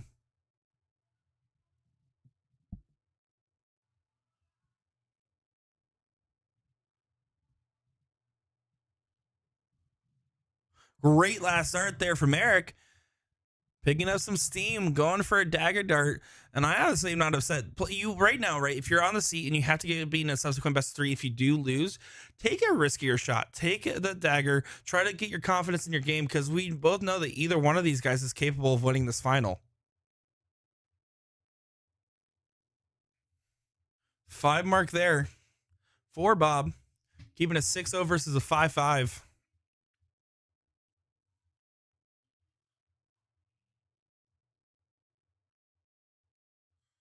Oh, he wants to take the risky shot at it. And there, instead, it goes for the 20s. Sneaks it underneath those darts there. Well thrown. That's a tough shot. I personally think I would have shot the 18 simply just because of how hard it is to get that one in there.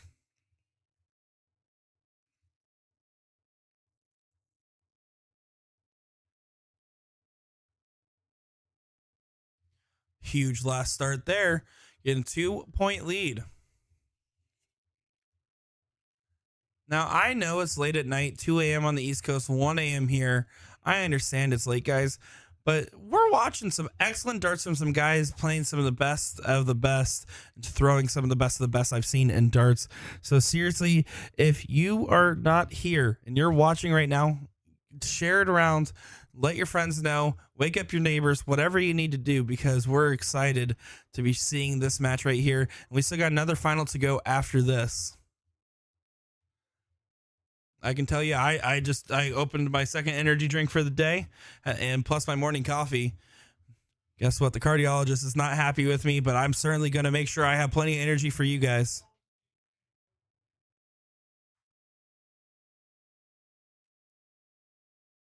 And look at that, loading it up there, 9 mark. Eric Bobstein finds it. 6-0, 5-8. Oh my goodness. One of the things I've talked about a lot, and one of the things I've talked about with other commentators, friends, dart players, is the level of standard, right? We talk about in the CSC constantly The level of standard has gone up across the board for the dart game. I've been playing now for 8-9 years in the dart scene. I started as a youth player, got introduced to the game by my dad, right? And I can tell you when I first started, White Horse there from Bobzine. When I first started, you talk about a good shot, you mean probably a 4-5 because there's only a handful of 5-0s. If you were a good shot, a great shot, and a pro, 4-5 was the line. That line has gone up where 5-0 is the bar now to be a top level shot, because if 5-0 won't win you events, it will place you top in some events.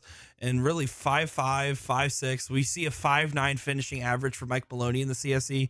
That's the new standard. That's where it is. And with the game growing again, the standard's only going to continue to rise. Amazing last start there from Eric. Got the close and needed to make sure he secured that point lead because it was even and would have left a potential White Horse response. Huge shot there. Bob McCoy relegated to the Bulls here. Needs to find at least 5, if not 6, to try to get this 2 straight. But yeah, at this point, I mean, there's not much he can do because he's literally throwing against someone that heated up to 69. He's throwing a 5-5-7. 3 Bulls now to make this one apiece in this final.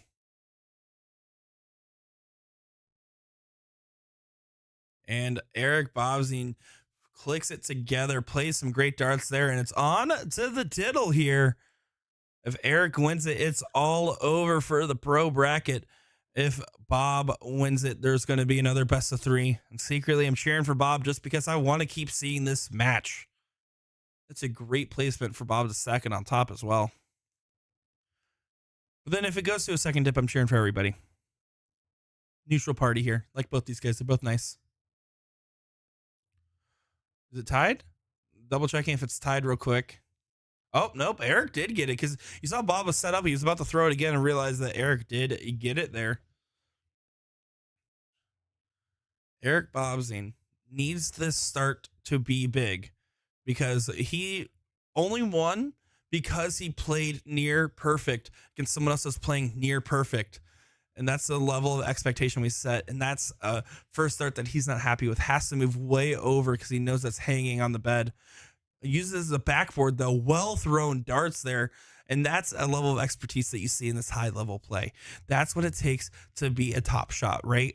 You have to take advantage of opportunities. And when you're in a disadvantageous circumstance, you must rise to the occasion, which he did. Then Bob McCoy right behind piles in 3 in the bed on the 19s there. Look at that amazing answer.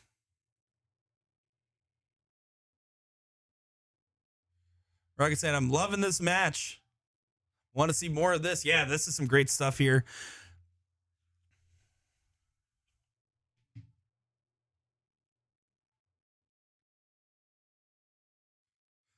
Guys, if you're still awake, if you're tuning in, if you had a late night coffee or whatever else it may be, maybe just getting off of work, some of you guys working the night shift, getting into work, let me know where you're watching from.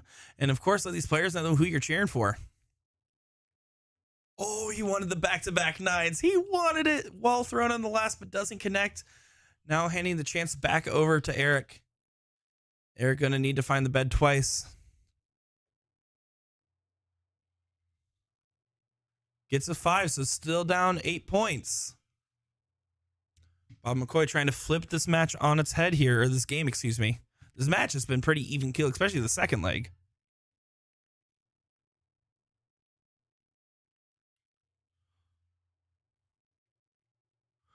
Oh, here we go. Rocking a 7-3-3. Oh, boy. Eric just sitting there thinking, what do I do to piss off Bob?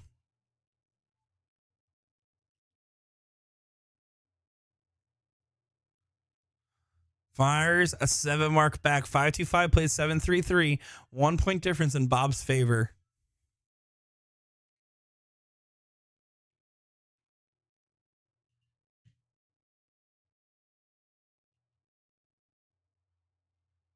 Pounds the 20 on the second. I love that switch, and he goes back down. That was huge because in the last couple of rounds, he's been taking opportunities to try to just expand the point lead and go with bigger advantage. But there he decided, you know what? I'm just going to go ahead and pop it, get it out of the way, get it done. That was a huge shot. because I mean Eric's not going to make this easy. But Bob's just playing incredulous right now.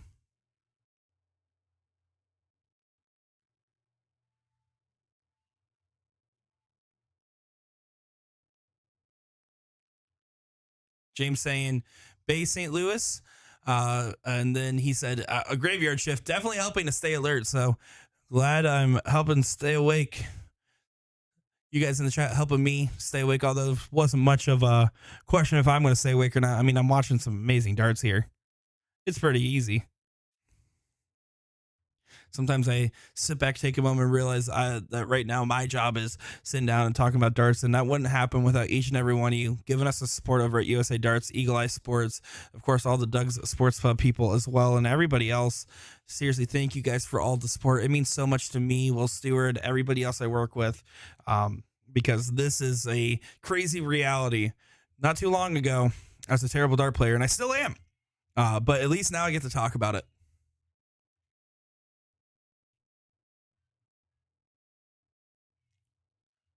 Eric there connects a 5, but Bob McCoy still in control. And that's the thing. In the second leg, too, he still was directing traffic. The difference is that Eric just rose to the occasion and came over top, right? But, I mean, this is such a tough situation. That's the first 2 mark I think I've seen Bob McCoy throw when outside of the Bulls. That was crazy.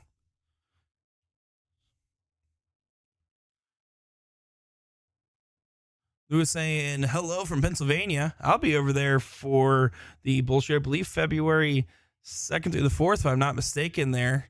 So I'll be over in Pennsylvania soon enough. Last year I played in it. This year going to be commentating it though. I'm kind of glad because I actually drove to Ohio, see my family, spent some time with mom, and decided to drive to Pennsylvania after. And there was a giant snowstorm. And now I've lived in Ohio, so I've driven on icy roads and stuff. But that was one of the most miserable drives I think I have ever taken. That was rough.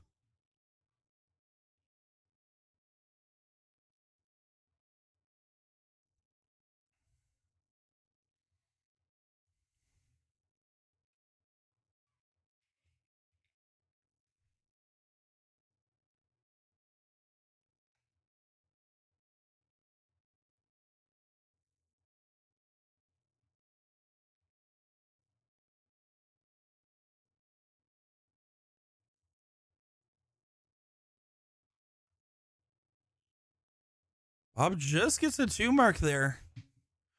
Starting to cool down a little bit. This is a moment for Eric.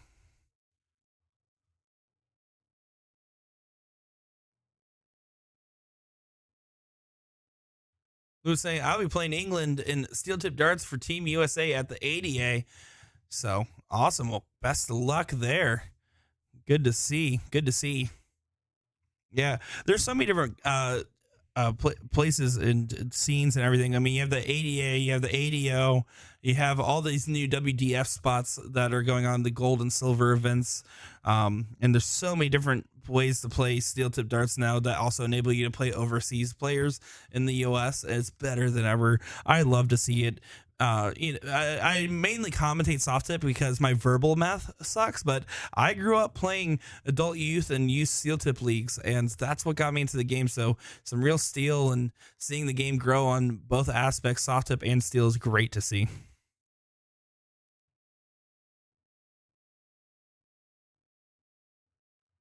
Oh, tries to get away and almost thrown from another board over.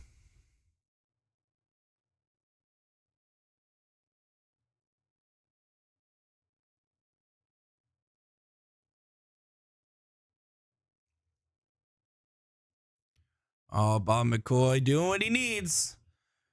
Doesn't trip the 15, but that 7 mark would be more than handy enough.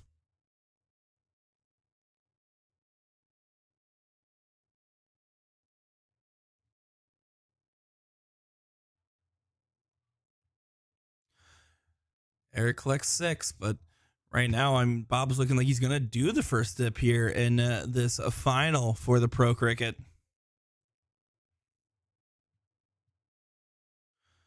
Currently, we got the 4th place match going on in the non-pro, which means by the time this is over, depending on how long this takes, we'll be going right into a third place match or the final of the non-pro. Nate Horn taking on, let's see, Casey Jones. Winner of that would get Jamie Kopp.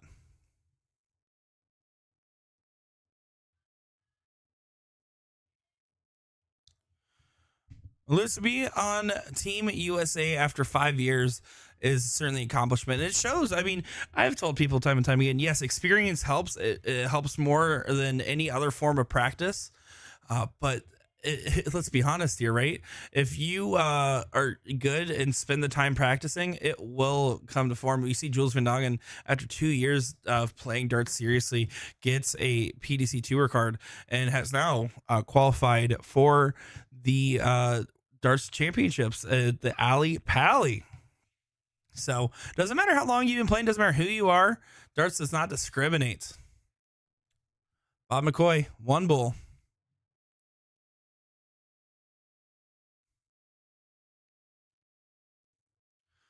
And boom goes Bob. So here we go.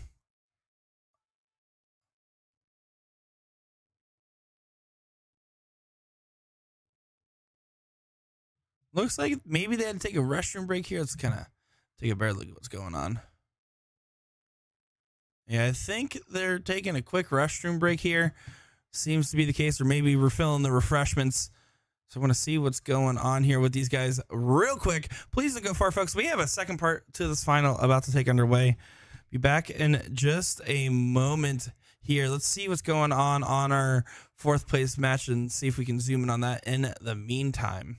So yeah, it looks like they're going on board 10. We'll try to see if we can take a look over there real quick. Yeah, Eric's over there. So there it looks like Bob just had to take a quick restroom or refreshment break of some kind. So we're just going to leave it right here on the action for you guys and be back in just a quick second here.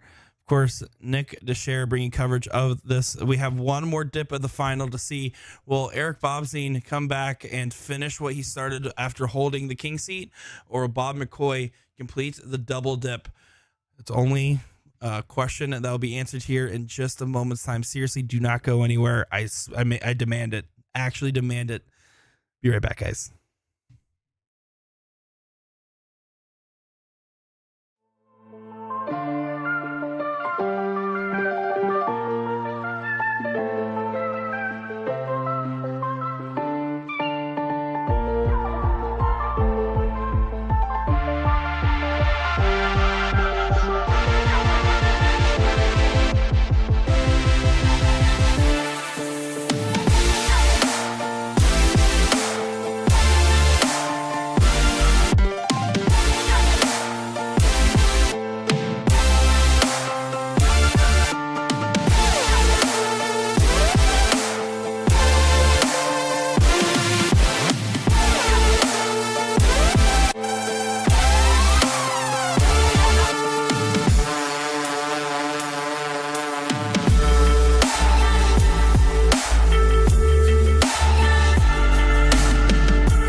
And here we go. Told you guys not to go far. Told you it wouldn't take long.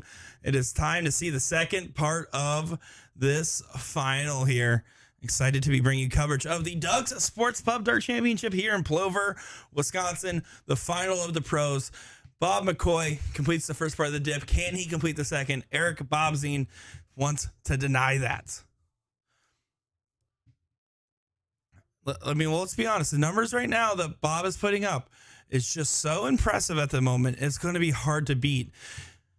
It's always hard to double or triple dip, and depending on the formats you're seeing, it's a tall task, and usually getting the king seat gives you a massive advantage. I'd say 75-25 on the split there for holding that advantage in any given tournament. But that being said, if that first step goes away, and it goes away in convincing fashion the way that Bob did it, it makes Eric Bobzien really have to play strong now.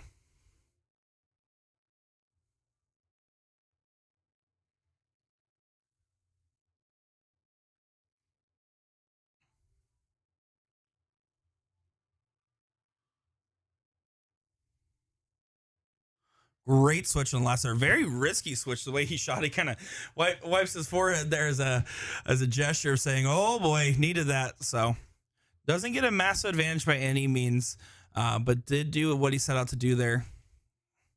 See, Eric really wanted to get the first two in the bed. He wanted to shoot those 18s. Finding 7. Great shot there from Bobzien.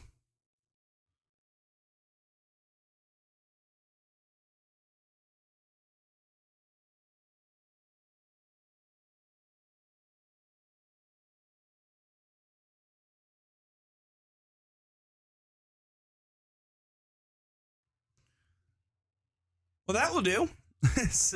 9 mark there. Huge shot from McCoy.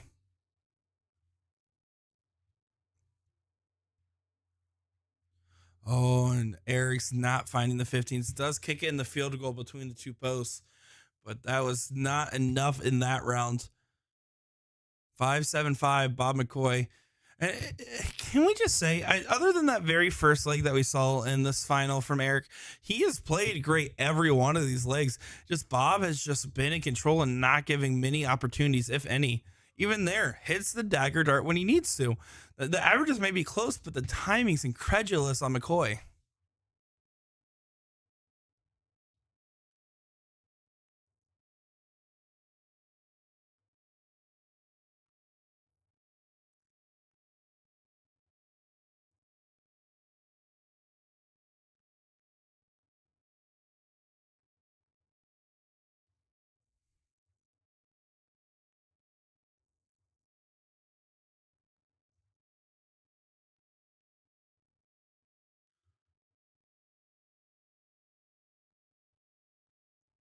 Finds the trip 18. You just getting the extra credit there. That's the other thing. You can't be worried about being too mean to anybody. I see some of the players say, why did they throw that extra at the trip? They're capable of hitting 3 bulls. Well, that's because that extra dart at the trip basically guarantees that even if we see 6 bulls here, which again, Eric Bobzien is more than capable of as he hits 4, it basically just submits it. It makes it sure that no matter what, he can go at the bulls the next go around here because he's going to hit 1 or 2 if he shoots that first dart trip.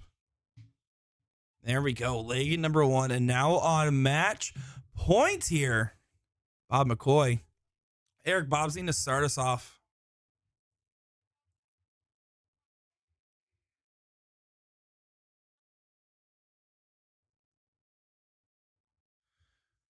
Here we go.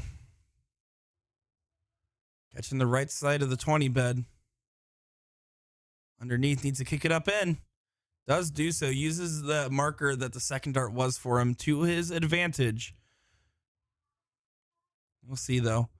Because Bob McCoy, if there's one particular note about his timing, it's his starts. The starts are the most important thing in these finals. It sets the tone. It sets the pace of the match. Wants to find another one of those. Does find 7 there, Bob McCoy.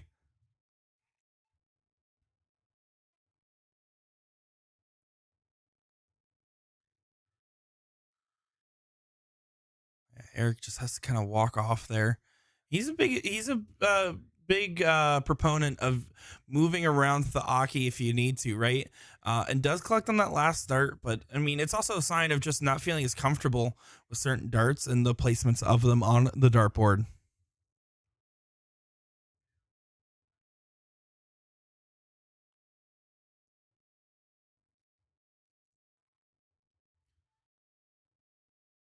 Oh my goodness. You kind of just expect it with how Bob's been throwing for that last dart to go in. He's just lighting it up nonstop. I mean, he's literally giving no breaks, and Eric's, it's not even that the missing that's bothering him, it's that it's in the same spot in that 111 for the third turn in a row. It's a well thrown dart, just as Sean says, it's a bad electrician wiring on the wrong side there.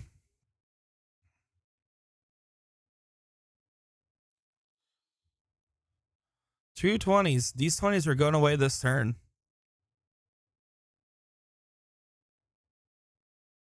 I don't know off the top of my head when Danny Lobby will be shooting in the U.S. again. Of course, talented shot out of Indy and a great American shot. And a really cool guy. Got a chance to talk to him. Have commentated over him before as well at the Cherry Bomb International in the past. But he basically, for the most part, kind of lives in the UK with how much he plays. I think he takes longer stays than any other of the North American players that go overseas. I know Jules typically would go only a few weeks at a time. Jeff Smith is pretty much the same way. Leonard Gates is also the same way. So those guys only take shorter stints. I'm pretty sure Danny Lobby basically has a second home there because he does work out there. Stays for months at a time. Of course, another place you can see Danny Lobby throw, the Siege over at the castle there. To the Point Streaming, Indie Dart Show run by Sean Green, Jason Ives, Tim Neal, and Keegan as well. I mean, they put on a great show over there. It's my favorite show. If you are free on a Tuesday night, I'm telling you, I tune into that just about every time. I've played on it. I've commentated on it as well.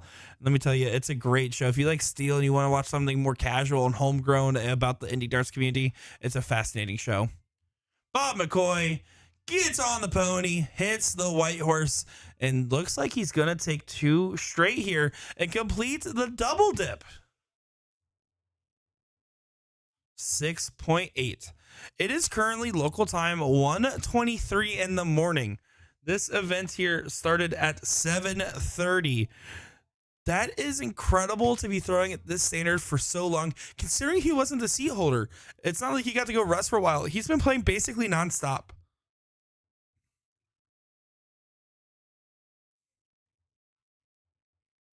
One bull away. Finds it. Bob McCoy does it.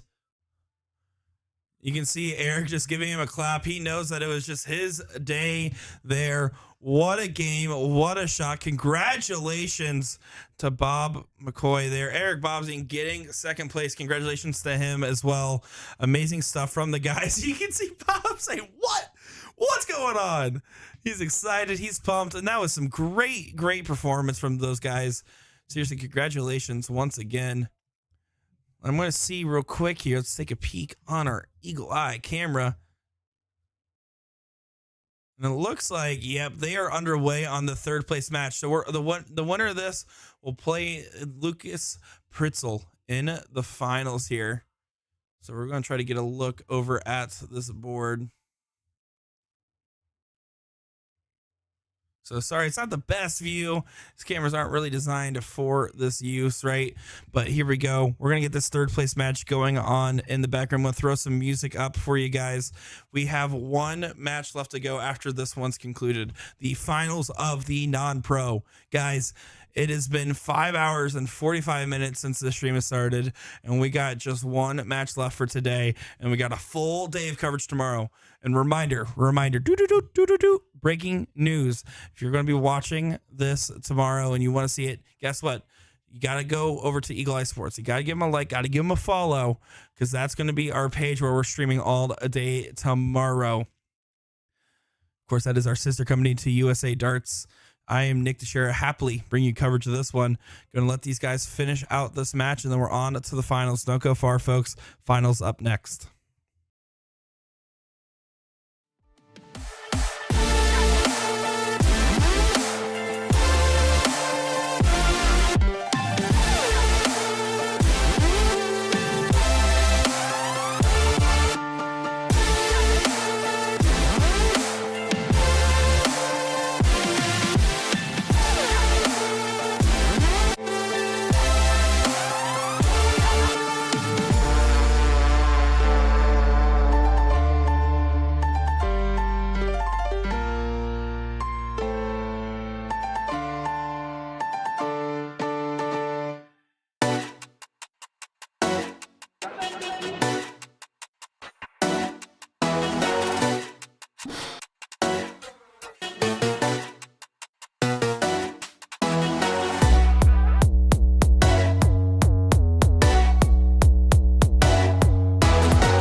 Alrighty, everyone, it's finals time for the third time and the final time, no pun intended here. Luke Pritzel, Casey Jones going at it in the non-pro. And here's the scoop here, right? Here's the word on the street. Casey Jones has been tearing through the bottom bracket, beating out Jamie Kopp there in that third place match, but has been tearing through, making waves. And of course, Luke put on such a clinical where everyone's like, how is he in the non-pro? Well, these guys are already in-house pros now after this, regardless. But this is going to be amazing. We're here for one more great match.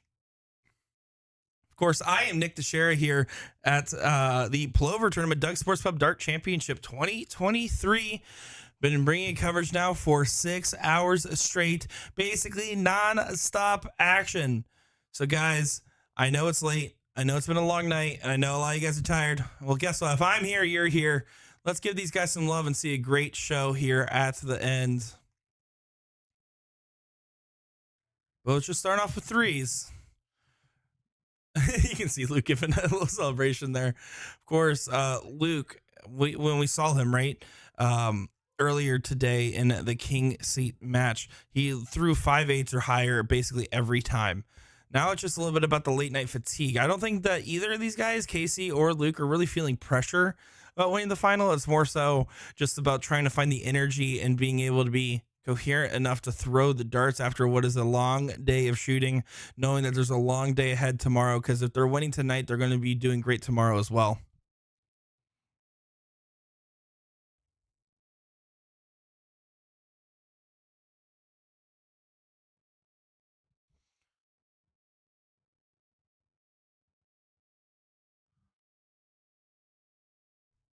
Oh, there we go. I was like, what happened there?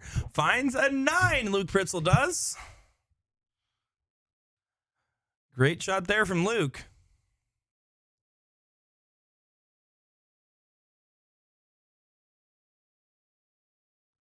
Collects 4 there. You know these guys are friends. A lot of respect between these two sportsmen in this game right here. Love to see it.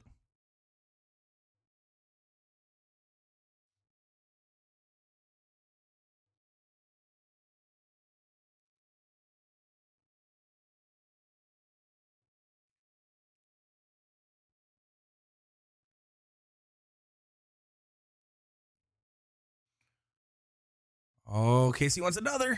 Just gets 5. 4-2-5 versus 4-2-5. And it's only going to continue to heat up here, guys. These guys are very capable of throwing some games. I expect to see a 5-0 is going to be the bar that they're going to want to reach. And this is a non-pro bracket we're talking about here. Just crazy stuff. Absolutely crazy stuff.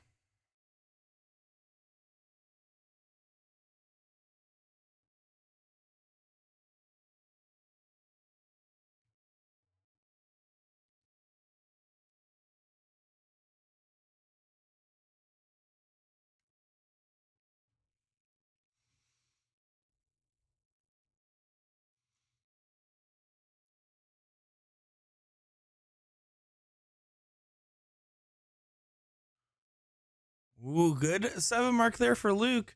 Find the 20s. Trying to submit that lead back after a great round there from KC.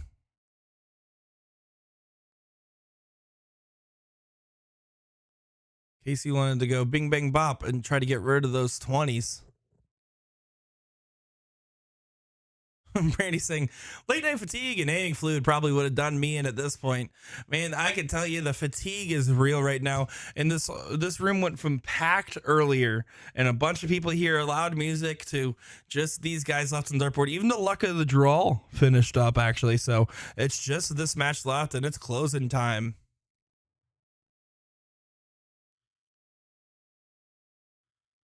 Finds a 16s on the first, needs another. Doesn't find it on the last. Bertzel to get the first leg here will have a massive advantage if he can do the 16-15 transition. Collecting himself, taking a moment.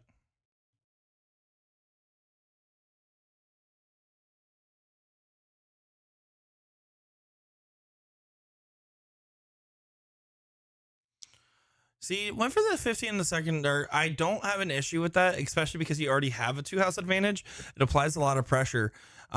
but then he kind of just does the switch over at the 16. I think if you didn't hit the 15, you either go back up the points or stay on for one more there. Because right now, I mean, that single mark in the 16 did effectively nothing. And you see the punishment. Casey Jones finds a 3 in the bed on the 16s and now has a 50-point lead, making a 5 mark necessary now for Luke. Finds a first start triple. Decides to stay up there for more, though. And then hits the 60 in the last. Answers with an 8 mark.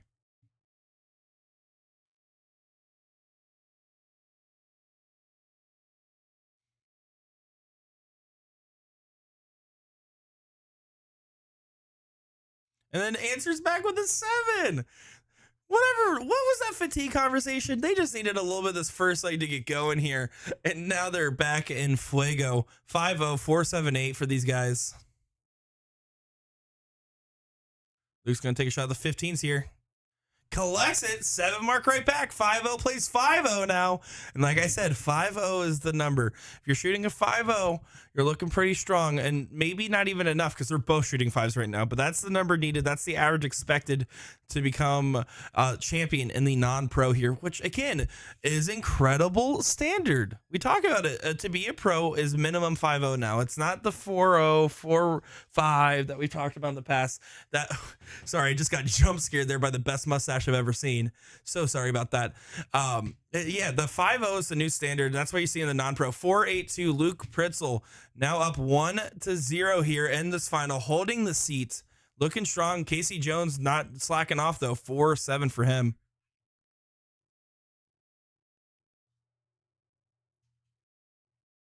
Just taking a quick moment. Casey's going to needs to start off strong. Luke has not been letting off the gas at all.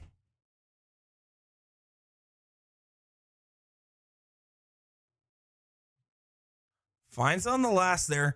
Did the bare minimum. You have to get those 20s closed. Get some extra credit if you can.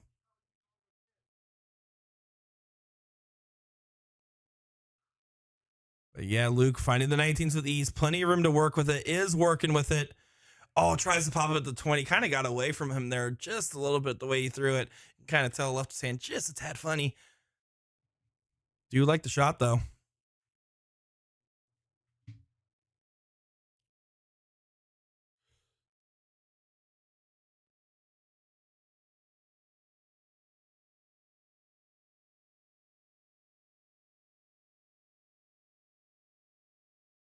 There we go. That was a lax turn there from KC.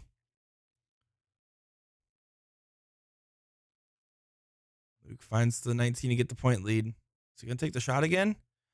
He does take the shot again. I think there in that situation, you might just want to stay till you trip, played a little safer. But of course, you have the seat. You're on match point. So at this point, there isn't as much risk. He can go for the crazier shots if he wants. I like it. In retrospect, I talked myself out of not liking it.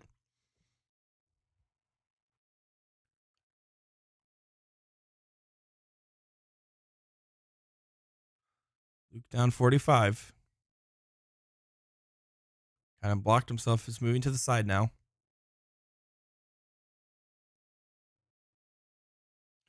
Gets it right underneath. Well thrown dart. But there, right? He decided to stay, but he was already blocked and felt like he had to move. He sneaks one in. It's hard to sneak two in just because that spot that you're aiming at's now taken up by another dart. I think he should have taken the shot at the 20 there. KC finds 4, debating what he wants to do with the last, and it collects on the 19. Proven Nick Stradamus right once again. No, I'm just kidding. Just kidding. Great shot there, though. Casey Jones collects big. Oh, Luke needs to move again.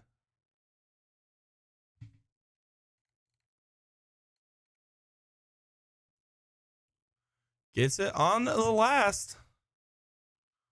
4-2-5, 4-5. These guys are neck and neck. They were neck and neck the first leg. This is a tough final.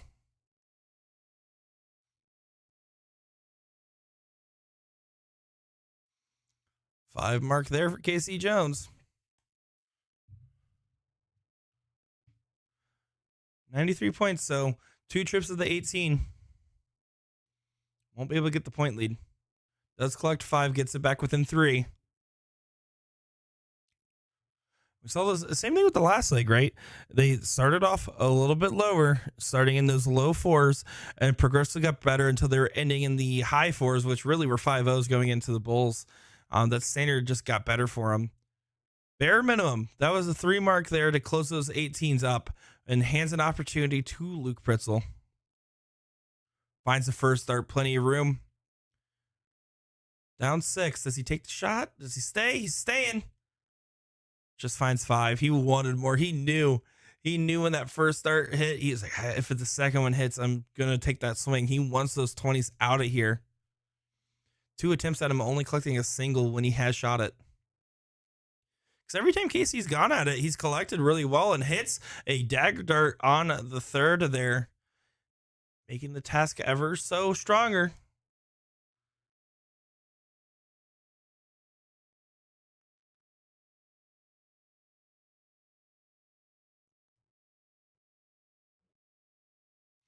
Finds 5 there. Luke's been more consistent, right? But his turns haven't been as explosive, while Casey just had the timing on these big shots, which is why he's winning with the lower average on top of the going first advantage. I love the switch there. Hits the cover on the 15.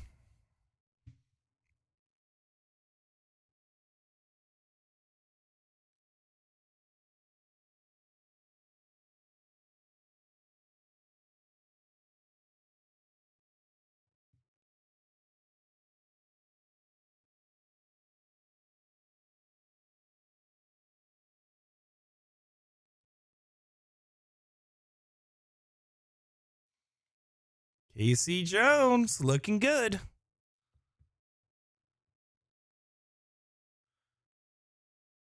See Luke now just forced to go on the Bulls here and try to give himself an opportunity on a error from KC. Gets 3. 3 Bulls away from make this 1 apiece in this final.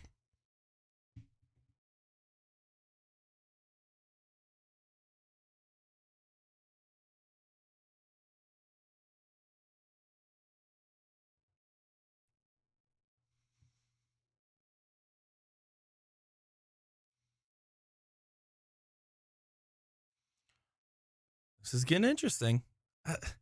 So he takes a switch there, right? You see Luke hits the double on the first, decides to go try to take a number away, but then hits the double on the last. I kind of wish he just would have stayed there for all 3, because Casey Jones isn't going to miss 3 Bulls more often than not. And there you go, collects it 1 apiece now. Super important diddle. Every diddle is important, right? Because you want the syrup, but I mean, this is match point. If Luke wins this game, it's over. Casey needs to win this diddle and get that start. Well, that will certainly help.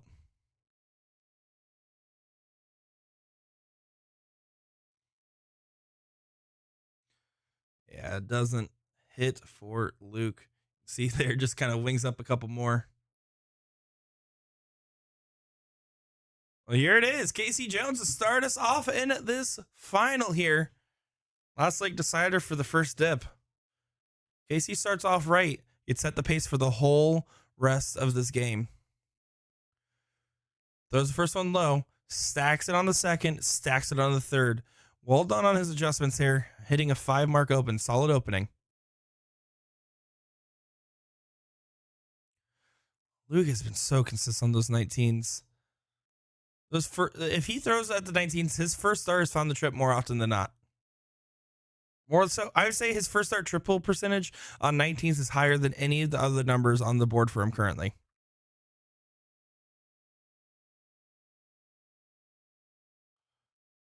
Casey switches to the 19s on the last there. Like the shot.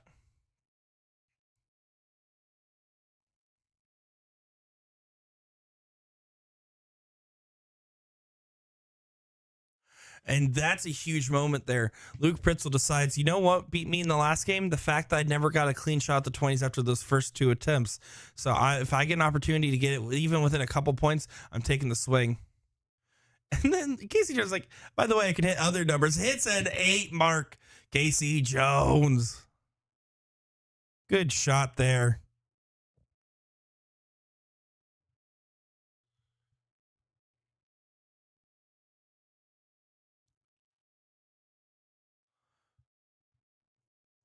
Luke finding 5.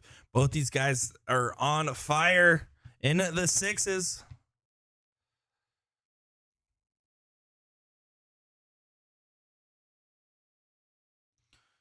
And then you see the 17's gone, goes back up. Gap closed a little bit though. 46-point difference. Meaning trip 16 gives a shot. Oh, but he goes high. And he's caught up in the same neighborhood. Finds it on the last there. Unfortunate timing for that miss.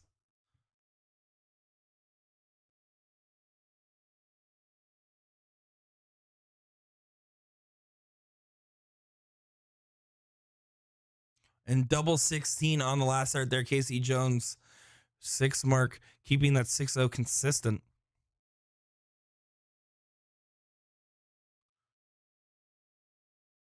Oh, Luke wants all 3 in there. Oh, he switches on the last one. I don't like that shot there in particular. You're down 55 points. You're not giving yourself any advantage. That means you're requiring 6 bowls if your 15s get closed. Not a good shot, and gets punished subsequently.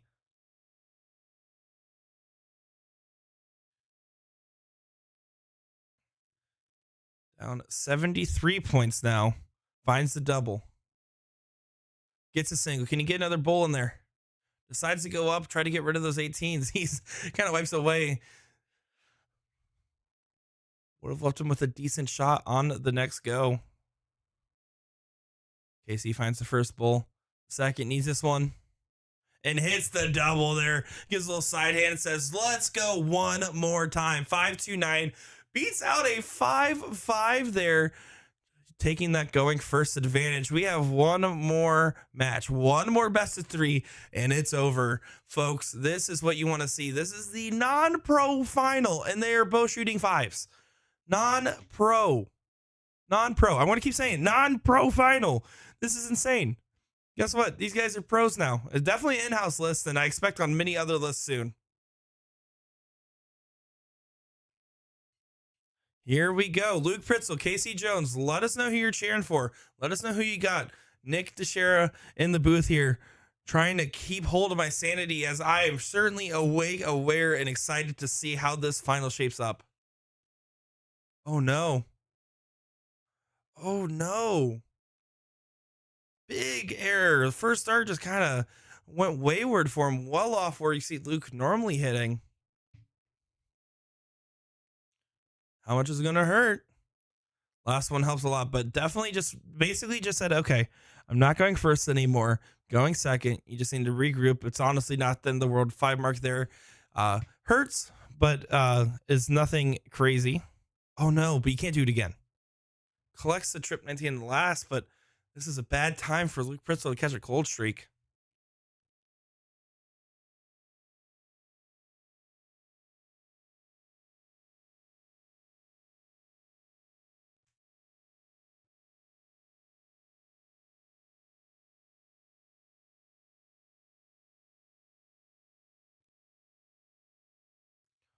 He's trying to work his way into the trip.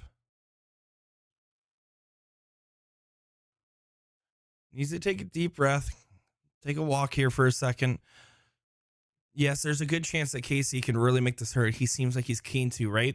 But even if you lose this game, just you got to hold your throw in the next. Shake it off. It happens. Sometimes the darts just don't connect. They've been hitting all day. Luke, king seat holder.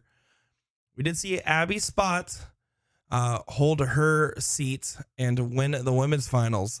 And then, of course, on the other end, the pro side, Bob McCoy completes the double dip over Eric Bobzine. So, who knows? We've seen one of each. Will we see the double dip completed successfully? Will we not?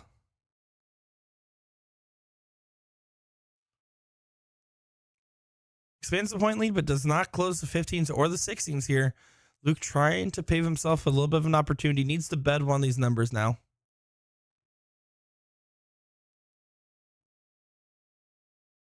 Gets 7.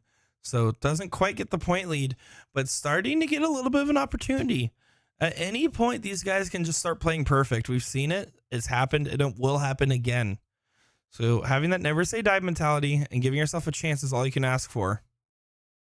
Casey Jones does get rid of those 16. So 15s, you need to load them up. Hope that for some reason you do get the point lead from a forced error and then take a shot at the 3-bet close. Another 7 mark.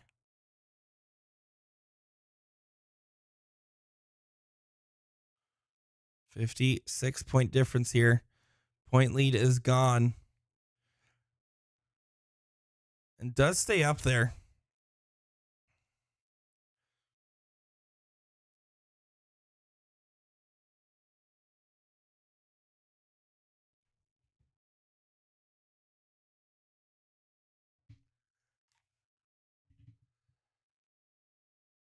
Collects a trip on the last game. The bare minimum point lead, not exactly what he wanted. 11-point difference, 517 average right now for Casey. Ooh, went for the double, went outside on it, and twice. That's a huge error there. See, earlier he opted after first start trip 20 to stay on it for the other 2 when he had the single point advantage, right? Or single mark advantage, right? But now on the other end, Luke's getting a huge opportunity. He needs to take this. He needs to score as much as he can because this is the best chance to get establishing a significant point lead. Significant meaning that he'll have the point lead on his next go to be able to try to close some houses down.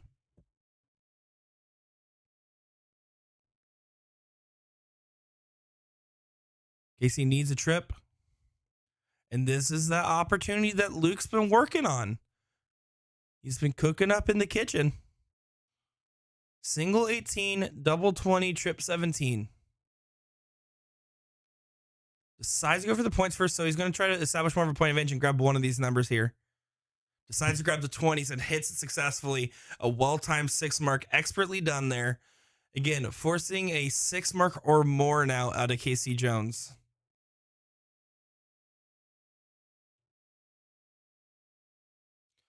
Finds 5. But again, now Luke will have another opportunity to close a round. Now it's even easier, right? He only needs a single 18. So if he gets the point lead, which he does now have, can pop the 18s in 1. And now can he hit the 17s here? Oh, it takes a moment. Doesn't hit it. The hesitation killed him there, I think. That was such a huge potential shot. Casey needs to capitalize on this moment. First start's good. Goes over, hits a double 15. Back to the 17s here. Finds a 6. 32-point lead. 5 bold differential here. Expect the 17s to probably go considering Luke's style. Ooh, both of those not well thrown for him. I think after the first miss, I would have been okay with him going for those 17s and taking the 5-3 chance on the bulls. We did see Casey miss a chance at the bulls earlier. Yeah, now he's going to make sure a single 17 did add another bull there. Or no, it made it 1 short of adding another bull, so he decides to stay for 2 more. You can tell it's over 6+ hours into the stream, solo stream with just me here. And the brain's not working as well, and it already didn't work well in the first place.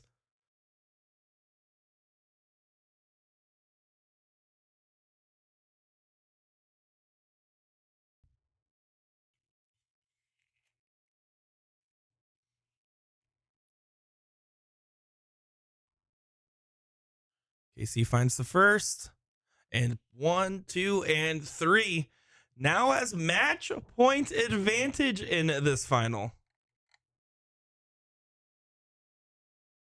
Match point advantage here. Broke the throw of Luke Pritzel as well, so that's significant. If he can do back-to-back breaks, it's over. Luke Pritzel holds his throw. We'll go to 1 more leg here.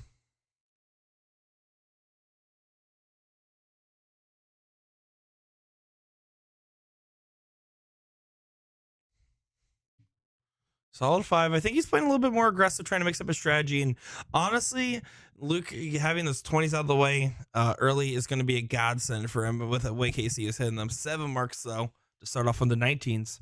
Not a bad start, if I do say so myself. I did say so.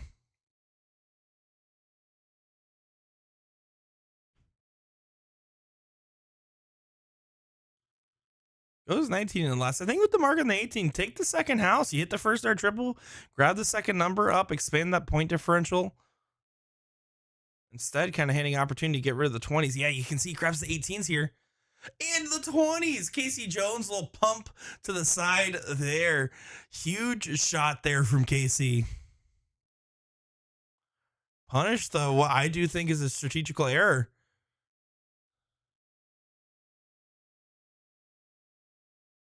Four mark there. Gets a 2-point lead. See what Casey's able to do with this opportunity. First start trip in the 19. Oh, good look at the 17. Doesn't click. He loves using those doubles. Goes inside there.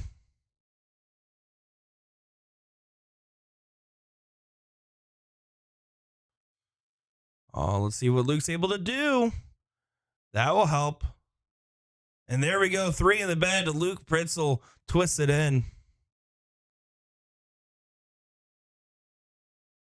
98-point game here. Oh, that's a perfect spot for, yeah, because you can see Casey's a lefty. So if it goes to the right-hand side of the bed for him, there's usually plenty of room to follow it, use it as a backboard or as a catch for your dart, goalpost, however you want to word it.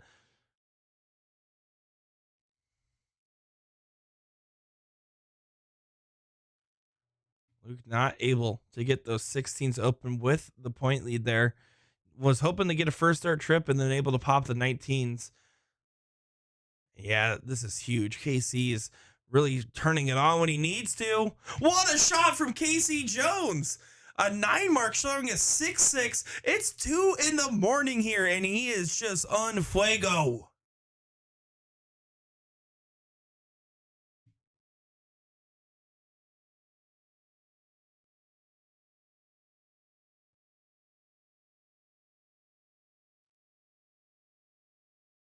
Casey Jones 3 balls away from completing the double dip.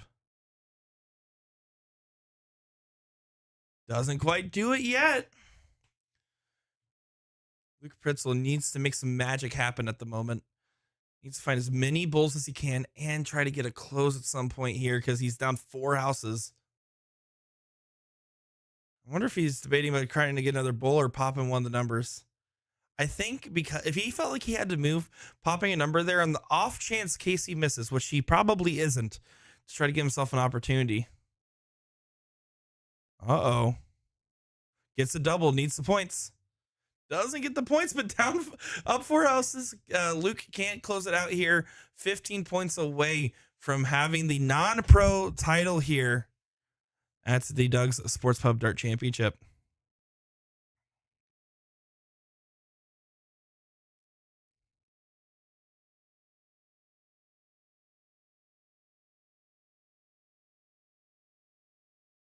Yeah, just pops the trip 16 there.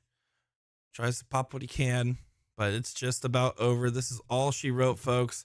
Single bull, or single 18 there, excuse me. You can tell the fatigue is getting to me. Great shooting. Casey Jones, Luke Pritzel, and what was a phenomenal showing from these guys.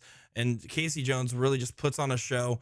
Guys, it is late at night. The dartboards are turning off. It has been such a good time bringing you coverage of this one here.